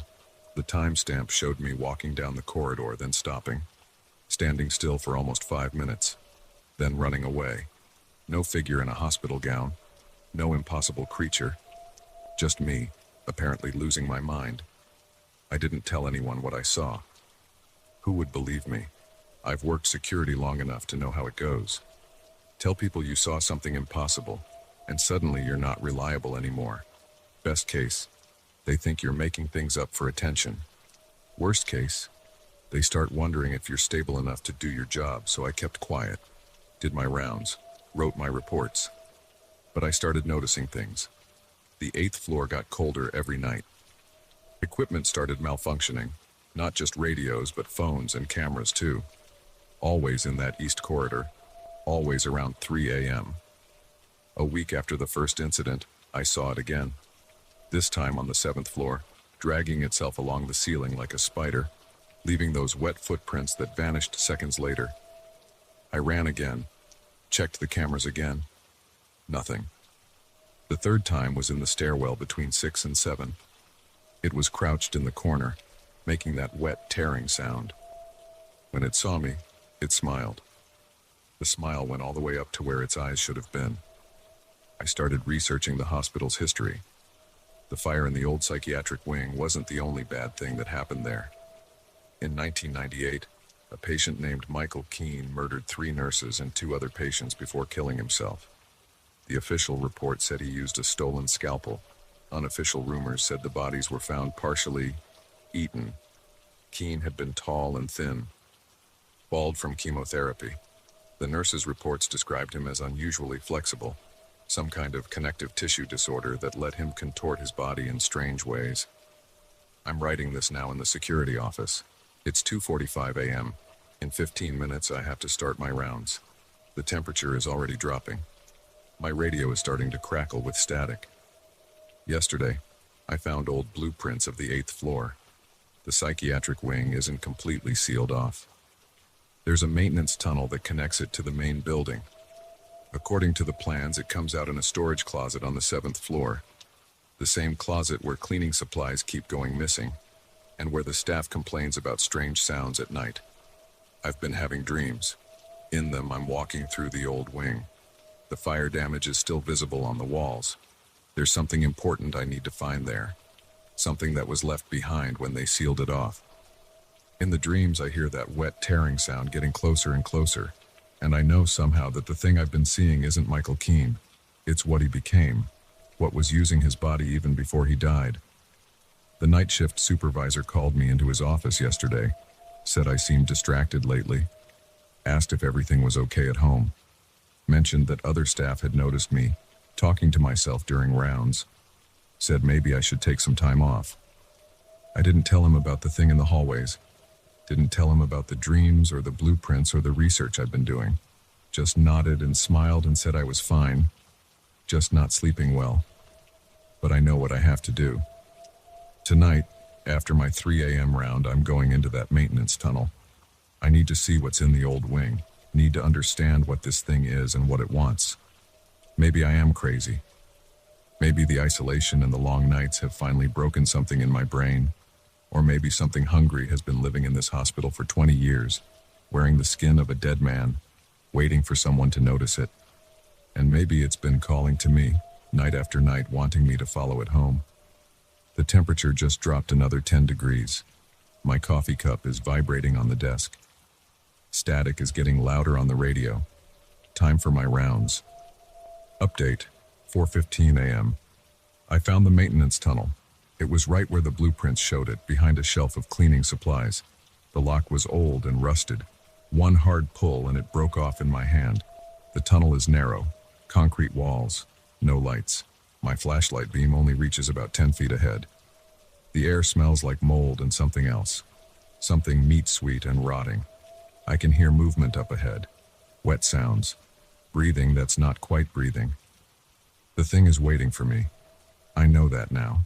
It's been waiting all along. My flashlight is starting to flicker. The battery was fresh when I started my shift. If anyone finds this, tell them I wasn't crazy. Tell them to seal up this tunnel. Tell them to burn this whole place down if they have to. It's looking at me now. No eyes, but it's looking at me. That smile is getting wider. I think I finally understand what it wants. It's so hungry, and I followed it home.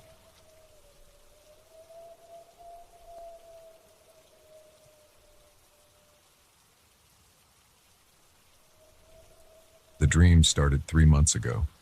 Every night the same dark forest. Every night the same hooded figure watching me from between the trees. And now, as I sit alone in my tent in the middle of nowhere, I know that what I feared most has finally happened. The thing from my dreams has crossed over into reality. I should have known better than to come on this camping trip. The signs were all there, but I need to write this down, to record what happened in case someone finds this later. My name is Daniel Foster. I'm 34 and I work as an IT consultant in Seattle. Nothing special about me. Nothing that should have drawn its attention. It began with what I thought was just a recurring nightmare. I'd wake up at exactly 3:17 a.m., heart pounding, sheets soaked with sweat. In the dream, I'd be walking through a dense forest. The trees were packed so tight you could barely squeeze between them. No trail, no markers, just endless trunks disappearing into darkness. And then I'd see it. Always in the same spot, always standing perfectly still. A figure in a black hood, impossibly tall and thin. Its face, if it had one, was hidden in shadow.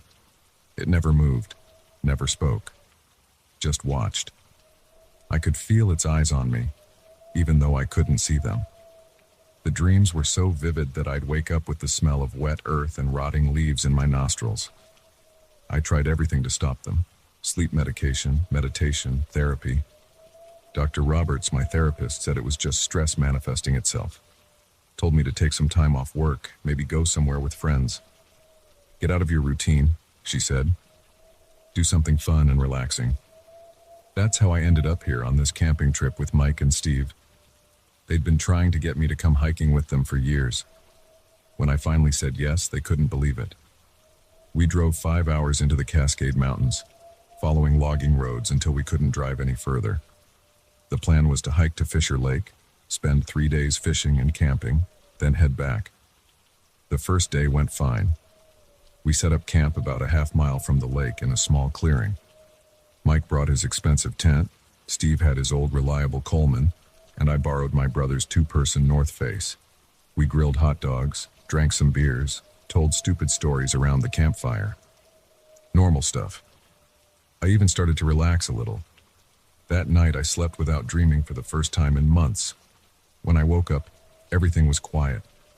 Too quiet. No birds, no wind in the trees, no sounds of Mike or Steve moving around camp.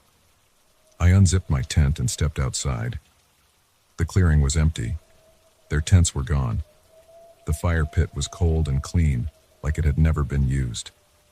Even their backpacks had vanished. My tent was the only sign that anyone had ever been here. I checked my phone. No signal, of course. The screen showed 3:17 a.m. That's when I saw it standing at the edge of the clearing. The same hooded figure from my dreams. But this time I wasn't going to wake up. It was taller than any human could be, at least 8 feet. Its black robe hung in perfect stillness, even though I could feel a cold breeze on my face. The hood was pointed slightly down, aimed directly at me. I'm writing this now because I need to keep my hands busy, need to focus on something other than the fact that it's still out there. I can see its shape through the tent wall, a darker shadow against the darkness. It hasn't moved in hours. Just watching, waiting. The rational part of my brain keeps trying to make sense of this. Maybe I'm still dreaming. Maybe I had a mental breakdown and imagined the whole camping trip. Maybe Mike and Steve are playing some elaborate prank. But I know none of that is true. I know because I can smell that same wet earth and rotting leaves from my dreams, stronger than ever. I've checked my watch 12 times while writing this. It still says 3:17 a.m. It's been 3:17 a.m. for what feels like days now. Earlier I tried shouting for help. My voice seemed to die a few feet from my mouth, like the air itself was dead. I tried running. Made it about 20 yards before I realized I was just running in circles, always ending up back at my tent, always with that figure standing in the exact same spot. The batteries in my flashlight are starting to die. The beam gets weaker every time I turn it on. I've been rationing my phone battery, but it's down to 12% now. I have 2 granola bars and half a bottle of water left. When those run out, the temperature keeps dropping. My sleeping bag isn't enough anymore. I can see my breath when I use the flashlight. The cold seems to be coming from the direction of the figure, like it's sucking all the warmth out of the air. I tried closing my eyes, counting to 10, doing all the things you're supposed to do when you think you're dreaming. Nothing works. Every time I open my eyes, it's still there, still watching. Sometimes I think I hear whispers coming from the woods. Not words exactly, more like the sound of dry leaves scraping against each other. But when I really focus on listening, there's nothing but that heavy, unnatural silence. I've started noticing details about the figure that I never saw in my dreams. The way its robe seems to absorb light rather than reflect it. How it's somehow perfectly black, darker than the darkness around it. The slight tilt of its hood when I move, tracking my every motion. My hands are shaking so bad now I can barely write, not just from the cold. A few minutes ago, or hours or days, I can't tell anymore. I saw something move under its robe, just for a second. Like something long and thin was writhing underneath the fabric. I've been trying to remember if there were any warning signs before the dream started. Any reason why this thing chose me. But my life was completely normal. Wake up, go to work, come home, watch Netflix, go to bed. Repeat. The most exciting thing I did was order takeout from a different place every Friday. The only unusual thing was that day in the parking garage 3 months ago. I was walking to my car after work when I felt something watching me. Turned around and saw nothing but shadows between the concrete pillars. But for just a moment I thought I saw something tall and dark move behind a column. I convinced myself it was just my imagination. Now I know better. It was hunting me even then. The dreams weren't warnings. They were it teaching me to fear it. Training me like a dog to recognize its master. My phone's down to 5% now. The flashlight batteries finally died. The darkness keeps pressing closer, thicker than any natural night should be. I can barely see what I'm writing anymore. I think it's getting closer. Every time I look up, it seems a few inches nearer to my tent, moving so slowly I can't actually see it move. But it's coming. The whispers are getting louder. Still not words, but almost, like they're just on the edge of making sense. I don't want to hear what they're trying to say. 4%. I have to make a decision soon. Either stay in this tent until I freeze or starve or lose my mind, or 3%. The temperature just dropped again. I can feel ice crystals forming on my sleeping bag. 2%. The figure is definitely closer now. Close enough that I can see there's something wrong with its proportions. Arms too long, torso too narrow, nothing human about it at all. 1%. I'm going to run. Not in circles this time. Just pick a direction and go until I can't go anymore. Maybe that's what it wants. Maybe that's what it's been waiting for.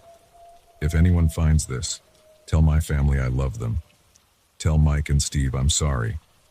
And if you're reading this in the woods, run. Run before it starts appearing in your dreams too. The battery's almost dead. It's time. I can hear something scratching against the outside of my tent.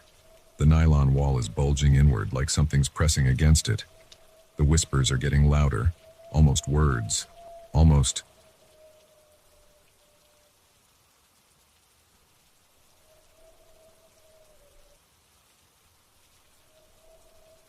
I shouldn't have agreed to watch Mike's house. That's what I keep telling myself as I sit here in his kitchen at 3 a.m., gripping a knife and staring at the ceiling. The sound started 2 hours ago. First the footsteps, then the banging. Now I'm trapped between fear and self-doubt, wondering if I'm losing my mind or if something is actually hunting me. It started normally enough. Mike asked me to watch his place while he took his family to Disney World for a week. Just check the mail, water the plants, make sure nobody breaks in, he said. Simple enough. I've known Mike since college, and his Victorian-style house always seemed nice, if a bit old. Sure, it needed some work, peeling paint on the trim, a few loose boards on the porch, but nothing scary. The first 2 days went fine. I'd stop by after work, bring in any packages, water his wife's herb garden, and check that all the doors and windows were locked. I even cleaned out their fridge so nothing would spoil while they were gone. Normal house-sitting stuff. Tonight was different. I decided to stay over since tomorrow's Saturday and I didn't have work. Mike said I could use the guest room whenever I wanted. I brought my laptop, planning to watch some movies and relax. Around 1 a.m. I was about to head up to bed when I heard it. Footsteps in the attic. At first I tried to ignore them. Old houses make noise. That's what Mike always said whenever I commented on the creaks and groans during our game nights. But these weren't just random creaks. The footsteps moved with purpose, crossing from one end of the attic to the other, then back again. Heavy steps, like someone wearing boots. I froze in the living room, my heart pounding against my ribs. The TV was still playing some sitcom, but I couldn't focus on it anymore. All I could do was track those footsteps as they paced overhead. Back and forth, back and forth. My hands started shaking. Sweat broke out on my forehead. I grabbed my phone, pulled up Mike's number, then stopped. What would I say? Hey, I know you're at Disney World, but I think someone's walking around in your attic at 1 a.m. He'd think I was crazy. The footsteps stopped. The silence felt worse somehow. I held my breath, straining to hear anything. The house's heating system kicked in with a clunk that made me jump. My phone slipped from my sweaty fingers and clattered on the hardwood floor. That's when the banging started in the garage. Thud, thud, thud. Loud, deliberate impacts that shook the connecting wall between the garage and the house. It sounded like someone hitting the wall with something heavy.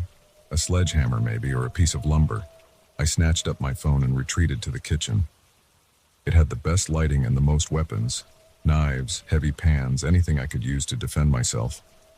My fingers trembled as I pulled up the local police department's number. But again, I hesitated. What if it was nothing? What if I called the cops and they found out it was just the house settling or some raccoons in the garage? I'd look like an idiot, and Mike would never trust me to watch his place again. The banging stopped as suddenly as it began. New sounds filtered in. The hum of the refrigerator, a car passing on the street outside, the ticking of the clock on the wall. Normal sounds that somehow made everything worse. I grabbed the biggest knife from the butcher block and leaned against the kitchen counter facing the door to the garage. My shirt was soaked with sweat sticking to my back. Every few seconds I had to adjust my grip on the knife handle because my palms were so wet. The garage door connecting to the kitchen had a small window in it, covered by a thin curtain. As I watched, a shadow passed behind it. Just a quick movement, there and gone, but unmistakable. Someone was in the garage. My throat closed up. I couldn't breathe, I couldn't move. I just stood there, knife raised, staring at that little window. The curtain fluttered slightly, like someone had brushed against it from the other side. I should run. I should get out of here right now, jump in my car and drive away. But my legs wouldn't move. And what if someone was waiting outside? What if there was more than one person? The footsteps in the attic started again, louder this time. They moved faster, more purposefully, heading toward the attic stairs that led down to the second floor. I heard the distinct sound of the attic door opening, its hinges squealing. My body finally unfroze. I ran to the front door, fumbling with the deadbolt. Behind me, heavy footsteps descended the attic stairs. The garage door handle started to turn. The deadbolt wouldn't budge. I'd locked it earlier, I was sure of it, but now it seemed stuck. I yanked harder, my fingers slipping on the metal. The footsteps reached the second floor hallway. The garage door began to open. With a final desperate twist, the deadbolt shot back. I yanked the door open and ran outside into the cool night air. I didn't stop running until I reached my car, parked at the curb. My hands shook so badly I dropped the keys twice before managing to unlock the door. As I slid behind the wheel, I looked back at the house. All the lights I'd left on were now off. Every window was dark. But there in the attic window I saw a face. Just for a second, illuminated by the streetlight. It wasn't human. I started the car and floored it, tires squealing against the pavement. In my rearview mirror, I watched Mike's house disappear into the darkness. My phone started ringing. It was Mike. I let it go to voicemail. What could I tell him? That his house was haunted? That something with a twisted, elongated face was living in his attic? That I'd abandoned my post and run away like a coward? The phone rang again. Still Mike. This time I answered. Hey, what's up? I tried to keep my voice steady. Are you okay? Mike's voice sounded strange, tight with tension. The security system just sent me an alert. All the motion sensors are going crazy. My stomach dropped. Motion sensors? You never mentioned any motion sensors. They're new. I had them installed last week after... He paused. After what happened to the last house sitter. What happened to the last house sitter? My voice cracked. Look, just get out of there if you haven't already. Don't go in the attic. Don't open the garage, I'm calling the police. I'm already gone, I said. I'm in my car. Mike, what's going on? What's in your house? He was quiet for so long I thought the call had dropped. When he finally spoke, his voice was barely a whisper. I don't know. We bought the house 2 years ago. Everything was fine at first. Then people started seeing things, hearing things. The first house sitter disappeared. The police found her car in the garage, but no sign of her. We tried to sell, but no one would buy it. That's why we're at Disney World. We're not coming back. I'm sorry, I should have told you. Why did you let me stay there? Why did you ask me to watch it? Another long pause. Because it never bothers the owners. Only visitors. Only people who stay overnight. I thought if someone was there, watching the place, maybe nothing bad would happen while we're gone. Maybe it would stay quiet. Well, it didn't, I said. My hands were still shaking on the steering wheel. It's definitely not quiet. Where are you now? I looked around. In my panic, I'd driven aimlessly. I was on some dark back road surrounded by trees. I don't know exactly, but I'm far from your house. Good. Stay far away. I'll call the police, have them check it out. Just don't go back there. Not even during the day. Promise me. Trust me, I won't. I ended the call and pulled over to the side of the road. My headlights cut through the darkness, illuminating empty pavement ahead. Behind me, miles back now, something waited in Mike's house. Something that paced in the attic and banged on walls and had a face that wasn't human. My phone buzzed with a text from Mike. Police are on their way. They'll call you for a statement. I'm so sorry. I started driving again, heading for my apartment. The sun would be up in a few hours. Maybe in the daylight this would all seem like a bad dream. But I knew better. The weight of the truth settled over me like a heavy blanket. I'd seen something tonight that shouldn't exist. Something that had already made one person disappear. As I drove, I couldn't shake the image of that face in the attic window. The way its features seemed to shift and stretch in the streetlight. The way it smiled when it saw me running. I also couldn't shake the guilt. Not about running away. Anyone would have run from that thing. No, I felt guilty about the next person. Because there would be a next person.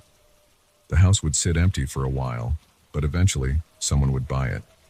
Some family would move in, thinking they'd found their dream home. And then they'd hear the footsteps in the attic. The police called an hour later. I told them everything, knowing they wouldn't believe me.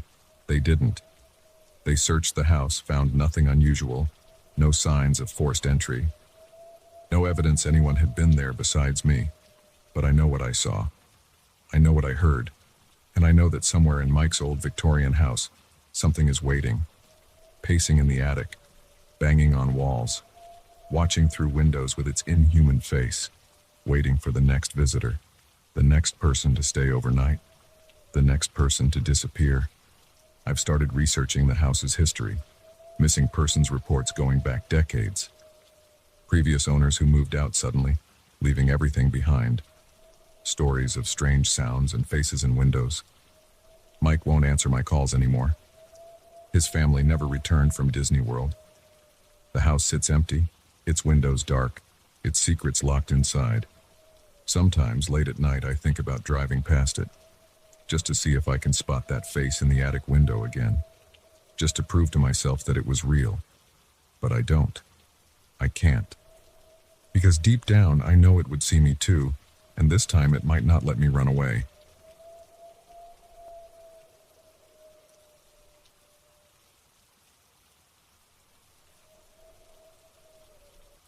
The first time I heard the piano, I thought I was dreaming. 3 notes, sharp and clear, pierced through my sleep at 3:17 a.m. I know the exact time because I checked my phone the moment I sat up in bed, heart pounding against my ribs. The sound came from the basement of my new house, a place I'd only been twice since moving in 3 weeks ago. I bought this house in suburban Michigan because it was cheap, and because after my divorce, I needed to start over somewhere quiet. The realtor mentioned the previous owner had left some furniture behind, including an old upright piano in the basement. I didn't think much of it at the time. I don't play piano, and the thing looked unplayable anyway. Yellowed keys, rust on the strings I could see through the open top panel, and a thick layer of dust everywhere. That first night I lay in bed for 20 minutes after the sound stopped, telling myself it was just the house settling or maybe a mouse walking across the keys. But mice don't play 3 distinct notes in sequence. When I finally got up the nerve to check, my bare feet silent on the wooden stairs, the basement was exactly as I'd left it. The piano sat against the far wall, its wooden surface reflecting the weak light from my flashlight. I pressed one of the keys. It made a dull thunk, no musical tone at all. I didn't sleep well that night, but I convinced myself it was just my imagination. Moving to a new house alone does things to your mind. I spent the next day unpacking boxes in my home office, trying to make the place feel more like mine. I barely thought about the piano until 3:17 a.m. the next night. This time it was 5 notes forming the beginning of what sounded like a melody. I sat up immediately, fully awake, sweat already forming on my forehead despite the cool autumn air coming through my window. The sound was crisp and clear, not the work of a broken piano. I grabbed my phone and started recording before heading downstairs. My hands shook as I opened the basement door. The music stopped the instant my foot touched the first step. When I reached the bottom, everything was exactly the same as before. The piano looked dead and silent, covered in dust without a single fingerprint on its surface. I played the recording back. Nothing. Just the sound of my breathing and footsteps. This pattern continued for 2 weeks. Every night at exactly 3:17 a.m. the piano would play. Sometimes just a few notes, sometimes entire fragments of melodies I didn't recognize. Classical pieces maybe, but nothing I could identify. Each time I went to investigate, the music would stop before I reached the basement. Each time the piano showed no signs of being touched. I started sleeping less. Dark circles formed under my eyes. My coworkers on Zoom calls asked if I was feeling okay. I told them I was still adjusting to the new house. In a way, that was true. I tried setting up a camera in the basement. The footage showed nothing, just a dark, empty room with a dusty piano. But every night I heard the music. Every night it got a little longer, a little more complex. After the 3rd week, I called the realtor. I needed to know more about the previous owner. "Let me check the records," she said. I could hear her typing. "Oh yes, Mr. Harrison. Elderly gentleman, lived there for 40 years. Died in his sleep about 6 months ago. His kids sold the house as is, didn't want to deal with clearing everything out. Why do you ask? Did he play piano? I'm not sure. The family didn't mention it, but they did say he was very insistent about leaving the piano in the basement. It was in his will, apparently. Odd request, now that I think about it." That night, I waited in my bed for 3:17 a.m. The music started right on schedule, but this time it was different. Not just a few notes or a short melody. It was a full piece, played with the skill of someone who had spent decades mastering the instrument. The sound filled the house, rising through the floorboards and vibrating in my chest. I didn't move. I lay there rigid, listening to every note. The piece lasted exactly 7 minutes. When it ended, the silence felt heavier than ever. My phone showed 3:24 a.m. when I finally got up. Each step down to the basement felt like moving through thick syrup. The air got colder as I descended. When I reached the bottom step, I noticed something different. The piano's lid was open. I approached slowly, flashlight beam steady on the dusty keys. No fingerprints, no disturbance in the dust. But as I leaned in closer, I saw something that made my stomach drop. One of the strings, thick with rust just yesterday, now gleamed like new in my flashlight beam. The next day, I called in sick to work and spent hours researching the house's history. County records showed nothing unusual. Mr. Harrison had bought the place in 1980, lived there quietly, and died in his sleep this past spring. No criminal records, no strange incidents. Just a normal elderly man in a normal suburban house. I found his obituary online. The photo showed a thin man with kind eyes and white hair, wearing a cardigan and sitting in what looked like a living room. Not my living room, but somewhere else. The article mentioned he was survived by 2 children and 5 grandchildren. It said nothing about music, but at the bottom there was a line that made me freeze. In lieu of flowers, the family requests donations be made to the Detroit Symphony Orchestra, where Mr. Harrison served as principal pianist for 30 years. That night, I set up my phone to record again. I sat in the basement, back against the cold concrete wall, waiting. The dust on the piano keys looked undisturbed in the beam of my flashlight. 3:16 a.m. My hands were sweating despite the basement's chill. 3:17 a.m. The first note made me jump even though I was expecting it. The sound didn't come from where I was looking. It seemed to come from inside the piano itself, as if the strings were vibrating without the hammers touching them. More notes followed, building into a complex piece I didn't recognize. I watched the keys move by themselves, each one dipping slightly and rising again as the music played. No dust disturbed, no visible mechanism at work, just music flowing out of a dead piano. The piece lasted exactly 7 minutes again. When it ended, I sat in the dark for a long time, listening to my own breathing. Finally, I played back the recording on my phone. Nothing, just basement silence and the occasional creak of the house above. I started sleeping in the basement after that. I brought down a camping cot, a sleeping bag, and a small lamp. Every night at 3:17 a.m. the music would play. Every night it was the same piece, or something complex and beautiful that I couldn't identify. Every morning I'd wake up to find another piano string cleaned of rust, gleaming like new in my flashlight beam. After a week of sleeping in the basement, I noticed the keys were starting to whiten, the old yellowed ivory slowly returning to its original color. The wood of the piano began to shine in places, as if someone was carefully, gradually restoring it inch by inch. I tried playing the piano during the day. The keys still made dull, thunking sounds, no music at all. But each night, it produced perfect, crystal-clear tones. I found Mr. Harrison's son's phone number through some online searching. When he answered, I could hear children playing in the background. "Yes, that was Dad's piano," he said when I asked. He played it every single day for as long as I can remember. Even after he retired from the symphony, he'd practice for hours.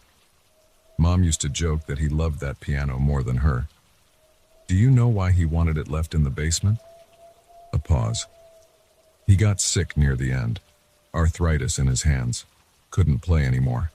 It broke his heart. He had the piano moved to the basement because he couldn't bear to see it every day, knowing he'd never play it again. But he wouldn't sell it. Said it still had music in it. I didn't tell him about the nightly concerts. Instead, I asked, what time did he usually practice? Early morning, before anyone else was awake. He said that's when the music was clearest. Mom said he'd get up at 3-something most days. Crazy old man." He laughed softly. "Why do you ask?" I thanked him and hung up. That night I did something different. At 3:16 a.m. I sat down at the piano bench. The wood felt cold through my pajama pants. I placed my hands on the keys, feeling the smooth ivory under my fingertips. Some of the keys were still yellowed, but others had returned to a pristine white. 3:17 a.m. The music started, but this time I could feel it through my hands. Each key moved under my fingers, guiding them. I wasn't playing. Something else was moving my hands, pressing each key with precision and skill I didn't possess. The music flowed through me, using me as a conduit. 7 minutes later, when the piece ended, my hands were shaking. I looked down at the keys. Where my fingers had touched, the ivory was completely restored, white and perfect. 3 more strings gleamed like new in the darkness inside the piano. The next night, I sat at the bench again. The same thing happened. My hands moved with the music, and more of the piano restored itself. Night after night, the process continued. Each time I felt less like I was being guided and more like I was learning, remembering something I'd never known. After a month, the piano was completely restored. Every key gleamed white in my flashlight beam. Every string shone like new, and the wood glowed with a rich, deep polish. During the day, I found I could play simple tunes, nothing like the complex pieces that filled the night, but actual music instead of dull thuds. Last night, I sat at the bench at 3:16 a.m. as usual. But when 3:17 came, there was only silence. I waited, hands on the keys, but no ghostly force moved my fingers. Instead, I felt an urge, a memory that wasn't mine, and I began to play. The piece flowed out of me as if I'd known it all my life. My fingers moved across the keys with confidence and skill, drawing forth the same complex melody I'd heard every night for the past month. 7 minutes later, when the final note faded, I sat in the darkness, listening to the silence. I understood then what Mr. Harrison meant about the piano still having music in it. He'd poured 40 years of his life into those keys, those strings, all those early mornings, All that passion and dedication, it couldn't just disappear. This morning, I looked up piano teachers in the area. I have my first lesson next week. After all, I have a lot of practicing to do. The piano is fully restored now, but it still needs someone to play it. And every morning I wake up at 3:17 a.m., sit down at the bench and play the piece Mr. Harrison taught me, note by note, in the quiet hours before dawn.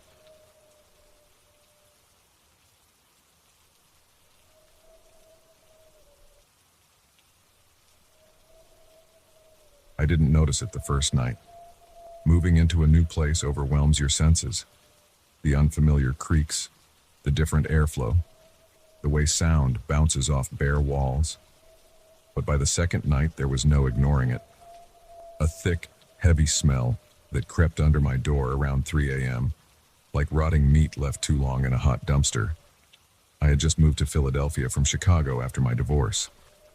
The apartment was all I could afford on short notice. A studio on the 5th floor of an old brick building in a neighborhood that had seen better days. The rent was cheap, and I needed cheap.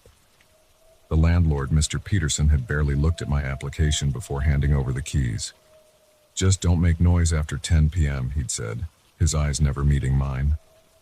That second night, the smell woke me from a dead sleep.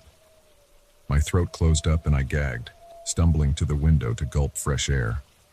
The smell filled every corner of the small space, dense, organic, wrong. I checked the mini fridge, the garbage can under the sink. Nothing. By sunrise, it had disappeared completely, leaving me wondering if I'd imagined it.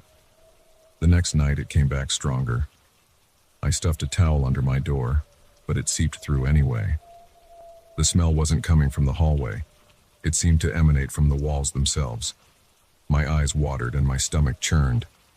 Around 4 a.m. I heard it. Footsteps in the ceiling above me. Slow, deliberate steps moving back and forth. I knew that was impossible. I lived on the top floor. The footsteps continued for exactly 47 minutes. I know because I sat rigid in my bed watching the clock on my phone, too terrified to move. When they finally stopped, I could hear my own heart pounding in my ears. By morning, both the smell and the footsteps were gone. I went to work at the garage where I'd found a job as a mechanic, exhausted and jumpy. That evening, I asked my neighbor across the hall, a tired-looking woman in scrubs, if she'd noticed any strange smells. "I work nights," she said flatly. "I'm never here after dark." She shut her door before I could ask anything else. The pattern continued. Each night the smell grew stronger, and the footsteps more numerous. They weren't just pacing anymore, they moved with purpose, following specific paths across my ceiling.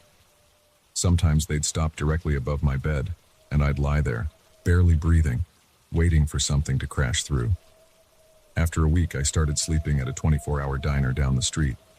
The waitress, Rita, kept my coffee cup full and didn't ask questions when I dozed in the booth. But I couldn't avoid my apartment forever. My savings were dwindling and I needed real sleep. The next night, I forced myself to stay. The smell came right on schedule, thick enough to make my eyes water. The footsteps started at 3:17 a.m. But this time, there was something new. A scraping sound like fingernails dragging across the ceiling. I grabbed my phone and recorded the sound. The recording picked up the footsteps clearly, but when I played it back the next morning, the audio was distorted by a low, constant hum I hadn't heard in person. I went to the building manager's office. Mr. Peterson wasn't there, but his assistant, a skinny kid with acne, was. "The top floor?" he said when I described the footsteps. "That's impossible. There's just the maintenance crawl space up there. No one goes up there." "Can I see it?" He shook his head. "It's locked. Building code. Only Mr. Peterson has the key." I waited 3 days to catch Mr. Peterson. When I finally cornered him in the lobby, he listened to my story with an expression I couldn't read. "The previous tenant complained about similar things," he said slowly. "She moved out after 2 weeks. Why didn't you tell me?" He shrugged. "She was unstable, had problems. We get all types here." That night, the smell was different, sharper, more metallic. The footsteps came earlier, around 2 a.m. They moved faster, more agitated. The The scraping turned into pounding, like something was trying to break through. I called the police. They arrived at 3:45 a.m., two bored officers who clearly thought I was drunk or high. By then, the sounds had stopped. "We can't hear anything, sir," the female officer said, "and we don't smell anything unusual." "It was here," I insisted. "I recorded it." I played them the audio, but now all it captured was static. They left after writing a report I knew would go nowhere. I sat on my bed until sunrise, jumping at every creak and settling of the old building. The next day, I went to the public library and researched the building's history. It was built in 1922, originally as a hotel. In 1956, it was converted to apartments. There were the usual stories of deaths over the years: elderly residents passing in their sleep, a suicide in 1978, a drug overdose in 1995. Nothing that explained what was happening. But then I found an article from 1987 about a maintenance worker who disappeared. The police suspected he'd stolen from several apartments and run off, but they never found him. His name was Gerald Morton, and he'd worked in the building for 23 years. That night, I waited. The smell came at 2:45 a.m., rot and copper and something else I couldn't identify. The footsteps followed at 3:02 a.m., directly above my bed. Then the scraping started, but it wasn't on the ceiling anymore. It was coming from inside the walls. I grabbed my flashlight and pressed my ear against the wall. The scraping moved downward, getting louder. Something was in there, moving through the space between the walls. The maintenance crawl space. It had to connect to the wall somehow. I ran to the hallway. The scraping was inside the hallway walls now, moving toward the maintenance door at the end of the corridor. My hands shook as I approached the door. It was locked, like the assistant had said, but the lock looked old. I ran back to my apartment and grabbed my tools. 5 minutes later, I was picking the lock with a tension wrench and rake pick I used for working on old cars. The lock clicked open. The smell hit me like a physical force. My eyes burned and I gagged, but I forced myself to shine the flashlight inside. A narrow ladder led up into darkness. The scraping sound echoed from above. I climbed. The crawl space was tight, barely 4 feet high. I had to crouch, moving my flashlight beam across decades of dust. There were pathways in the dust, like something had been walking up here. Recently, the beam caught something in the corner. A pile of cloth. No, work clothes. They were stained dark, and when I got closer, I saw the name tag. Gerald. The scraping sound came from behind me. I spun around. A figure crouched in the darkness. It wore what remained of a maintenance uniform, but the fabric was rotted and hung from a frame that was too long, too thin. Its hands ended in yellowed, curved nails that had grown into claws. The head turned toward me, but where the face should have been, there was only dark, leathery skin stretched tight over bone. I ran. I don't remember climbing down the ladder or running to my car. I drove until sunrise, until I was 2 states away. I never went back to the apartment. I left everything there. My clothes, my furniture, all of it. I called Mr. Peterson once, from a burner phone, and told him to keep my security deposit. "I thought you'd last longer than the others," he said, and hung up. I live in Arizona now. My new apartment is on the first floor of a new building. There are no crawl spaces, no maintenance doors, no unexplained sounds in the night. But sometimes, when I wake up at 3 a.m., I swear I can smell something, just for a second, like rotting meat and copper and dust. I try to tell myself it's just my imagination, but I know what I saw in that crawl space. And I know that somewhere in Philadelphia, in an old brick building with too many empty apartments, something is still walking across the ceiling every night, scraping at the walls, waiting for the next tenant who needs a cheap place to live. I know because I check the building's rental listings every few months. The turnover is constant. No one stays more than a few weeks, and the rent keeps getting cheaper. Mr. Peterson is still there, still managing the building, still not meeting anyone's eyes when he hands over the keys, still not telling new tenants about the smell or the footsteps, or what lives in the crawl space above their heads. Sometimes I think about calling the police, or a newspaper, or someone who might investigate. But what would I say?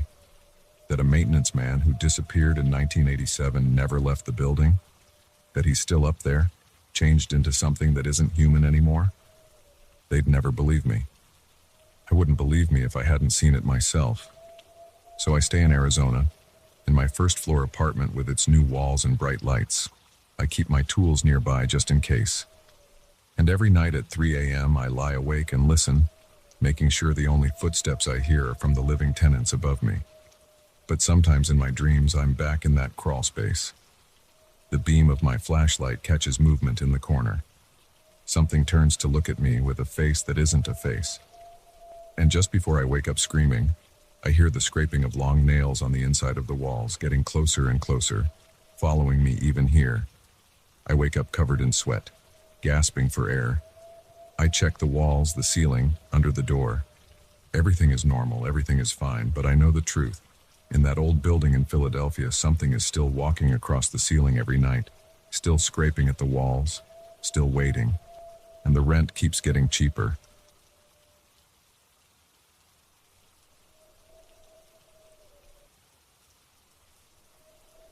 A security camera notification lit up my phone at 2:47 a.m.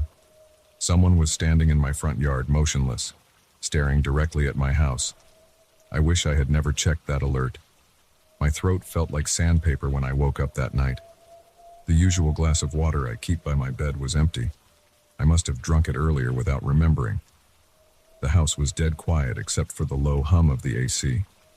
My wife Sarah breathed steadily next to me, lost in sleep. I grabbed my phone to check the time. 2:45 a.m. The screen's brightness made me squint. 2 minutes later, while I was still trying to convince myself to get up and go downstairs for water, my phone buzzed. A notification from the security app popped up. Motion detected. Front yard camera.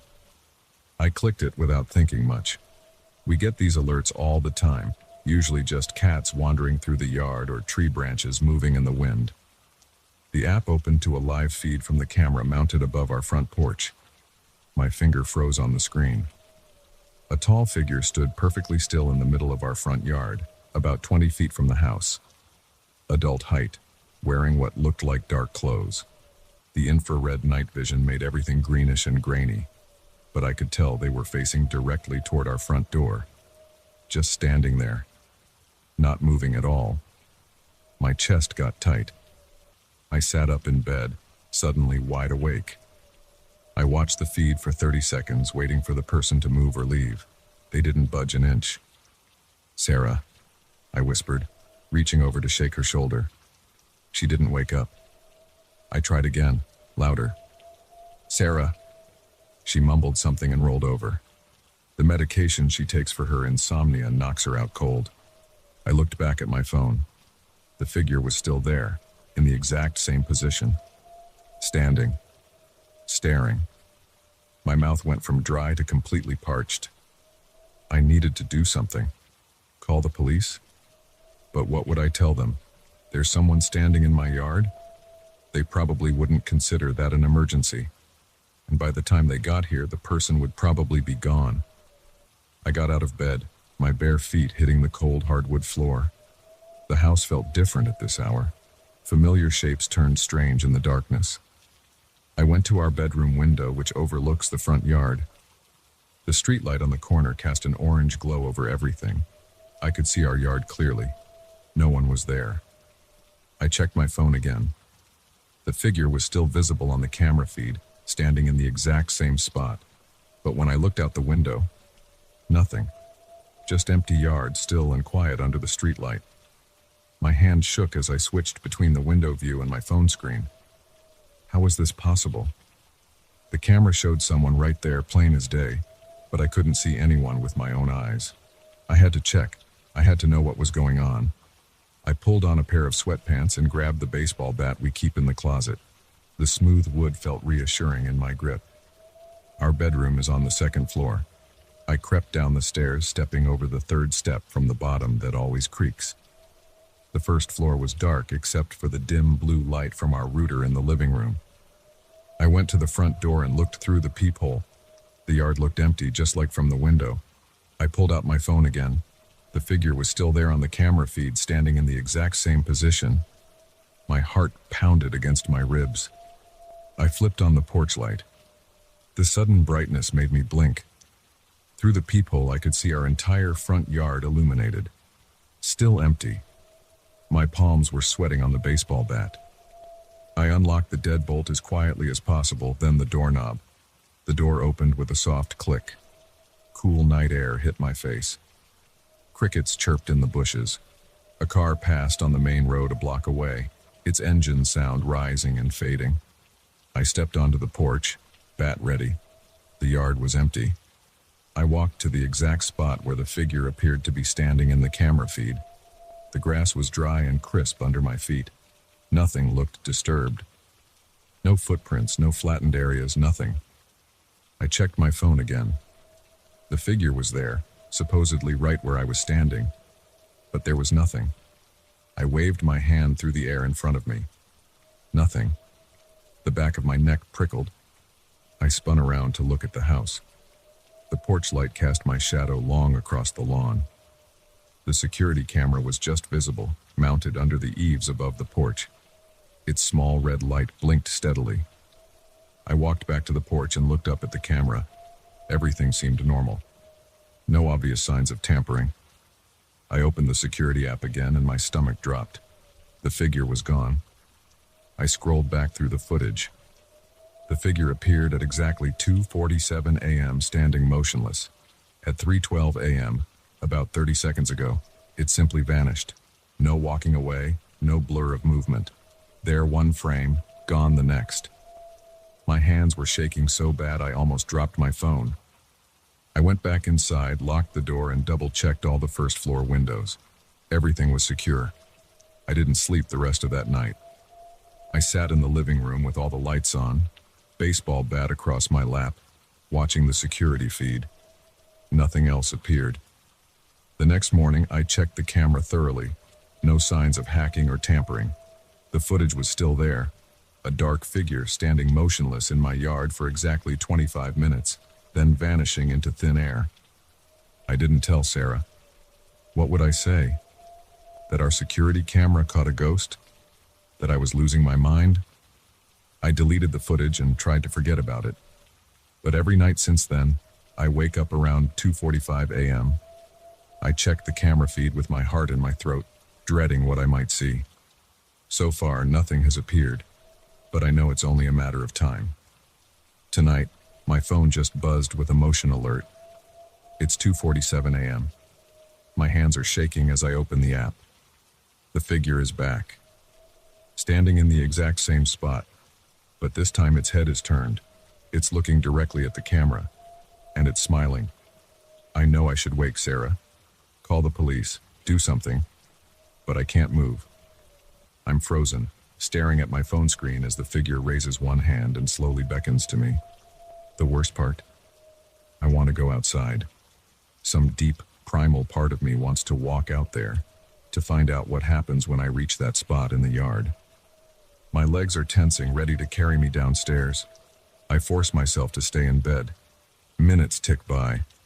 The figure keeps beckoning, that awful smile fixed on its face. I can't look away. The screen suddenly goes black. When it comes back on a second later, the figure is gone. But something is different. The camera angle has changed slightly, tilted down toward the front door. My phone buzzes again. Another motion alert.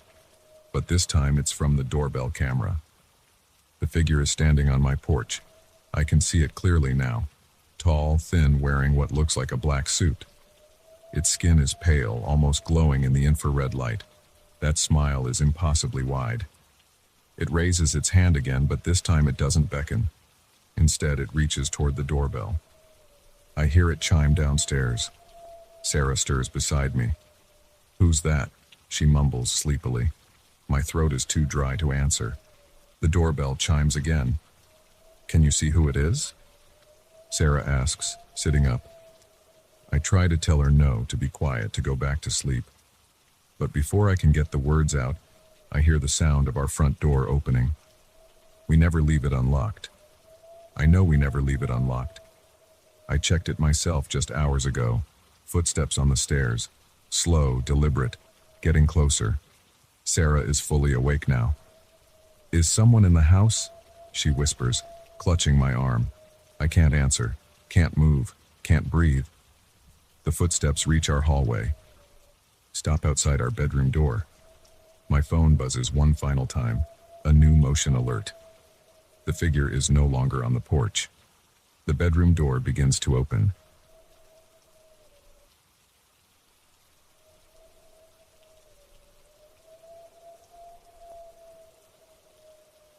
The first letter fell out of a cardboard box when I was clearing the attic of my newly rented house in Burlington, Vermont. It hit the wooden floorboards with a soft tap, landing face up. My name was written on the envelope in neat black handwriting, to James Wheeler. I picked it up. The paper felt old and brittle between my fingers. The postmark showed a date from 1992, exactly 30 years ago. I tore it open and pulled out a single sheet of paper. The first line made my hands shake. "Dear James, by the time you read this in 2022, you'll have just moved into 47 Maple Street after your divorce from Sarah."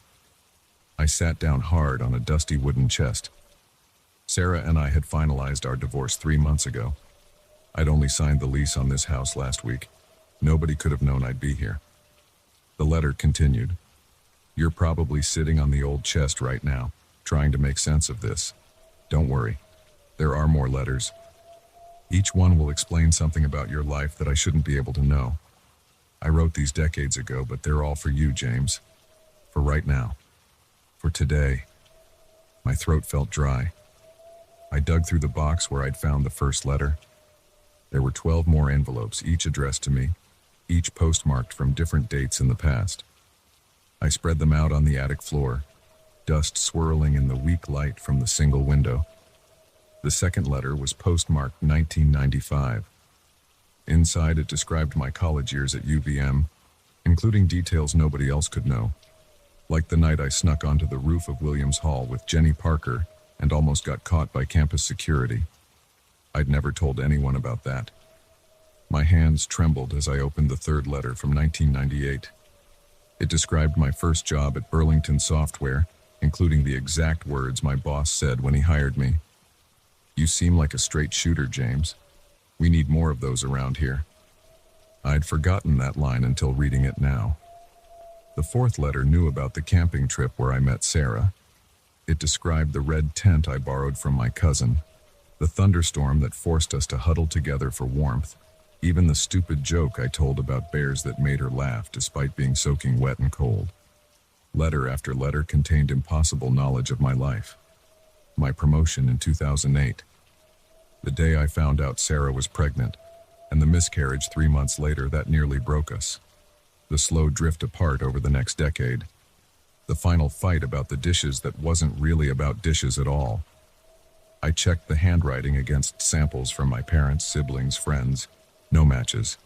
I called the post office about the postmarks. They were real. These letters had actually been processed and delivered decades ago, somehow waiting here for me to find them. The ninth letter described what I was wearing right now. Faded jeans and my old Red Sox t-shirt with the coffee stain on the sleeve. It knew I'd skipped breakfast this morning. Knew I'd been sitting in this attic for 2 hours now, reading. My phone buzzed. A text from my sister. "Hey, you okay? Been trying to call." The 10th letter. "You just got a text from Claire. You won't answer it yet because you're too absorbed in these letters. She's worried because you missed lunch with her and the kids." Shit. I had forgotten about lunch with my nieces. I checked the time. 2:47 p.m. Letter 11. "It's 2:47 p.m. You just realized you stood Claire up for lunch. Don't worry. She'll understand when you explain." But you won't explain, will you? How could you tell anyone about finding these letters? My hands were shaking so badly I could barely open the 12th letter. This one was different. Just a single sentence. "The final letter is hidden behind the loose brick in the chimney, but you might not want to read it yet." I stared at the old brick chimney running up through one corner of the attic. One brick near eye level was slightly discolored. When I pressed it, it moved. Behind it was a small cavity containing one last envelope. This letter was postmarked yesterday. I sat holding it for a long time, watching dust motes dance in the afternoon light. The other letters lay scattered around me like fallen leaves, each one an impossible glimpse into my past.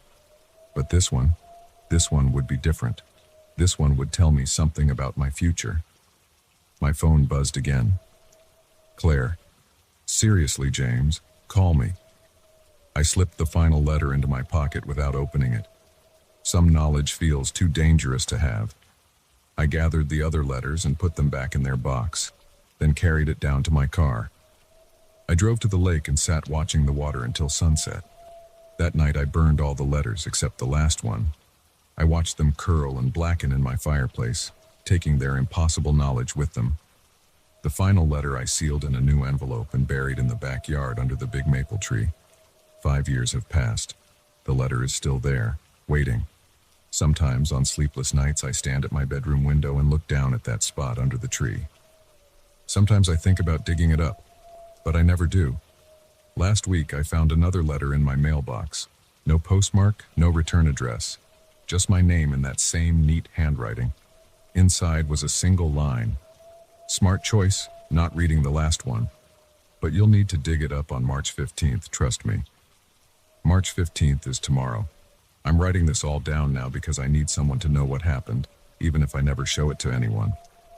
The original letters are ashes now, but their words are burned into my memory. Each one knew things about my life that no one could have known. Each one was waiting for me in that attic, some for decades, perfectly preserved until the moment I found them. Who wrote them? How did they know? These questions keep me awake at night.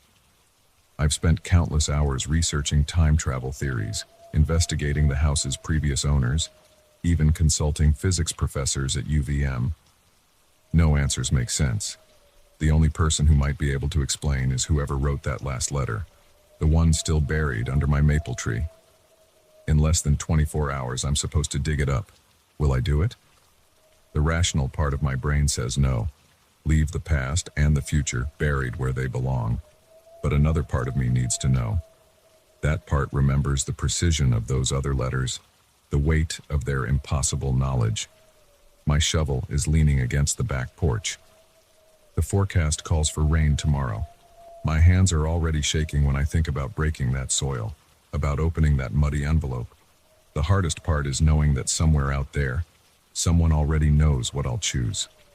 They knew 30 years ago when they wrote these letters. They knew 5 years ago when they watched me bury that last envelope. They know now as I sit here writing this. They know what happens next. Maybe you do too.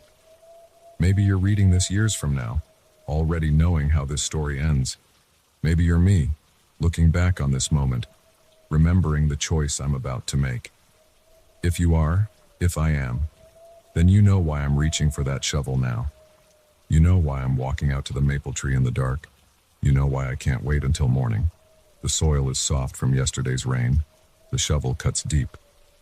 3 feet down, my fingers touch something hard. Not the envelope, but a small metal box. Inside is another letter dated tomorrow. I knew you wouldn't wait until morning. The real final letter is in your bedroom. It always has been. Look behind the mirror. I'm there now. The mirror is heavy, mounted firmly to the wall.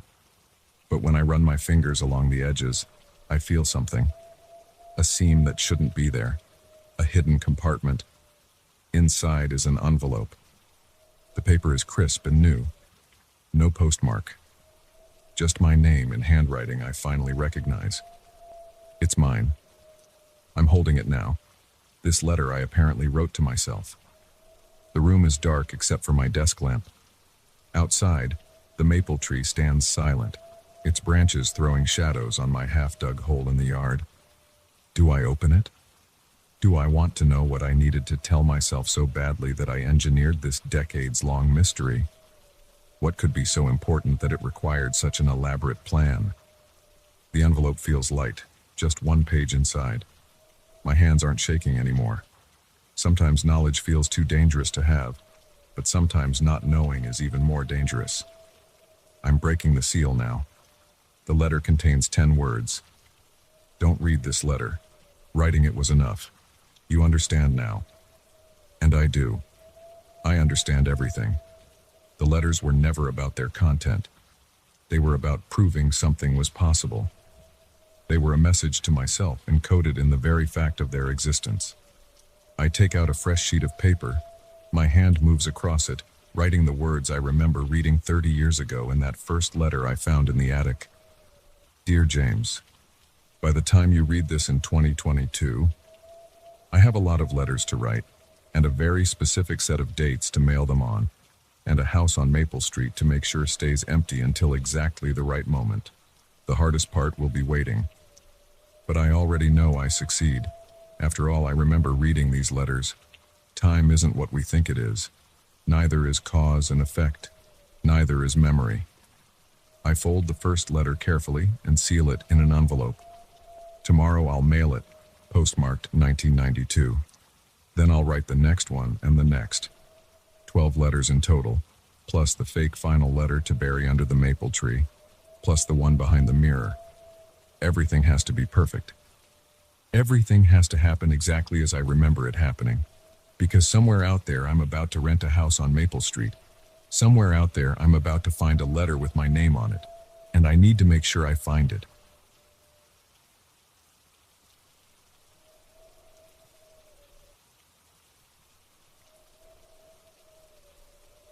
I should have trusted my gut that night. The details are burned into my brain now. October 15th, 2:47 a.m., according to the green numbers glowing on my dashboard. I was driving back from a late client meeting in Springfield, taking the back roads to avoid highway construction. My gas gauge had been hovering near empty for the last 20 minutes. The Shell station appeared like a floating island of fluorescent light in the darkness. No other cars in sight. Just endless fields of corn stubble stretching into blackness on both sides of the road. The pump's digital display flickered as I pulled up, numbers resetting to 0. I got out, swiped my card, and started pumping. The cold made my breath visible in small clouds. That's when I heard footsteps on the cracked concrete behind me. "Evening," a man's voice said. I turned. He was tall, maybe 6'2", wearing a dark green canvas jacket and jeans. Something seemed off about his face, but in the harsh overhead lights I couldn't quite tell what it was. He kept his head slightly down, hands in his pockets. "Any chance you're heading toward Millbrook?" he asked. His voice had an odd flatness to it. My car broke down a few miles back. My destination was actually Millbrook, but something in my gut screamed danger. "Sorry," I lied. "I'm going the other direction, toward Riverside." He didn't respond right away. Just stood there, perfectly still. Then he nodded once and walked away, disappearing into the darkness beyond the station's light. The pump clicked off at $47.32. I hung it up quickly, got back in my car, and locked the doors. My hands were shaking slightly as I turned the key. I told myself I was being paranoid, but I couldn't shake the feeling that something was very wrong about that encounter. The road stretched empty ahead of me as I drove. The yellow center line flickered past hypnotically in my headlights. I was about 15 minutes from the gas station when I saw something ahead that made my blood run cold. A figure was standing in the middle of my lane. I hit the brakes instinctively, slowing from 65 to about 40. As I got closer, I recognized the green canvas jacket. It was impossible. There was no way he could have gotten ahead of me. I hadn't passed any cars, and even if someone had picked him up, they would have had to pass me to drop him off here. I slowed to 25, heart pounding. He wasn't moving, just standing there facing my approaching car. I could veer around him, but something made me slow almost to a stop about 30 feet away. That's when he raised his head and looked directly at me through my windshield. Where his eyes should have been, there were just black spheres, not empty sockets. They protruded slightly, like polished obsidian balls had been pushed into his eye sockets. The skin around them was pale gray, traced with dark veins. His mouth hung slightly open, revealing teeth that were too long and sharp to be human. My foot slammed the gas pedal before my brain could even process what I was seeing. The engine roared and my tires spun on the asphalt. In my rearview mirror, I saw him turn to track my car's movement. those black spheres reflecting my taillights like a cat's eyes. I drove way too fast, taking curves at dangerous speeds. My hands were clenched so tight on the steering wheel that my knuckles hurt. Every shadow on the road made me flinch. I kept checking my mirrors, expecting to see him somehow behind me or in my back seat. After about 5 minutes of blind panic, I forced myself to slow down. I needed to think clearly. I pulled over and grabbed my phone. No signal. Typical for these back roads. My hands were shaking so badly I could barely hold it. That's when I heard tapping on my passenger window. He was standing there, right outside my car. Those black spheres stared in at me. His mouth stretched into something that might have been trying to be a smile, but looked more like a wound opening. His teeth gleamed wetly. I screamed and floored it again, swerving onto the road. In my mirror, I saw him standing in the spot where my car had been, watching me drive away. The next curve came up too fast. I felt my tires losing grip. The world spun as my car left the road. There was a horrible crunching sound. The airbag exploded in my face and everything went black. I woke up to flashing lights and voices. My car was wrapped around a tree about 20 feet off the road. According to the paramedics, a passing truck driver had seen my taillights in the field and called it in. They said I was lucky, just a mild concussion and some bruised ribs. The police asked what had made me drive off the road. I told them about the man at the gas station and seeing him on the road later. They took notes and said they'd check it out, but I could tell they thought I was either drunk or had fallen asleep at the wheel. The next day, I went back to that Shell station with a police officer. The attendant working the night before said no one matching that description had been there. They checked the security cameras. The footage showed me pulling up, pumping gas, and driving away. No sign of anyone approaching me or any other people at all. But I know what I saw. Sometimes I still dream about those black spheres staring in at me through my car window. I don't drive those back roads at night anymore. I don't stop at rural gas stations after dark, and I never ever pick up hitchhikers. Last week I was in a convenience store in town and saw a missing persons flyer. The photo showed a man in his mid-30s, last seen 3 months ago walking along Highway 43 at night after his car broke down. He was wearing a green canvas jacket. I stared at that photo for a long time. The man in it had normal brown eyes.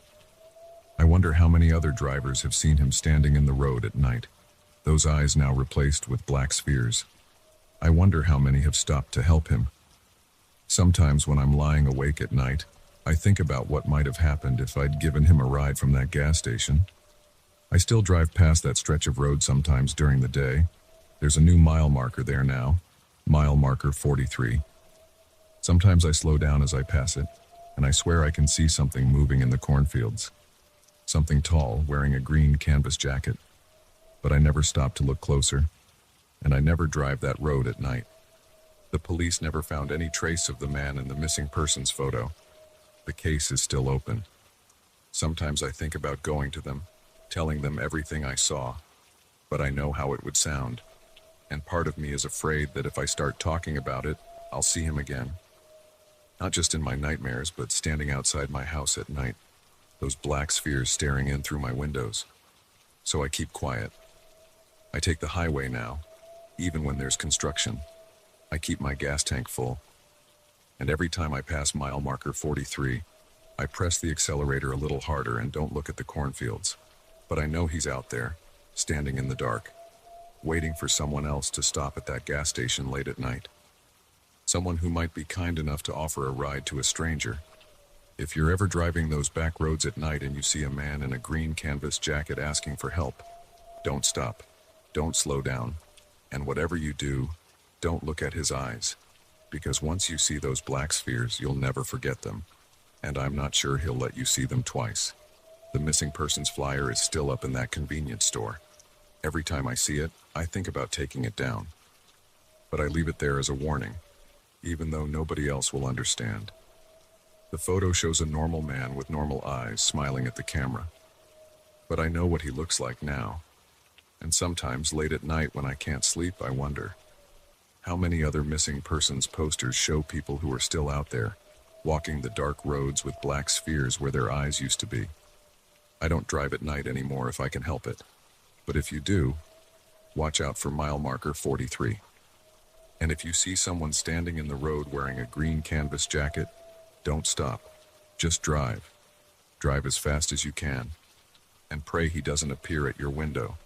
Because I'm starting to think that whatever is wearing that green canvas jacket now isn't the man from the missing persons poster anymore. And I don't want to find out what it really is. The police closed their investigation last month, filed it away with all the other unsolved disappearances.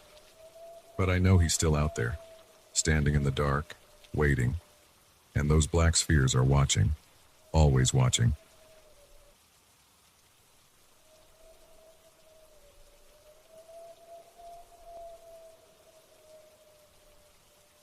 I should have known something was wrong when I saw no other cars in the parking lot. But after 14 hours on the road, my mind wasn't working right. I just needed food, coffee, and a break from the endless highway stretching between Phoenix and Dallas. The neon sign buzzed above the small roadside diner, casting a red glow across my windshield. Mary's Place, open 24 HRS, it proclaimed in flickering letters. The building sat alone on that empty stretch of desert highway. A single-story rectangle of tan concrete with large windows running along the front. I pulled my Toyota Camry into the gravel lot at 3:47 a.m. The crunch of tires on loose stone seemed too loud in the dead silence of the night. No crickets chirped, no wind blew, just the quiet hum of my engine before I turned the key and killed it. My legs cramped as I stepped out of the car. The air felt thick and stagnant, like breathing through a wet cloth. Sweat immediately beaded on my forehead despite the late hour. Summer nights in New Mexico didn't offer much relief from the heat. A bell jingled as I pushed open the glass door. Cold air conditioning hit my face, a welcome change from the muggy night outside. The fluorescent lights hummed overhead, harsh and bright after hours of darkness. The diner looked like dozens of others I'd stopped at over the years.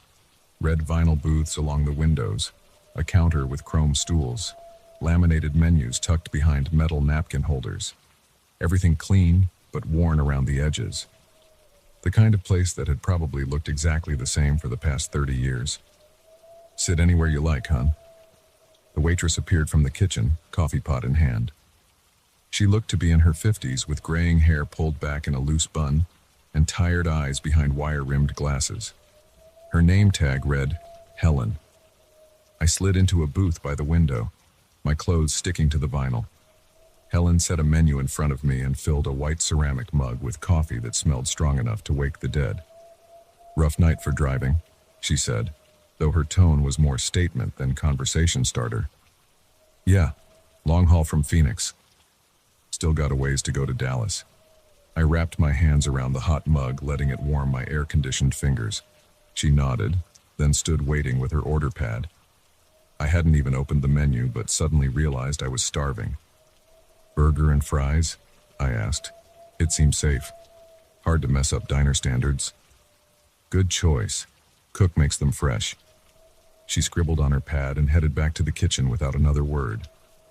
I sipped the coffee and stared out the window at my car, the only vehicle in sight. The highway stretched empty in both directions, disappearing into darkness. The coffee tasted bitter, but did its job, clearing some of the road fog from my head. The silence started to get to me. No music played, no dishes clattered in the kitchen. Even Helen's footsteps seemed muffled as she moved around behind the counter. I couldn't shake the feeling that something felt off, but chalked it up to exhaustion and too many hours alone on the road. My food arrived quickly, almost too quickly for a fresh-cooked burger. But it looked good. Thick patty on a toasted bun, crispy fries piled high beside it. Helen refilled my coffee without asking and disappeared again. The first bite of burger surprised me. It was perfect.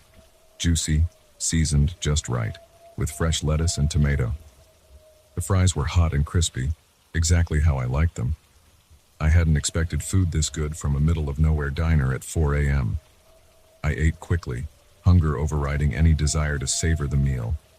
The whole time, that nagging feeling of wrongness grew stronger. Why was I the only customer? Where were the truckers that usually filled these kinds of places in the dead of night? Why didn't I hear any kitchen sounds while they cooked my food? Helen appeared with the check just as I finished the last fry. $12.75, she said, setting the slip of paper on the table. I pulled out my wallet and handed her a 20. Keep the change. This was great. I'm going to have to remember to stop here whenever I make this drive. She paused, hand halfway to taking the bill. A strange expression crossed her face. Not quite sad, not quite worried. We might not be here when you come back through. The way she said it sent a chill down my spine despite the warm food in my stomach. What do you mean, are you closing down? Something like that. She took the money and walked away before I could ask anything else. I sat there for a moment, trying to make sense of her words and that weird look on her face. The fluorescent lights flickered overhead just once, but enough to make me decide it was time to go. Thanks again, I called out as I headed for the door. No response came. I glanced back but didn't see Helen anywhere. The bell jingled as I stepped outside.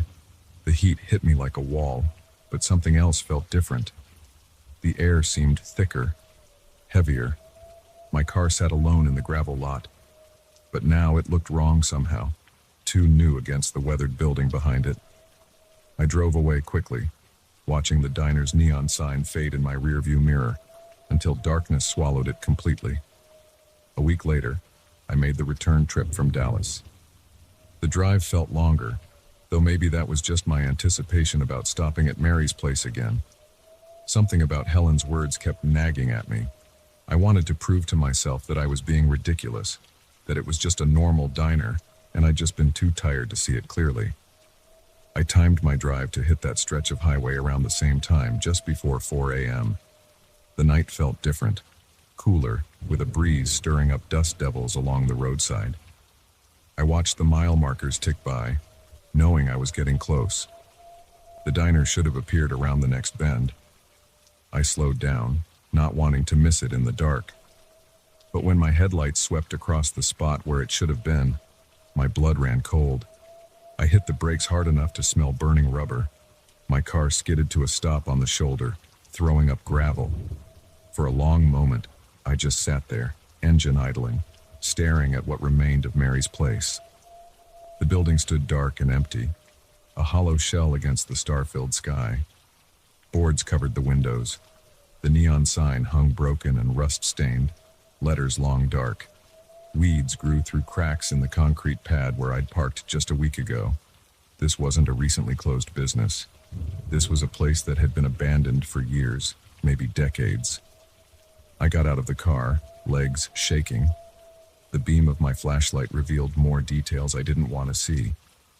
The door hung crooked on its hinges. Desert plants grew through the gravel lot, now more dirt than stone. The paint had faded and peeled until the walls were barely more than bare concrete. Moving slowly, I approached the building. Part of me screamed to get back in the car and drive away fast, but I had to know. I peered through a gap in the boards covering the windows. The flashlight beam showed empty space where the counter and booths should have been. Only outline shapes in the dust suggested where they once stood. A thick layer of dirt covered everything. No footprints marked the floor except those left by small animals. My heart pounded as I moved to the door. It took some effort, but I managed to pull it open enough to slip inside. The bell was gone, leaving only rusty screws in the frame above. The smell hit me first. Dust and decay and years of abandonment. My flashlight revealed walls stripped to bare sheetrock, wires hanging where lights once hung. The kitchen entrance gaped black and empty, the swinging door long gone. I found myself walking to the booth where I'd sat a week ago.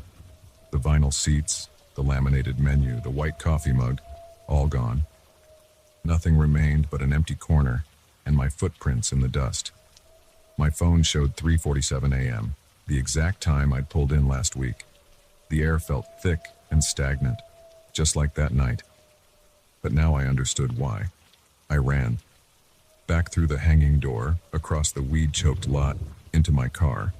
The engine roared to life, and I accelerated hard onto the highway, gravel spraying behind me. Only when the ruins disappeared in my mirror did I let myself breathe normally again. The rest of the drive passed in a blur. I couldn't stop thinking about that perfect burger, The fresh coffee, Helen's tired eyes behind her glasses. Had any of it been real? The food had been hot and solid in my stomach. The coffee had cleared my head. I still had the receipt in my wallet. I pulled it out at the next gas station. The paper felt real between my fingers, but the text had faded to near invisibility. Only the date remained clear. Exactly 1 week ago. The rest looked like it had aged years in just 7 days. I've made that drive between Phoenix and Dallas dozens of times since then. I always slow down at that stretch of highway, though I'm not sure why. The ruins are gone now, replaced by empty desert scrubland. Sometimes in the dark, I think I see a flicker of neon in the distance, but it's never there when I get closer. I've searched newspaper archives and local history records trying to find any mention of Mary's place or what happened there. The closest I've come is a brief article from 1987 about a diner that burned down in that area. The only fatalities were the night cook and a waitress named Helen Martin. I still have that receipt. The paper has gone yellow and brittle, but I keep it in my wallet. Sometimes I take it out and run my fingers over the faded text, wondering if I imagined the whole thing. But then I remember the taste of that burger, the smell of the coffee, and Helen's strange words.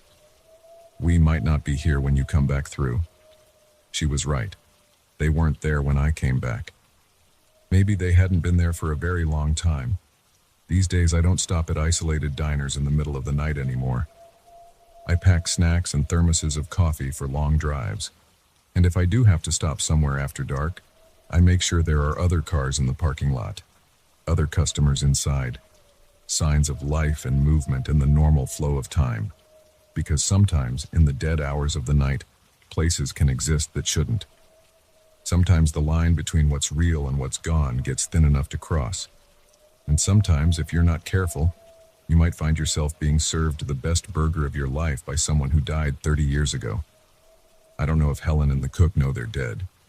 I don't know if that diner exists in some kind of loop, serving endless meals to tired travelers who happen to stop at just the right or wrong moment. I don't know if I actually experienced what I think I did, or if 14 hours of driving just broke my brain for a while.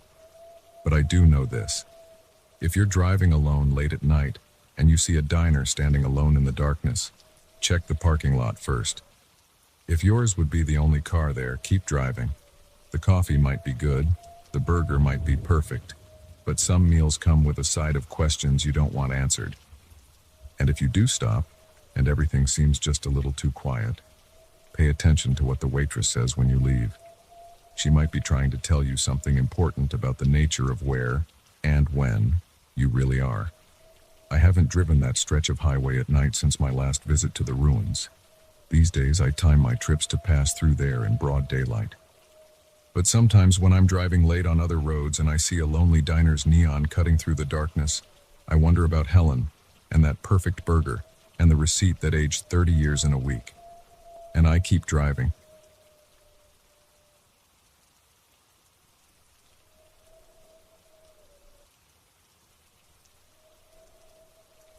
I found the watch at Sal's Antiques on a rainy Tuesday afternoon. It was sitting in a glass case among other vintage timepieces, but something about this one caught my eye. The leather band was worn but well preserved, and the silver case had that perfect patina that only comes from decades of wear. The face was simple, Roman numerals, delicate hands, and a small window showing the date. The price tag read $75, which seemed reasonable for a piece that looked like it was from the 1950s. "Nice choice," Sal said when I pointed to it. "Swiss made. Previous owner brought it in last month, said it kept perfect time." He unlocked the case and handed it to me.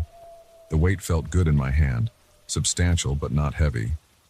When I turned it over, I saw an inscription, "Time reveals all, 1952. I bought it without hesitation. I'd been looking for a vintage watch for a while, something different from all the smart watches and digital displays everyone wore these days. This one had character. The first few days were perfectly normal. The watch kept excellent time, and I got several compliments at work. I liked the soft ticking sound it made, not loud enough to be annoying, just enough to remind me it was there. I even started taking off my Apple Watch, preferring the classic look of my new purchase. Then, exactly 1 week after I bought it, I woke up at 2 a.m. to find the watch had stopped. The hands were frozen at 2 hours exactly. I figured the spring needed winding, so I adjusted the crown and set it to the correct time. No big deal. But the next night, the same thing happened. 2 a.m. stopped dead. This time I was awake when it happened. I'd been working late on a project. I actually heard the ticking stop. I wound it again, slightly annoyed but not too concerned. Old watches can be temperamental. The third night I decided to stay up and watch it, curious about this pattern. As the hands approached 2 a.m., I stared at the face. The second hand moved smoothly, tick, tick, tick, until exactly 2 kg and then nothing. Complete stillness. That's when I heard the TV turn on downstairs. I live alone in a 2-story house. The TV was definitely off when I went upstairs. I distinctly remembered turning it off because I'd been watching Netflix earlier. Now I could hear the unmistakable sound of static coming from my living room. My first thought was burglars. I grabbed my phone and the baseball bat I keep under my bed, then crept to the top of the stairs. The blue glow of the TV screen lit up the living room, casting weird shadows on the walls. But there was nobody there, just static on the screen, that harsh white noise hiss filling the room. I went downstairs, checked all the windows and doors. Everything was locked. The remote was exactly where I'd left it on the coffee table. I turned off the TV, double-checked all the locks again, and went back upstairs. My heart was pounding, but I told myself there had to be a logical explanation. Maybe there was a power surge that triggered the TV's auto-on function, if that was even a thing. I looked at the watch, still frozen at 2 hours. I wound it again and set the correct time, which was now 2:15 a.m. That's when I heard the footsteps. They came from directly above my bedroom. Clear, deliberate steps moving across the attic floor. The thing is, my attic is filled with boxes and old furniture. There's barely room to stand up there, let alone walk around. And the only access is through a pull-down ladder in the hallway, which was still firmly closed. The footsteps moved slowly from one end of the attic to the other, each step accompanied by a low creak of floorboards. I stood frozen in my bedroom, baseball bat clutched in my sweating hands, as the steps moved back and forth, back and forth. At exactly 2:30 a.m., they stopped, just like that. The watch started ticking again, as if nothing had happened. I didn't sleep at all that night.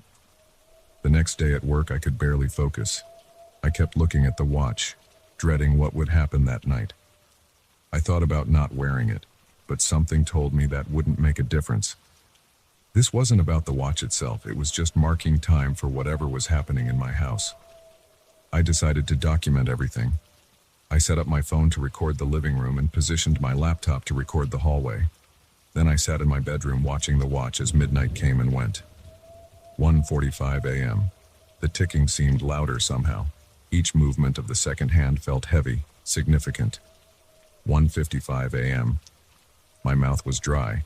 The bat was next to me on the bed. 1:59 a.m.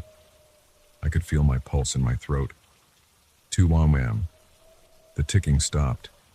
Right on cue, I heard the TV. But this time there was something else. A voice coming through the static. I couldn't make out the words, but it was definitely speaking. The sound made my skin crawl. I checked my phone's live feed. The TV was on, showing static, but something dark moved across the screen. Not a person, more like a shadow, but 3-dimensional. It shifted and flowed like smoke, but seemed to have mass. The footsteps started in the attic, but they were different this time. Faster, more aggressive. The whole ceiling seemed to shake with each step. Then I heard another sound, dragging, like something heavy being pulled across the floor. My phone's screen went black. The laptop feed followed a second later. The temperature in my bedroom dropped so fast I could see my breath. The footsteps moved to the stairs. Not the attic stairs, the main stairs leading up to the second floor. Each step creaked under invisible weight. Thud, creak, thud, creak. Getting closer. I sat paralyzed on my bed, gripping the baseball bat so hard my knuckles were white. The footsteps reached the top of the stairs. They moved down the hallway, steady and deliberate, getting closer to my bedroom. They stopped right outside my door. The handle started to turn. I wanted to scream but couldn't make a sound. The door opened slowly, the hinges groaning. The hallway was pitch black, but the darkness in the doorway seemed different, deeper, almost solid. The temperature dropped even further. The shadow moved into my room. It had no definite shape, but I could feel it looking at me. The air felt thick, like trying to breathe underwater. My chest tightened. The shadow drifted closer. I swung the bat. It passed right through the darkness, but the shadow recoiled. The temperature rose a few degrees. Encouraged, I swung again, shouting wordlessly. The shadow retreated to the doorway. Then I heard a voice, not from the TV this time, but right there in my room. It was barely a whisper, but I heard it clearly. Not yet. The shadow disappeared. The TV turned off downstairs. The temperature returned to normal. I looked at the watch. 2:30 a.m. exactly. It started ticking again. I spent the next day researching the watch. I went back to Sal's Antiques, but Sal claimed he couldn't remember who sold it to him. I searched online for similar models, for stories about haunted watches, for anything that might explain what was happening. Finally, buried in a local history forum, I found something. A post from 3 years ago mentioned a Charles Weathers who died in 1952, the year inscribed on my watch. He had been a watchmaker in town, known for his custom pieces. According to the post, he died in his sleep at 2:30 a.m. after a break-in at his shop. Nothing was stolen except one watch he'd just finished making. The next part made my blood run cold. Weathers had been working on a special commission, a watch that would help the owner see beyond the veil at the hour of his death. The client was never identified. I thought about throwing the watch away, but something told me that wouldn't solve the problem. Whatever was happening, the watch was just a conduit. It was marking time for something that was already there, waiting. That night I was ready. I'd drawn crosses on all the doors and windows with blessed chalk from a local church. Salt lines crossed every threshold. I had every light in the house on and religious symbols from half a dozen faiths scattered around my room. 2 a.m. came.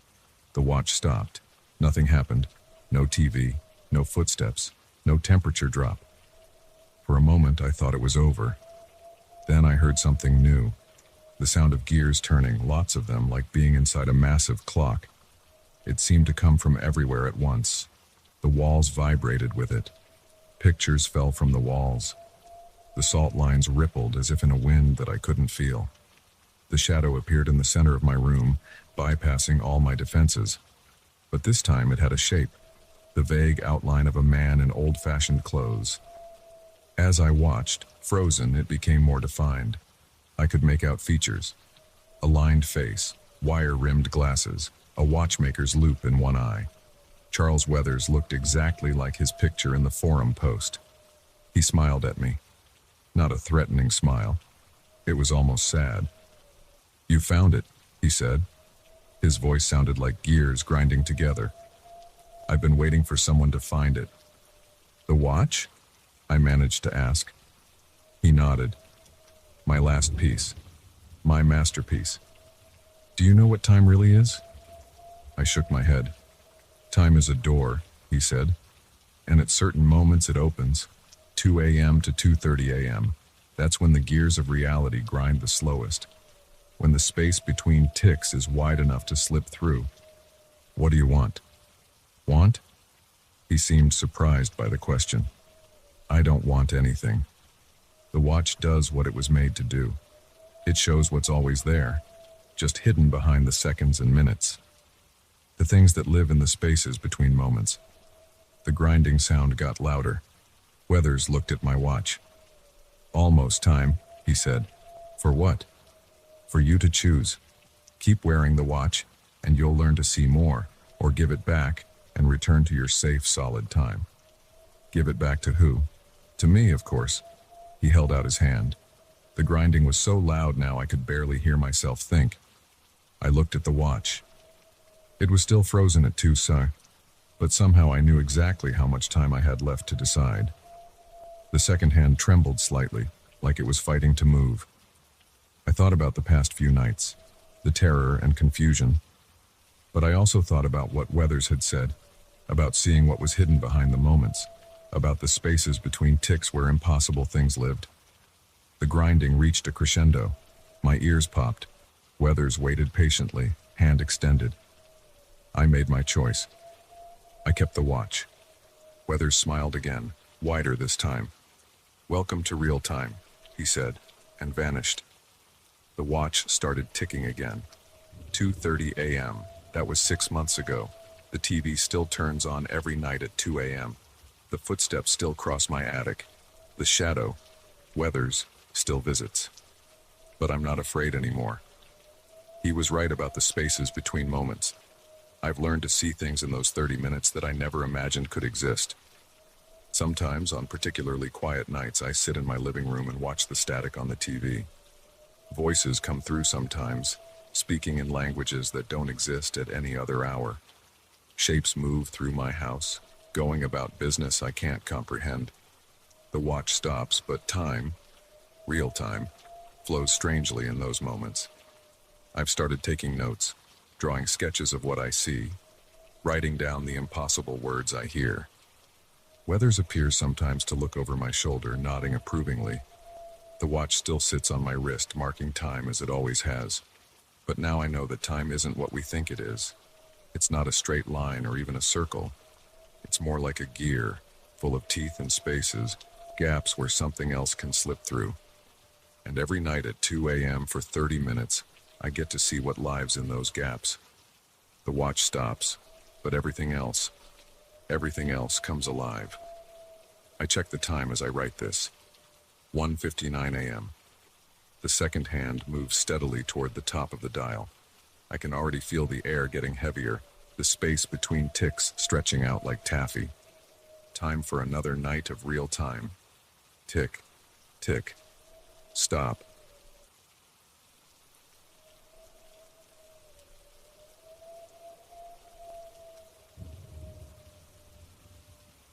I never should have answered that phone. The ancient rotary model sat quietly in my basement for weeks after I moved in, just gathering dust on a shelf. I ignored it completely until that night in October when it actually rang. That single decision, to pick up that receiver, changed everything. The previous owners left the phone behind when they moved out, along with other junk they didn't want to deal with. I didn't mind. Moving into this old house in rural Massachusetts was already expensive enough, and clearing out their abandoned stuff wasn't high on my priority list. I had more pressing issues to handle, like fixing the perpetually dripping kitchen faucet and repainting the peeling walls in the living room. I work from home as a software developer, so I spend most of my time upstairs in my makeshift office. The basement was just storage space as far as I was concerned. I only went down there occasionally to do laundry or grab tools. The phone sat on a wooden shelf next to some rusty garden implements and moldy cardboard boxes. It was one of those heavy black desk models from the 1950s or 60s, with a rotary dial and a thick coiled cord. The previous owners must have used it as a basement extension line back in the day. I assumed it was just decorative now. Surely the line had been disconnected decades ago. The modern phone jacks were all upstairs and I had my cell phone anyway. So I barely gave that old rotary phone a second glance during my first 2 months in the house. Then came that night in late October. I was working late, trying to fix some buggy code before a client meeting the next morning. The wind was howling outside, rattling the windows and sending dead leaves skittering across the front porch. Around 11:30 p.m. I heard it, a loud mechanical ring echoing up from the basement. At first I thought I was imagining things. I took off my headphones and listened. There it was again, that distinctive old-fashioned telephone ring, slightly muffled but unmistakable. I sat frozen at my desk, staring at my dark office doorway as the ringing continued. "This is impossible," I muttered to myself. "That line's been dead for years." The ringing persisted, mechanical and insistent. After the fifth ring, I got up from my desk and walked to the basement door. My hand hesitated on the doorknob. Something about this felt wrong, but my rational mind kicked in. Probably just some weird electrical issue causing the old ringer to malfunction. I should check it out before it kept me up all night. I flipped on the basement lights and walked down the creaking wooden stairs. The ringing grew louder with each step. When I reached the concrete floor, I could see the black phone on its shelf, exactly where it had been sitting untouched for months. The ring was definitely coming from it. I approached slowly, watching the phone like it might suddenly sprout legs and scuttle away. The dust on the shelf around it was undisturbed. The coiled cord hung limply down the side. Ring after ring continued to echo off the stone foundation walls. "This is crazy," I said aloud, trying to steady my nerves with the sound of my own voice. "It's not even connected to anything." I reached for the receiver, hesitated for a moment, then picked it up. The ringing stopped immediately. I held the heavy black handset to my ear. "Hello?" There was no dial tone, no static, no automated message. Just silence at first. Then I heard it, the sound of someone breathing. Slow, deliberate breaths, clearly audible through the receiver. "Who is this?" I demanded, my voice shakier than I intended. The breathing continued, steady and unchanging. In, out. In, out. "Look, I don't know how you're doing this, but it's not funny. This line isn't even connected." No response except those measured breaths. They weren't labored or threatening, just calm, regular breathing, like someone sleeping. But whoever it was had to be deliberately holding the phone close enough for me to hear it so clearly. I slammed the receiver back into its cradle. My hands were trembling slightly. I backed away from the shelf, keeping my eyes on the phone. It sat there innocently, just an old piece of obsolete technology. I practically ran up the basement stairs, slamming the door behind me. Back in my office, I tried to focus on work again, but I couldn't concentrate. Every few minutes, I found myself glancing at the basement door, half expecting to hear that ring again. Nothing happened for the rest of the night. Around 2 a.m., I finally gave up on work and went to bed. I lay awake for hours, straining to hear any sound from downstairs. Eventually, exhaustion won out, and I drifted off into uneasy sleep. The next morning, I convinced myself I had imagined the whole thing. Sleep deprivation and too much coffee playing tricks on my mind. Still, I avoided the basement for the next few days. By Friday, I had almost put the incident out of my mind. I needed to do laundry, so I forced myself to go down to the basement in the middle of the afternoon. Bright sunlight streamed through the small ground-level windows. The phone sat exactly as it always had, covered in dust. Out of curiosity, I picked up the receiver and held it to my ear. Complete silence, not even the hum of a dial tone. I set it back down and examined the phone more closely. The cord disappeared behind the shelf, but when I pulled it out, I could see it had been cut off about 6 inches from where it entered the phone base. This thing wasn't connected to anything. I seriously considered throwing it away right then. But something stopped me. Maybe just my natural tendency to procrastinate on household chores. I left it there and went about my laundry. That night it rang again. Same time, 11:30 p.m. exactly. I was in bed reading when I heard it start. The ring sounded different from upstairs. Hollower, more distant, but still clearly audible through the floor. I put down my book and sat perfectly still, listening. Ring after ring echoed up from below. My heart was pounding in my chest. This time I knew I wasn't imagining it. The logical part of my brain started running through explanations. Maybe someone was playing an elaborate prank. But how? The phone wasn't connected to anything. Could it be picking up interference from something else? But what could make an old rotary phone ring without power? The ringing continued, demanding an answer. I got out of bed and walked downstairs to my office. Through the basement door, I could hear it more clearly now. I stood there for several minutes debating what to do. Finally, I opened the door. The basement lights were off and the ringing seemed to echo up the dark stairwell. I flipped the switch and walked down, my bare feet cold on the wooden steps. The phone looked exactly the same as always. I approached it slowly, watching the dust motes dance in the air around it, stirred up by my movement. The ringing stopped as soon as my hand touched the receiver. I lifted it to my ear, my mouth dry. Hello? The breathing started immediately. Slow, steady breaths, perfectly regular. In, out, in, out. This time, I forced myself to listen more carefully. The sound had an odd quality to it, not quite natural, almost like it was coming from very far away, or through some kind of filter. "Who are you?" I asked. "What do you want?" The breathing continued unchanged. I stood there listening for several minutes, but nothing changed. Finally, I set the receiver down gently. Back upstairs, I grabbed my phone and called my friend Mike, who works in IT security. It was late, but I knew he'd still be up. "Hey man, weird question. Is there any way someone could hack an old rotary phone to make it ring? Like, remotely?" "What? No, that's not really possible," he said. "Those old phones are completely mechanical. They need a physical connection to the phone line to do anything." "Why?" I told him what had happened. He was quiet for a moment. "Okay, either you're messing with me or someone else is messing with you," he said finally. "There's literally no way that phone could ring without being connected to a line. Physics doesn't work that way. I know how it sounds, but I swear it's happening. Look, want me to come check it out tomorrow? I can bring some equipment, see if there's any weird electromagnetic activity or something." I agreed immediately. Having another person investigate would help prove I wasn't going crazy. Mike came over the next afternoon with a duffel bag full of testing equipment. He examined the phone thoroughly, confirming that it wasn't connected to anything. He tested for electromagnetic fields, radio frequencies, and a bunch of other things I didn't understand. Everything came up normal. "This is just an ordinary old phone," he concluded. "A nice vintage model, actually.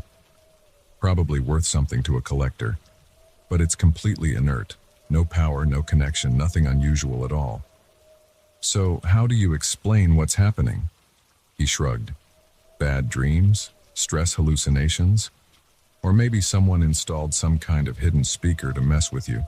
Want me to stay tonight and see if anything happens?" I agreed eagerly. Mike set up his laptop and some monitoring equipment, and we waited. 11:30 p.m. came and went.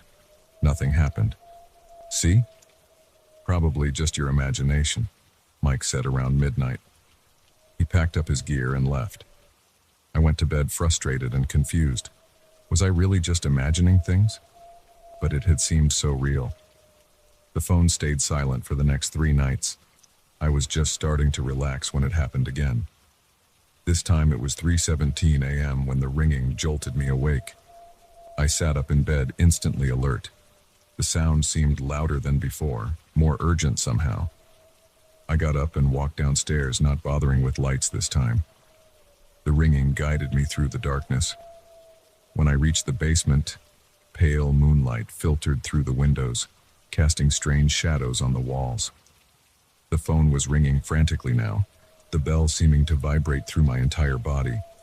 I crossed the room quickly and grabbed the receiver.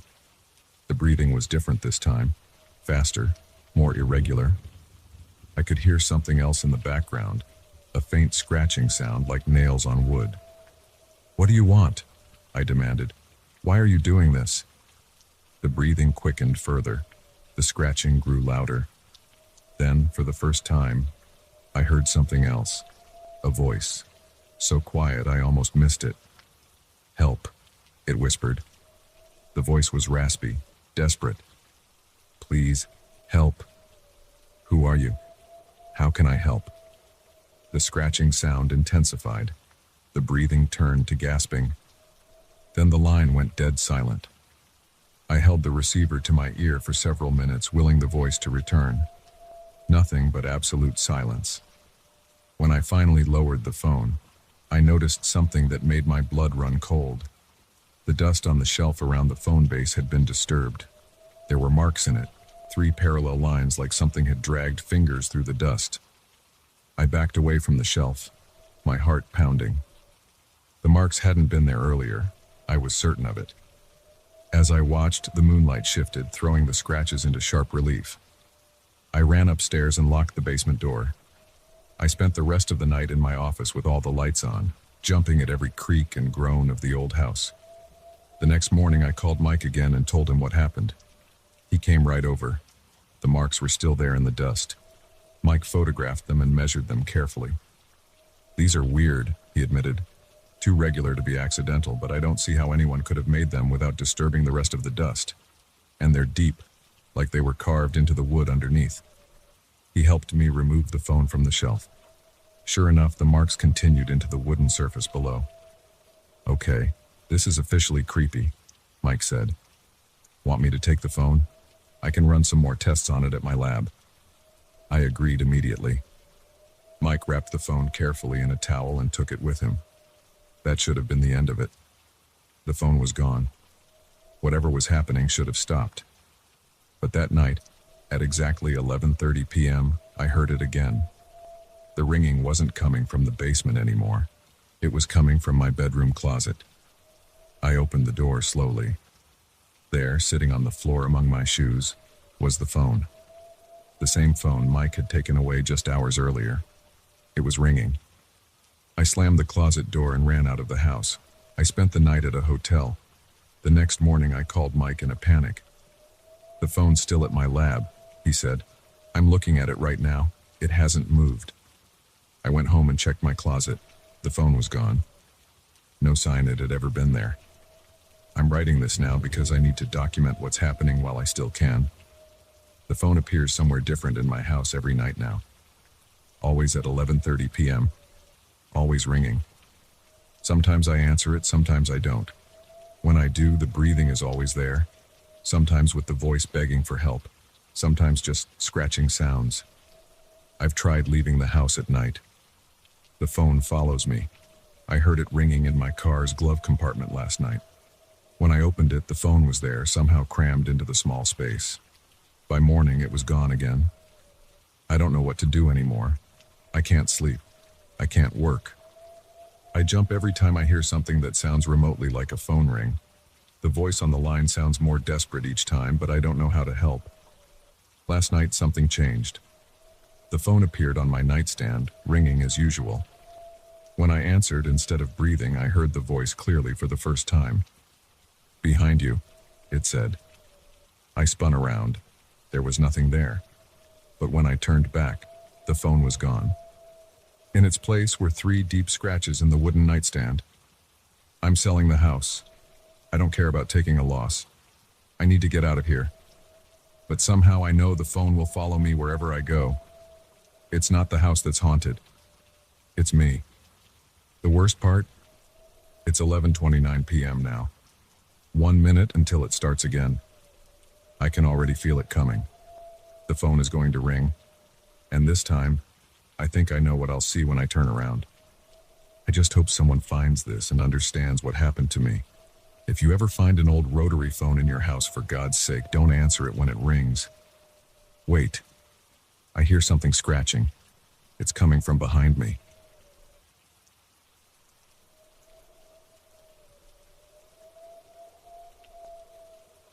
I should have taken an Uber that night. That's what keeps running through my head now as I sit here in my bedroom closet, trying to make myself as small as possible while that thing prowls around outside. But I didn't take an Uber. I took the 11:45 p.m. bus home from work like I always do on late shifts because I'm too cheap to spend $20 on a ride when I can spend $2 on the bus. That decision might cost me everything. It started normally enough. I was beat after a 12-hour shift at the warehouse. My back hurt, my feet were killing me, and all I wanted was to get home and crash. The bus stop on 47th Street was empty when I got there, just me under the flickering streetlight. The summer night was sticky hot, making my work shirt cling to my back. When the bus pulled up, I could see through the windows that it was empty. Not unusual for that time of night. I gave the driver a nod as I swiped my card. He didn't respond or look at me, just stared straight ahead through the windshield. I made my way down the aisle, dropped into a seat about halfway back, and leaned my head against the window. We'd gone maybe 3 stops when I felt it. You know that sensation when someone's watching you? The hair on the back of your neck stands up and your skin gets all prickly? That hit me hard. I lifted my head from the window and looked around. There was an old woman sitting in the very back row of the bus. I hadn't seen her get on. She wore a dark dress that looked outdated, like something from the 1950s, and her gray hair was pulled back in a tight bun. But what really got me was her face. She was staring right at me, not just glancing, but full-on staring with unblinking eyes. Her skin was pale, almost gray in the dim bus lighting. I quickly looked away, but I could still feel her eyes on me. Maybe she was just some confused old lady who'd gotten on the wrong bus. Maybe she had dementia or something. I tried to focus on my phone, scrolling through social media without really seeing anything, but every few minutes I'd glance back. She hadn't moved an inch. Same position, same unblinking stare. Her hands were folded in her lap, perfectly still. Something was off about the way she sat too.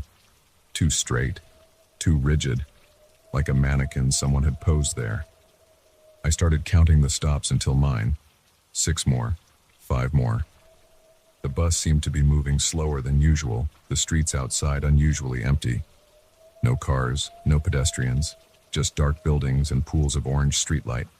4 stops. 3. Each time the bus stopped, I tensed up, waiting to hear footsteps coming down the aisle. But there was nothing, just the hiss of the bus doors opening and closing. 2 stops. I risked another look back. The old woman's head had turned slightly, following my position, but the rest of her body hadn't moved at all. Her eyes looked different now, darker, like the pupils had expanded to fill the entire eye. 1 stop. My heart was pounding. Sweat ran down my back. I grabbed my backpack and stood up, moving to the front of the bus. I couldn't help myself. I looked back one last time. The back row was empty. I froze. The bus hadn't stopped since I'd last looked. There was no way she could have gotten off.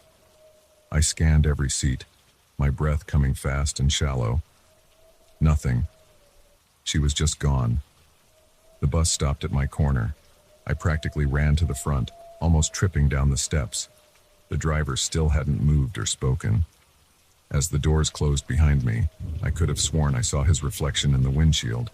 His face was gray and corpse-like, eyes completely black. I told myself I was being stupid, letting my imagination run wild because I was tired. But my feet started moving faster anyway, carrying me down the dark street toward my apartment building. The streetlights seemed dimmer than usual, creating more shadows than light. That's when I heard the footsteps behind me. They were soft, barely audible, the sound of shoes on concrete moving at a steady pace. I sped up. The footsteps sped up too. Don't look back, just get to the building. I had my keys in my hand, gripping them so tight the metal dug into my palm. The footsteps got closer. I could hear breathing now, raspy, wet breathing that didn't sound human. My building was still half a block away. I couldn't help it. I looked back. The old woman was there, about 20 feet behind me, but she wasn't walking normally. Her movements were jerky, unnatural, like a marionette being pulled by invisible strings. Her head was cocked at an impossible angle, and her mouth was open too wide, showing teeth that looked sharp and wrong. I ran. Pure terror gave me speed I didn't know I had. Behind me, the footsteps changed, no longer the sound of shoes, but something scratching and clicking on the pavement. I reached my building's front door, fumbled with the keys, dropped them, snatched them up with shaking hands, got the door open and slammed it behind me. Through the glass, I saw the street was empty. The elevator was too risky. I'd be trapped if it broke down. I took the stairs 2 at a time up to the 4th floor, my legs burning, breath coming in gasps. Made it to my apartment, got inside, locked the door, threw the deadbolt, put the chain on. I stood there in my dark living room trying to catch my breath, listening. Nothing but the hum of the refrigerator and the distant sound of traffic. Okay. I was safe now. I was inside. Whatever I thought I'd seen, it couldn't get in here. I turned on all the lights and checked every room, every closet. Empty, normal, fine. I took a hot shower, trying to wash away the fear with the sweat and grime from work. The water helped calm me down. By the time I got out, I'd almost convinced myself I'd imagined the whole thing. Sleep deprivation could do weird things to your mind, right? I made myself a sandwich, ate it standing at the kitchen counter while scrolling through my phone. The mundane activity helped ground me in reality. It was almost 1 a.m. now. Time for bed. That's when the scratching started. It came from the living room window, a light scraping sound like fingernails on glass. I froze, the half-eaten sandwich falling from my hand. The scratching moved to the next window, then the next, making its way around the apartment. Whatever was making the sound was outside, 4 stories up. I crept to the living room, keeping close to the wall. The scratching had moved to the bedroom windows now. I peered around the corner, through the doorway. The old woman's face was pressed against my bedroom window, but it wasn't really a face anymore. The skin had split open in places, revealing something dark and chitinous underneath. Her mouth had stretched impossibly wide, filled with rows of needle-like teeth. The eyes were huge black orbs that reflected the streetlight like an insect's. As I watched, paralyzed, her arms elongated, fingers stretching into foot-long claws that scraped against the glass. The dress tore as her body contorted and swelled, becoming something that was neither human nor animal. I backed away, moving as quietly as I could. The thing at the window made a sound, a high-pitched keening that made my teeth ache. I heard glass cracking. That's how I ended up here, crouched in my bedroom closet with my phone. I can hear it moving around the apartment now. The window glass crunches under its feet. Something wet drips onto the floor. That keening sound comes and goes, sometimes right outside the closet door. I've called 911 3 times. The first 2 times the line was dead. The third time, someone answered, but all I could hear was that same raspy breathing I'd heard on the street. My phone battery is at 12%. The thing hasn't found me yet, but it's getting closer. It keeps making these clicking sounds like it's tasting the air. The closet door isn't very sturdy. It won't hold if it finds me. I can hear it right outside now. The clicking is louder. Something scrapes against the door. The handle starts to turn. My phone is almost dead. If anyone finds this, stay off the late-night buses. Don't make my mistake. And if you see an old woman sitting alone at the back staring at you with unblinking eyes, get off at the next stop. Run. Run as fast as you can. The door is opening. I can smell it now, like rotting meat and wet earth. My phone is at 1%. I hear that high-pitched sound again right in front of me. I look up. The darkness is full of teeth.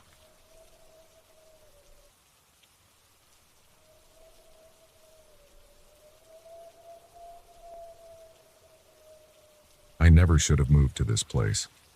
That's what I keep telling myself as I sit here in my kitchen with my shotgun across my lap, watching the tree line through my window. 3 days have passed since I last slept more than an hour at a time. The coffee's not helping anymore.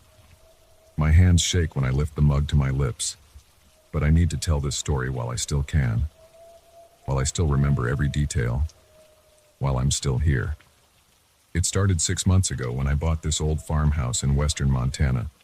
10 acres of land, mostly wooded, with a vegetable garden out back.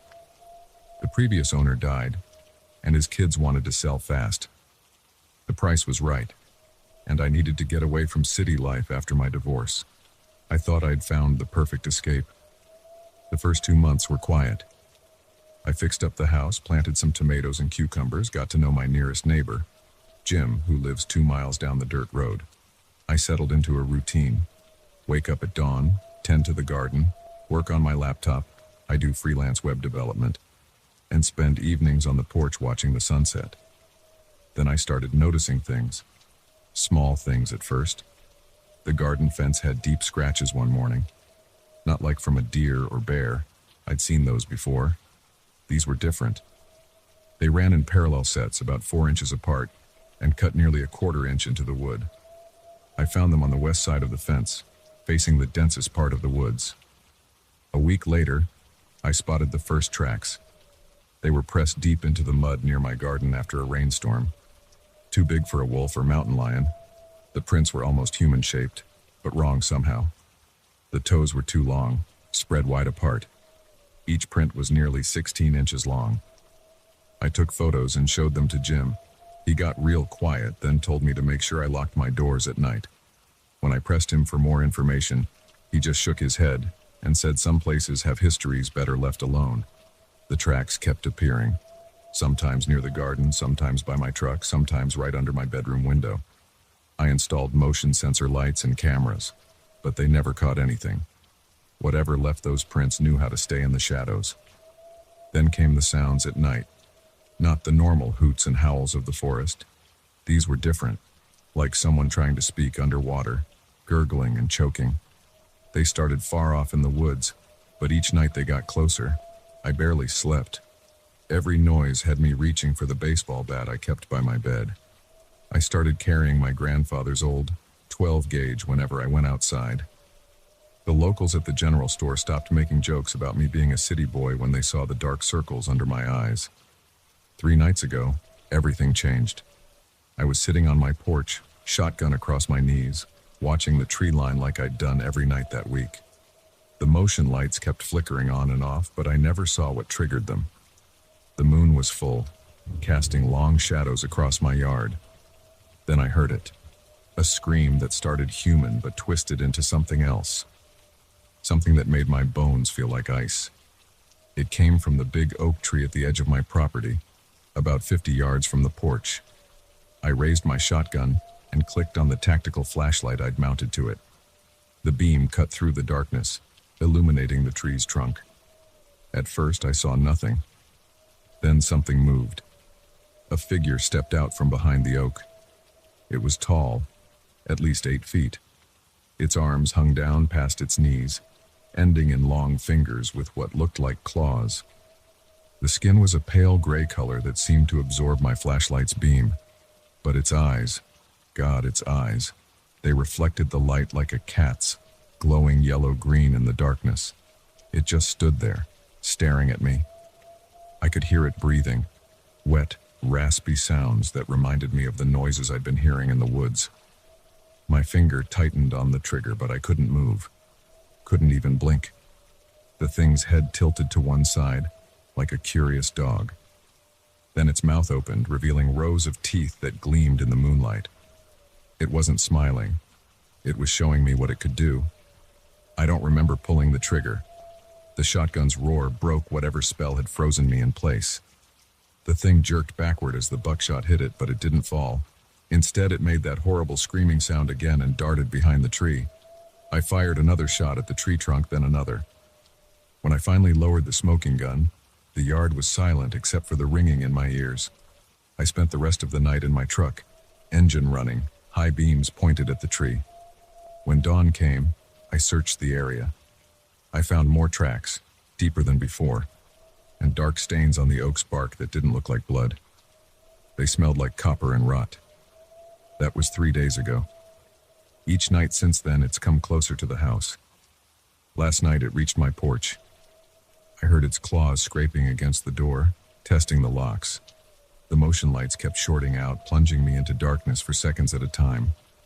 I've called the sheriff, but they think I'm just another city person spooked by wildlife. Jim won't answer his phone. I tried to leave yesterday morning, but my truck wouldn't start. Something had torn out parts of the engine. The cuts in the metal matched the scratches on my fence. So now I sit here in my kitchen watching the sun sink toward the horizon.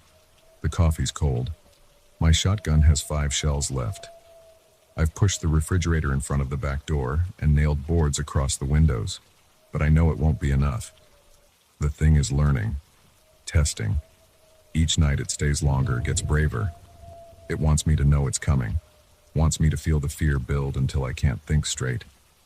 The sun's almost gone now. Through my window, I can see the oak tree where I first spotted it. Something's different about the trunk. There are claw marks running up its length, fresh ones that weren't there this morning. They form a pattern, 3 vertical lines crossed by 2 horizontal ones. It's counting down. My hands have stopped shaking. The fear is still there, but it's hardened into something else. Determination, maybe, or resignation. I've loaded my last shells into the shotgun. The motion lights just clicked on outside. I can hear breathing at my window.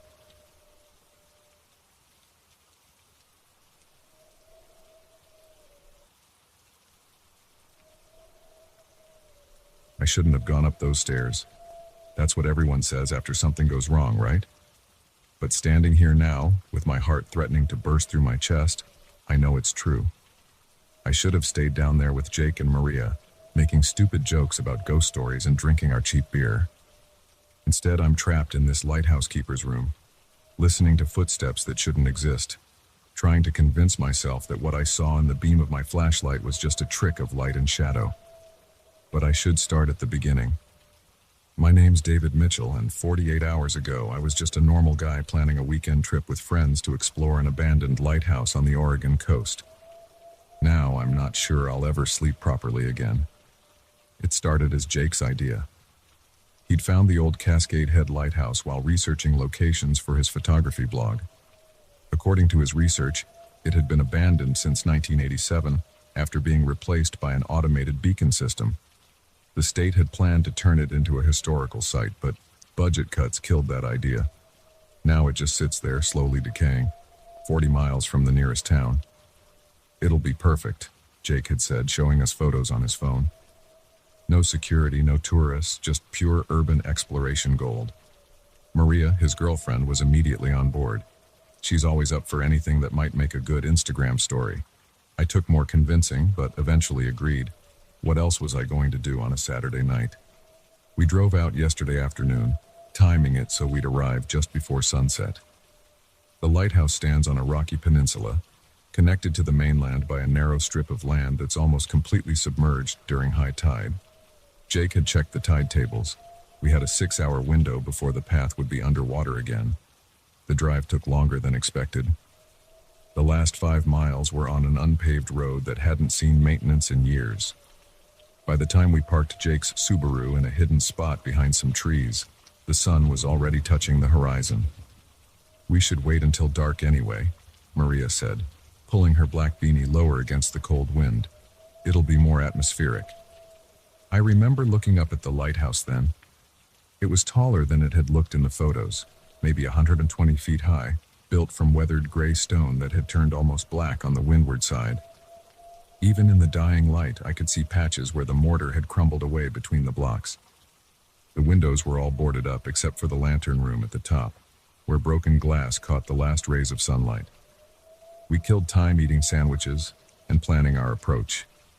Jake had brought real exploration gear, powerful flashlights, gloves, dust masks, even a basic first aid kit. Maria had her usual vlogging setup, a mirrorless camera with a stabilizer and a bunch of small LED lights. I felt underprepared with just my phone and the small flashlight from my car's emergency kit. It was fully dark when we finally approached the lighthouse. The moon wasn't up yet, and clouds covered most of the stars. Our flashlight beams bounced off the wet rocks as we picked our way along the path. The waves crashed against the base of the peninsula, sending spray high enough that I could taste salt on my lips. The entrance was easier than we expected. Someone had already pried the boards off the door, leaving just enough space to squeeze through. The wood was wet and rotting, and my jacket caught a splinter as I followed Jake and Maria inside. The ground floor was one large room, probably once used for storage. Our flashlights revealed piles of rusted metal drums, rotting wooden crates, and thick cobwebs everywhere. The air smelled of mold and salt, with an underlying metallic tang that made me think of old blood. I didn't share that observation with the others. "Check this out," Jake said, his flashlight beam illuminating a steep spiral staircase in the center of the room. It was made of cast iron, and although spots of rust showed through the old paint, it looked solid enough. "This goes all the way to the top." Maria was already recording, her camera's light adding to the jumble of shadows. "This is amazing," she whispered, panning across the room. "The atmosphere is perfect." We started up the stairs, Jake leading the way. The metal steps rang hollow under our feet, the sound echoing up the tower. I counted the landings as we passed them. 1, 2, 3. Each floor had a door leading to what I assumed were living quarters or storage rooms, but we didn't stop to explore. Jake was focused on reaching the top, where the actual light mechanism would be. It was on the 5th landing that I first noticed something wrong. While Jake and Maria examined a rusted door handle, I looked up through the center of the spiral staircase. Far above, Where the stairs ended at the lantern room, I saw a flash of light. "Hey," I said. "Did you see that?" "See what?" Maria was still filming the door. "I thought I saw a light up top." Jake shone his flashlight up the stairwell. "Probably just moonlight through the broken windows." "Moon's not up yet," I said, but they were already starting up the next flight of stairs. We climbed 2 more floors before I saw it again. This time I was sure. A definite flash of light from the lantern room, like someone briefly turning on a flashlight. I stopped climbing. "Guys, I seriously saw something up there." Jake turned back, his flashlight beam catching me in the face. "Could be other explorers," he said, "or maybe some local kids." "We didn't see any other cars," I pointed out. "They could have parked somewhere else. Come on, we're almost there." I followed them up another flight, but my enthusiasm had evaporated. The metallic smell was stronger here, and the air felt colder. When we reached the 8th landing, I heard something that made me grab Jake's arm. "Listen," I whispered. We all stood perfectly still. For several seconds, there was nothing but the distant sound of waves and the creak of metal cooling in the night air. Then we heard it. Clear footsteps on the metal stairs above us. Maria switched off her camera. Jake's flashlight beam darted up the stairwell but showed only empty steps disappearing into darkness. "Hello?"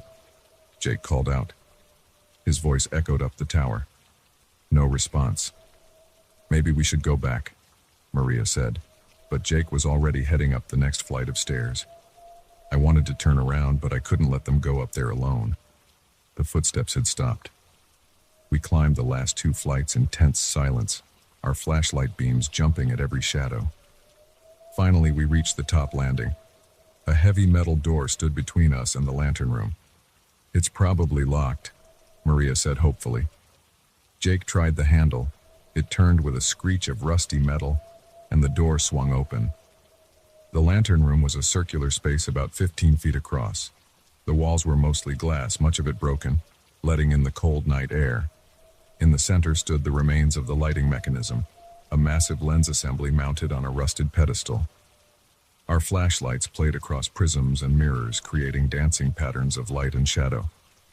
"This is incredible," Jake said, moving closer to examine the lens. Maria followed him, her camera running again. I stayed by the door, scanning the room. Something felt wrong. The footsteps we'd heard had to come from somewhere, but the room was empty except for us. And that light I'd seen, that's when I remembered my original purpose for coming up here. "Guys, I'm going to check something," I said, heading for the small door that led to the exterior gallery, a narrow walkway that ran around the outside of the lantern room. "Be careful," Maria called after me. "The railing might be rusty." The gallery door wasn't locked. I stepped out into the night air, gripping the railing despite Maria's warning. From here I could see for miles, the dark mass of the forest behind us, the endless black expanse of the Pacific ahead. The wind was stronger up here, making the whole structure sway slightly. I walked slowly around the gallery, testing each step before putting my full weight down. When I reached the far side, I stopped. Something was scratched into the metal wall of the lighthouse. Not graffiti, but a series of vertical marks like someone keeping count of days. Below them was a date. November 15th, 1987. The day the lighthouse was officially decommissioned. I was still examining the marks when I heard the gallery door close behind me. I spun around, my flashlight beam cutting through the darkness. The door was shut, and through the glass walls of the lantern room I could see that Jake and Maria were gone. "Very funny, guys," I called out, but the wind snatched my words away. I hurried back to the door and tried the handle. It didn't move. My first thought was that the wind had blown it shut, but when I pulled harder I realized it wasn't just stuck. It was locked. Through the glass I could see that the internal bolt had been slid into place. "Jake? Maria?" I pounded on the door. No response. My flashlight beam showed an empty room. That's when I heard the footsteps again, this time inside the lantern room. Slow, deliberate steps on the metal floor, moving in a circle around the central lens. But I couldn't see anyone making them. I pressed against the glass, trying to see better. The footsteps completed their circle and stopped. For a moment, there was absolute silence. Then I heard a new sound, the creak of rusted hinges as the door to the spiral staircase slowly swung closed. The sound of the latch catching echoed in the empty room. I was now completely locked out, standing on a narrow metal platform 120 feet above the rocks, with something unseen inside the lighthouse. My phone was in my jacket pocket. With shaking hands, I pulled it out. No signal. Of course not. We were miles from the nearest cell tower.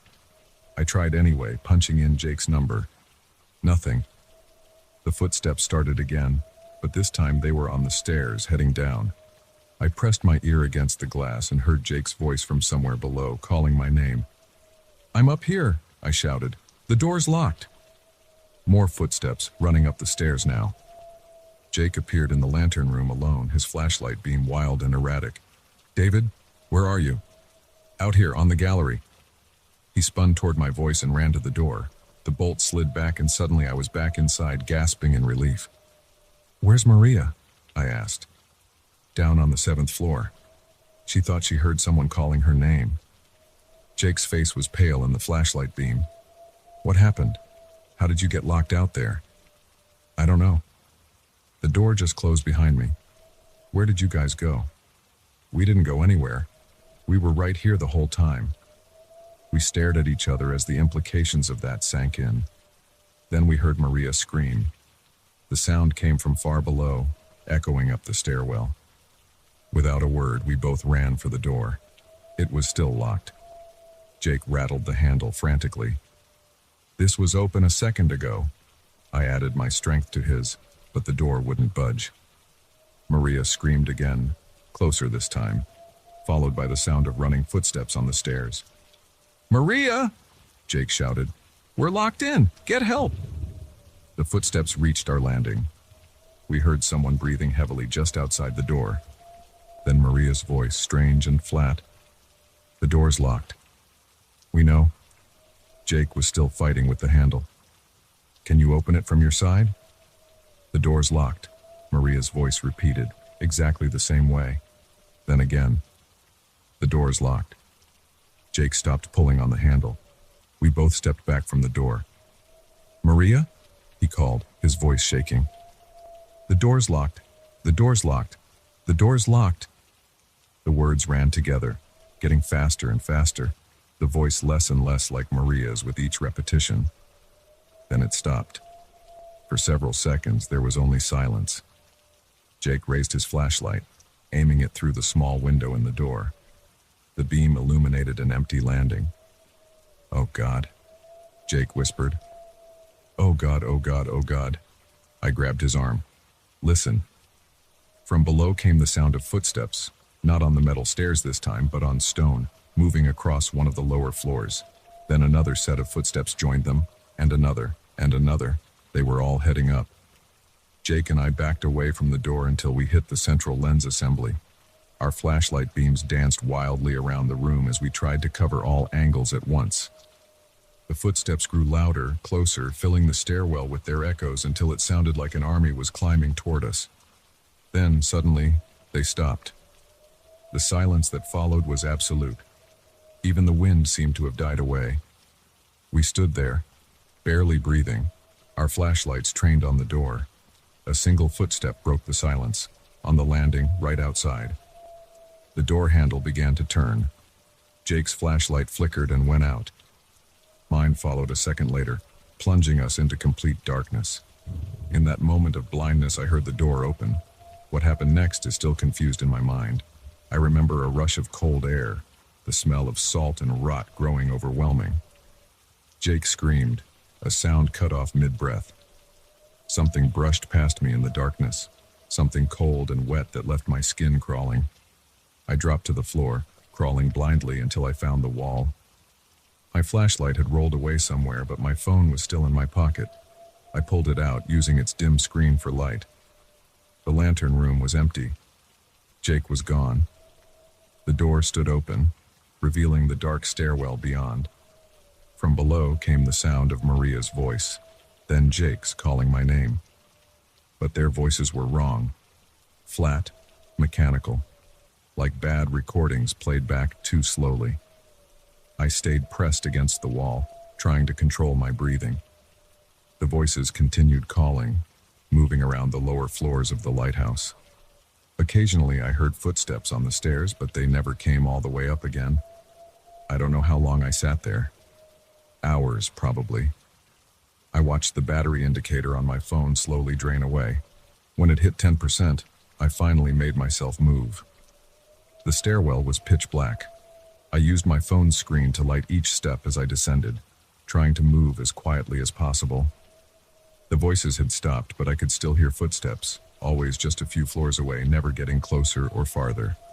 I counted the landings as I passed them. 8, 7, 6. On the 5th floor, my phone died.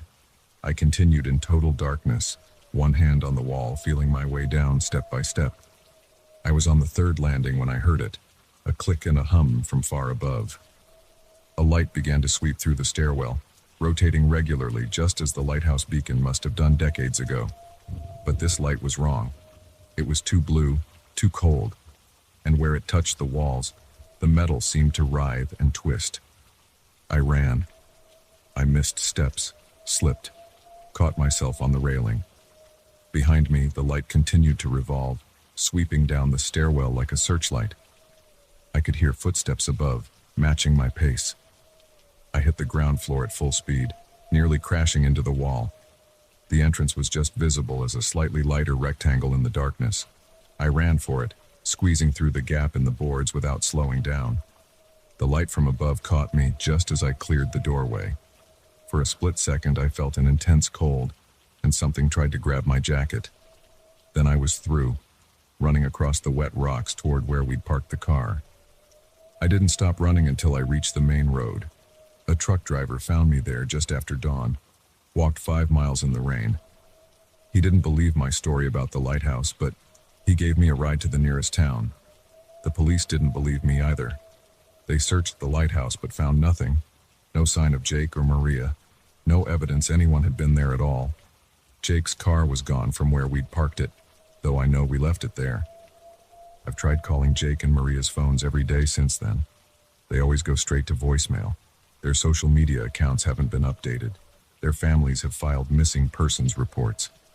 Sometimes late at night, my phone rings. When I answer, I hear footsteps on metal stairs and voices calling my name. The voices sound almost like Jake and Maria, but not quite. And sometimes in the background, I hear something else. The click and hum of a light beginning to turn. I've told the police everything, but they're starting to look at me differently now. They keep asking about my relationship with Jake and Maria, about where I was between the time they disappeared and when the truck driver found me. I know how it sounds.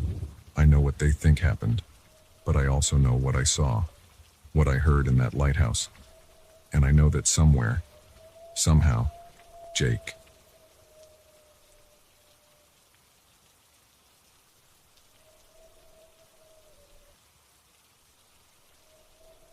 The first time I heard my name, I thought it was just the wind. 3 seconds later, I knew I was wrong. I was walking home from the train station at 11:47 p.m. on a Tuesday in October. The rain had started 20 minutes earlier, soaking through my jacket and running down my neck. My shoes squeaked against the wet sidewalk of Pine Street, and water dripped from the brim of my baseball cap. The streetlights cast orange circles on the ground, but the spaces between them were pitch black. That's when it happened. Michael. The voice wasn't loud. It was barely above a whisper, but I heard it clearly over the steady drumming of the rain. I stopped walking and turned around. The street behind me was empty, just puddles reflecting the streetlights and parked cars with water streaming down their windows. I shook my head and kept walking. My socks were wet, and I just wanted to get home. Michael. This time the voice came from my left. I jerked my head toward it. Nothing there except the brick wall of the old hardware store, its security gate pulled down and locked. My heart started beating faster. "It's just the rain," I said out loud. My voice sounded strange and small in the empty street. I picked up my pace, water splashing around my feet. Home was 6 blocks away, just 6 blocks. Michael. Right behind me now. I spun around so fast I almost slipped. My breathing came in quick bursts. The street was still empty, but the voice had been right there. Right fucking there. I pulled out my phone with shaking hands, accidentally smearing water across the screen. 11:51 p.m. No new messages, no missed calls. 4 bars of signal. Michael. Left side again, close. I pressed my back against the wall of the hardware store. My chest felt tight. I dialed 911 but didn't hit send yet. What would I even tell them? That I was hearing voices in the rain? Michael. We're from the right this time. I pushed off from the wall and started running. Water splashed up my legs. My wet clothes felt heavy and cold. Michael. Ahead of me now. I skidded to a stop, nearly falling. The voice was everywhere and nowhere. Michael. Behind. Michael. Above. Michael. Inside my head? I ran faster, splashing through puddles. My lungs burned. The phone was still in my hand. 911 ready to dial. 5 blocks to go. Michael. Louder now. Much louder. I could hear something in the voice that I hadn't noticed before. It wasn't angry or threatening. It sounded desperate. I reached the intersection of Pine and 4th Street. The traffic light blinked yellow, reflecting off the wet asphalt. I stopped at the corner, gasping for breath, water running down my face. Please. The voice was different now. Still saying my name, but adding something else. Begging. Please, Michael. I pressed my hands against my ears. It didn't help. The voice was just as clear. I need your help, Michael. 4 blocks to go. I could see the neon sign of the 24-hour pharmacy ahead. Maybe I could wait there until morning. Call a cab. Something. They're coming for me, Michael. I lowered my hands from my ears. Who's coming? I shouted into the rain. Who are you? Behind you. I turned around slowly.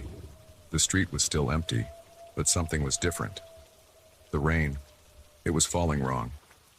In one spot, about 10 feet away, the raindrops were moving sideways instead of down. My legs wouldn't move. I stood there, watching the impossible rain. The sideways drops formed a shape, vague at first, then clearer. A human outline. They're almost here, the voice said from the rain shape. Please. The street light above me flickered. When it came back on, I saw them. 3 figures at the end of the block. They looked like people, but they moved wrong. Too smooth, too fast. They glided over the wet sidewalk without making a sound. The rain shape grabbed my arm. I felt cold water wrap around my wrist, but it held like solid flesh. Run, it said. I ran. The rain shape ran with me, its watery hand still gripping my arm. I heard nothing behind us, but I knew they were following. The rain shape pulled me down a side street I'd never noticed before, even though I'd walked this route hundreds of times. What are they? I gasped as we ran. Collectors, the rain shape said. Its voice was clearer now, definitely male, young. They take people like me, people who died wrong. We turned another corner. The streets didn't look familiar anymore. The buildings were older, darker. No streetlights here. You died? I asked, still running. Car crash, 3 weeks ago. But something went wrong. I didn't go. They want to fix the mistake. Why me? Why can I see you? Because you were there. You called the ambulance. You held my hand until they came. The memory hit me like a punch to the chest. The rain-slicked road, the crumpled car, the young man trapped inside, barely breathing. I'd stayed with him, talked to him, told him help was coming. I never knew his name. Kevin, the rain shape said, answering my unspoken question. I'm Kevin Mitchell. We stopped running. We were in some kind of courtyard surrounded by old brick buildings. No windows, no doors. Just brick walls stretching up into the darkness. They're here, Kevin said. The 3 figures glided into the courtyard. Up close, they looked like photographs of people that had been smeared and distorted. Their faces were blank except for dark holes where eyes should be. "You can't have him," I said. My voice shook, but I meant it. The figures stopped, their heads tilted in perfect unison. "This one is marked for collection," they said together. Their voices sounded like radio static. "The error must be corrected." "He doesn't want to go," I said. "Want is irrelevant. The balance must be maintained." Kevin's watery hand tightened on my arm. "I'm not ready," he said. "Please, I need more time." The figures moved closer. "Time is not yours to take." I stepped in front of Kevin. Rain ran down my face, into my eyes. My heart hammered against my ribs. What if someone volunteers to take responsibility for him? The figures stopped again. Their eye holes seemed to grow darker. "You would anchor him?" they asked. "You would take his burden?" "Yes," I said, not really understanding what I was agreeing to. "The price is heavy," they said. "You will see others like him. Lost ones, wrong ones. They will come to you for help." "Fine," I said. "You will live with one foot in their world. The boundary between life and death will blur for you." "I understand." They were silent for a long moment. The rain fell harder. "The bargain is struck," they said finally. Their forms began to fade. "He is your responsibility now. Do not make us return." Then they were gone. Kevin's hand let go of my arm. I turned to look at him. His rain shape was more solid now, more human. I could almost see his face.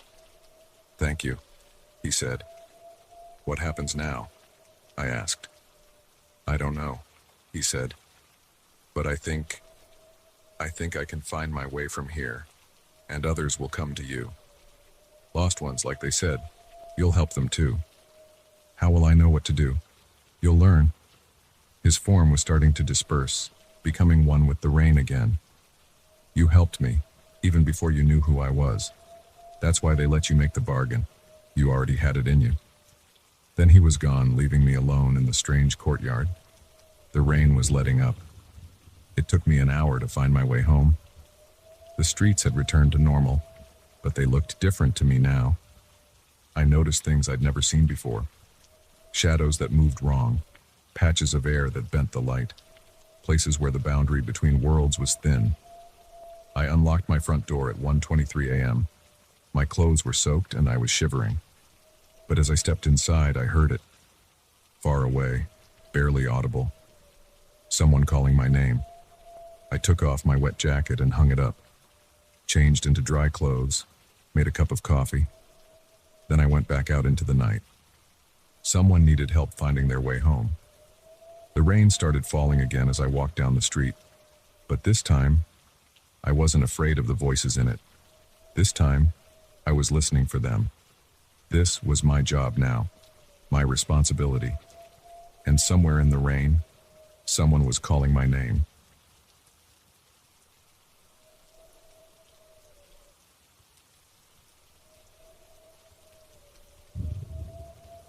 I shouldn't have bought that mirror. That's what I keep telling myself as I sit here in the dark watching it from across the room. My hands are shaking as I type this on my phone. I need to get this down, to tell someone what's happening. Maybe then they'll understand if something happens to me. 3 weeks ago, I stopped at Randy's Antiques and Oddities, one of those junk shops that pop up in strip malls. I had just moved into my new apartment and needed some cheap furniture. The place smelled like old books and furniture polish. Dust floated in the sunlight coming through the grimy windows. The mirror stood in the back corner. 7 feet tall, dark wood frame, carved with simple geometric patterns. The glass had that slight waviness you see in old mirrors. A yellow price tag hung from one corner, $75. "Good eye," Randy said behind me. I jumped. He was a skinny guy in his 60s wearing a Hawaiian shirt. That's from an estate sale in Providence. Original owner died in 1962. Been in storage ever since. I ran my hand over the frame. The wood felt smooth, worn by years of touching. Seems cheap for something this old. Randy shrugged. Previous buyers returned it. Said it gave them the creeps. Superstitious nonsense if you ask me. But their loss is your gain. I should have asked more questions. Should have wondered why multiple people returned it. But the price was right, and it would look good in my bedroom. I'll take it, I said. Randy helped me carry it to my car. The mirror was heavy, solid oak frame, he said. As we tilted it to slide it into my trunk, I caught our reflection. For a split second, I thought I saw something move in the background, like a dark shape passing behind us. But when I looked over my shoulder, the parking lot was empty. Getting it up to my third-floor apartment was a nightmare. I had to pay the building maintenance guy $40 to help. We positioned it in the corner of my bedroom, angled so I could see myself while getting dressed.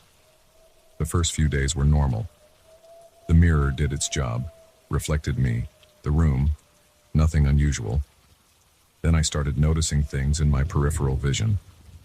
Small movements like someone walking past quickly. But when I turned to look directly, nothing was there. I blamed it on being alone in a new place. The mind plays tricks when you're getting used to new surroundings. But the movements got more frequent and closer. A week after buying the mirror, I woke up at 3 a.m. needing to use the bathroom. As I walked past the mirror, I saw it clearly. A human-shaped shadow standing in the reflected version of my room, maybe 6 feet back from the glass. I froze. The shadow was darker than the darkness around it, like a hole cut in reality. It didn't move. Neither did I. My heart pounded so hard I could feel it in my throat. Sweat ran down my back. I forced myself to turn and look at the actual room behind me. Empty. When I looked back at the mirror, the shadow was gone. I didn't sleep the rest of that night. Kept the lights on and sat in my living room until sunrise. Told myself I was being stupid, that I was half asleep and seeing things. But I knew what I saw. The next night, the shadow was closer to the glass, maybe 4 feet back. I only caught glimpses. Never could look at it directly in the mirror. Like trying to see a star by looking slightly away from it. But it was there, waiting. I started covering the mirror with a sheet before bed. But every morning the sheet was on the floor. I used duct tape. The tape peeled off overnight. Tried pushing the mirror face first against the wall. By morning it had rotated back around. The shadow kept getting closer. 3 feet from the glass, then 2. Close enough now that I could make out more details. It was roughly my height and build, but its edges were fuzzy like smoke underwater. No features I could see, just absolute darkness in a human shape. Last night, it stood right at the glass. I lay in bed, paralyzed with fear, watching it in the mirror. My breath came in short gasps. My sheets were soaked with sweat. The shadow raised what might have been an arm and pressed it against its side of the glass. The surface rippled like water. I ran. Spent the night in my car in a Walmart parking lot. Came back this morning planning to get rid of the mirror. But when I opened my bedroom door, I knew something was wrong. The air felt thick, heavy, and cold. I could see my breath. The shadow wasn't in the mirror anymore. It stood in my actual room between me and the glass. Solid darkness, like someone had cut a person-shaped hole in the world. It turned toward me.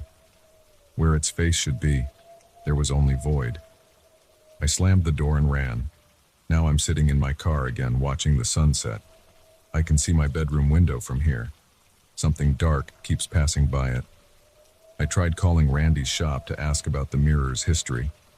The number's disconnected. I drove by earlier. The store is empty. Looks like it's been closed for months. The battery on my phone is almost dead. I need to go back up there, try to deal with this. The shadow came through. It's in our world now.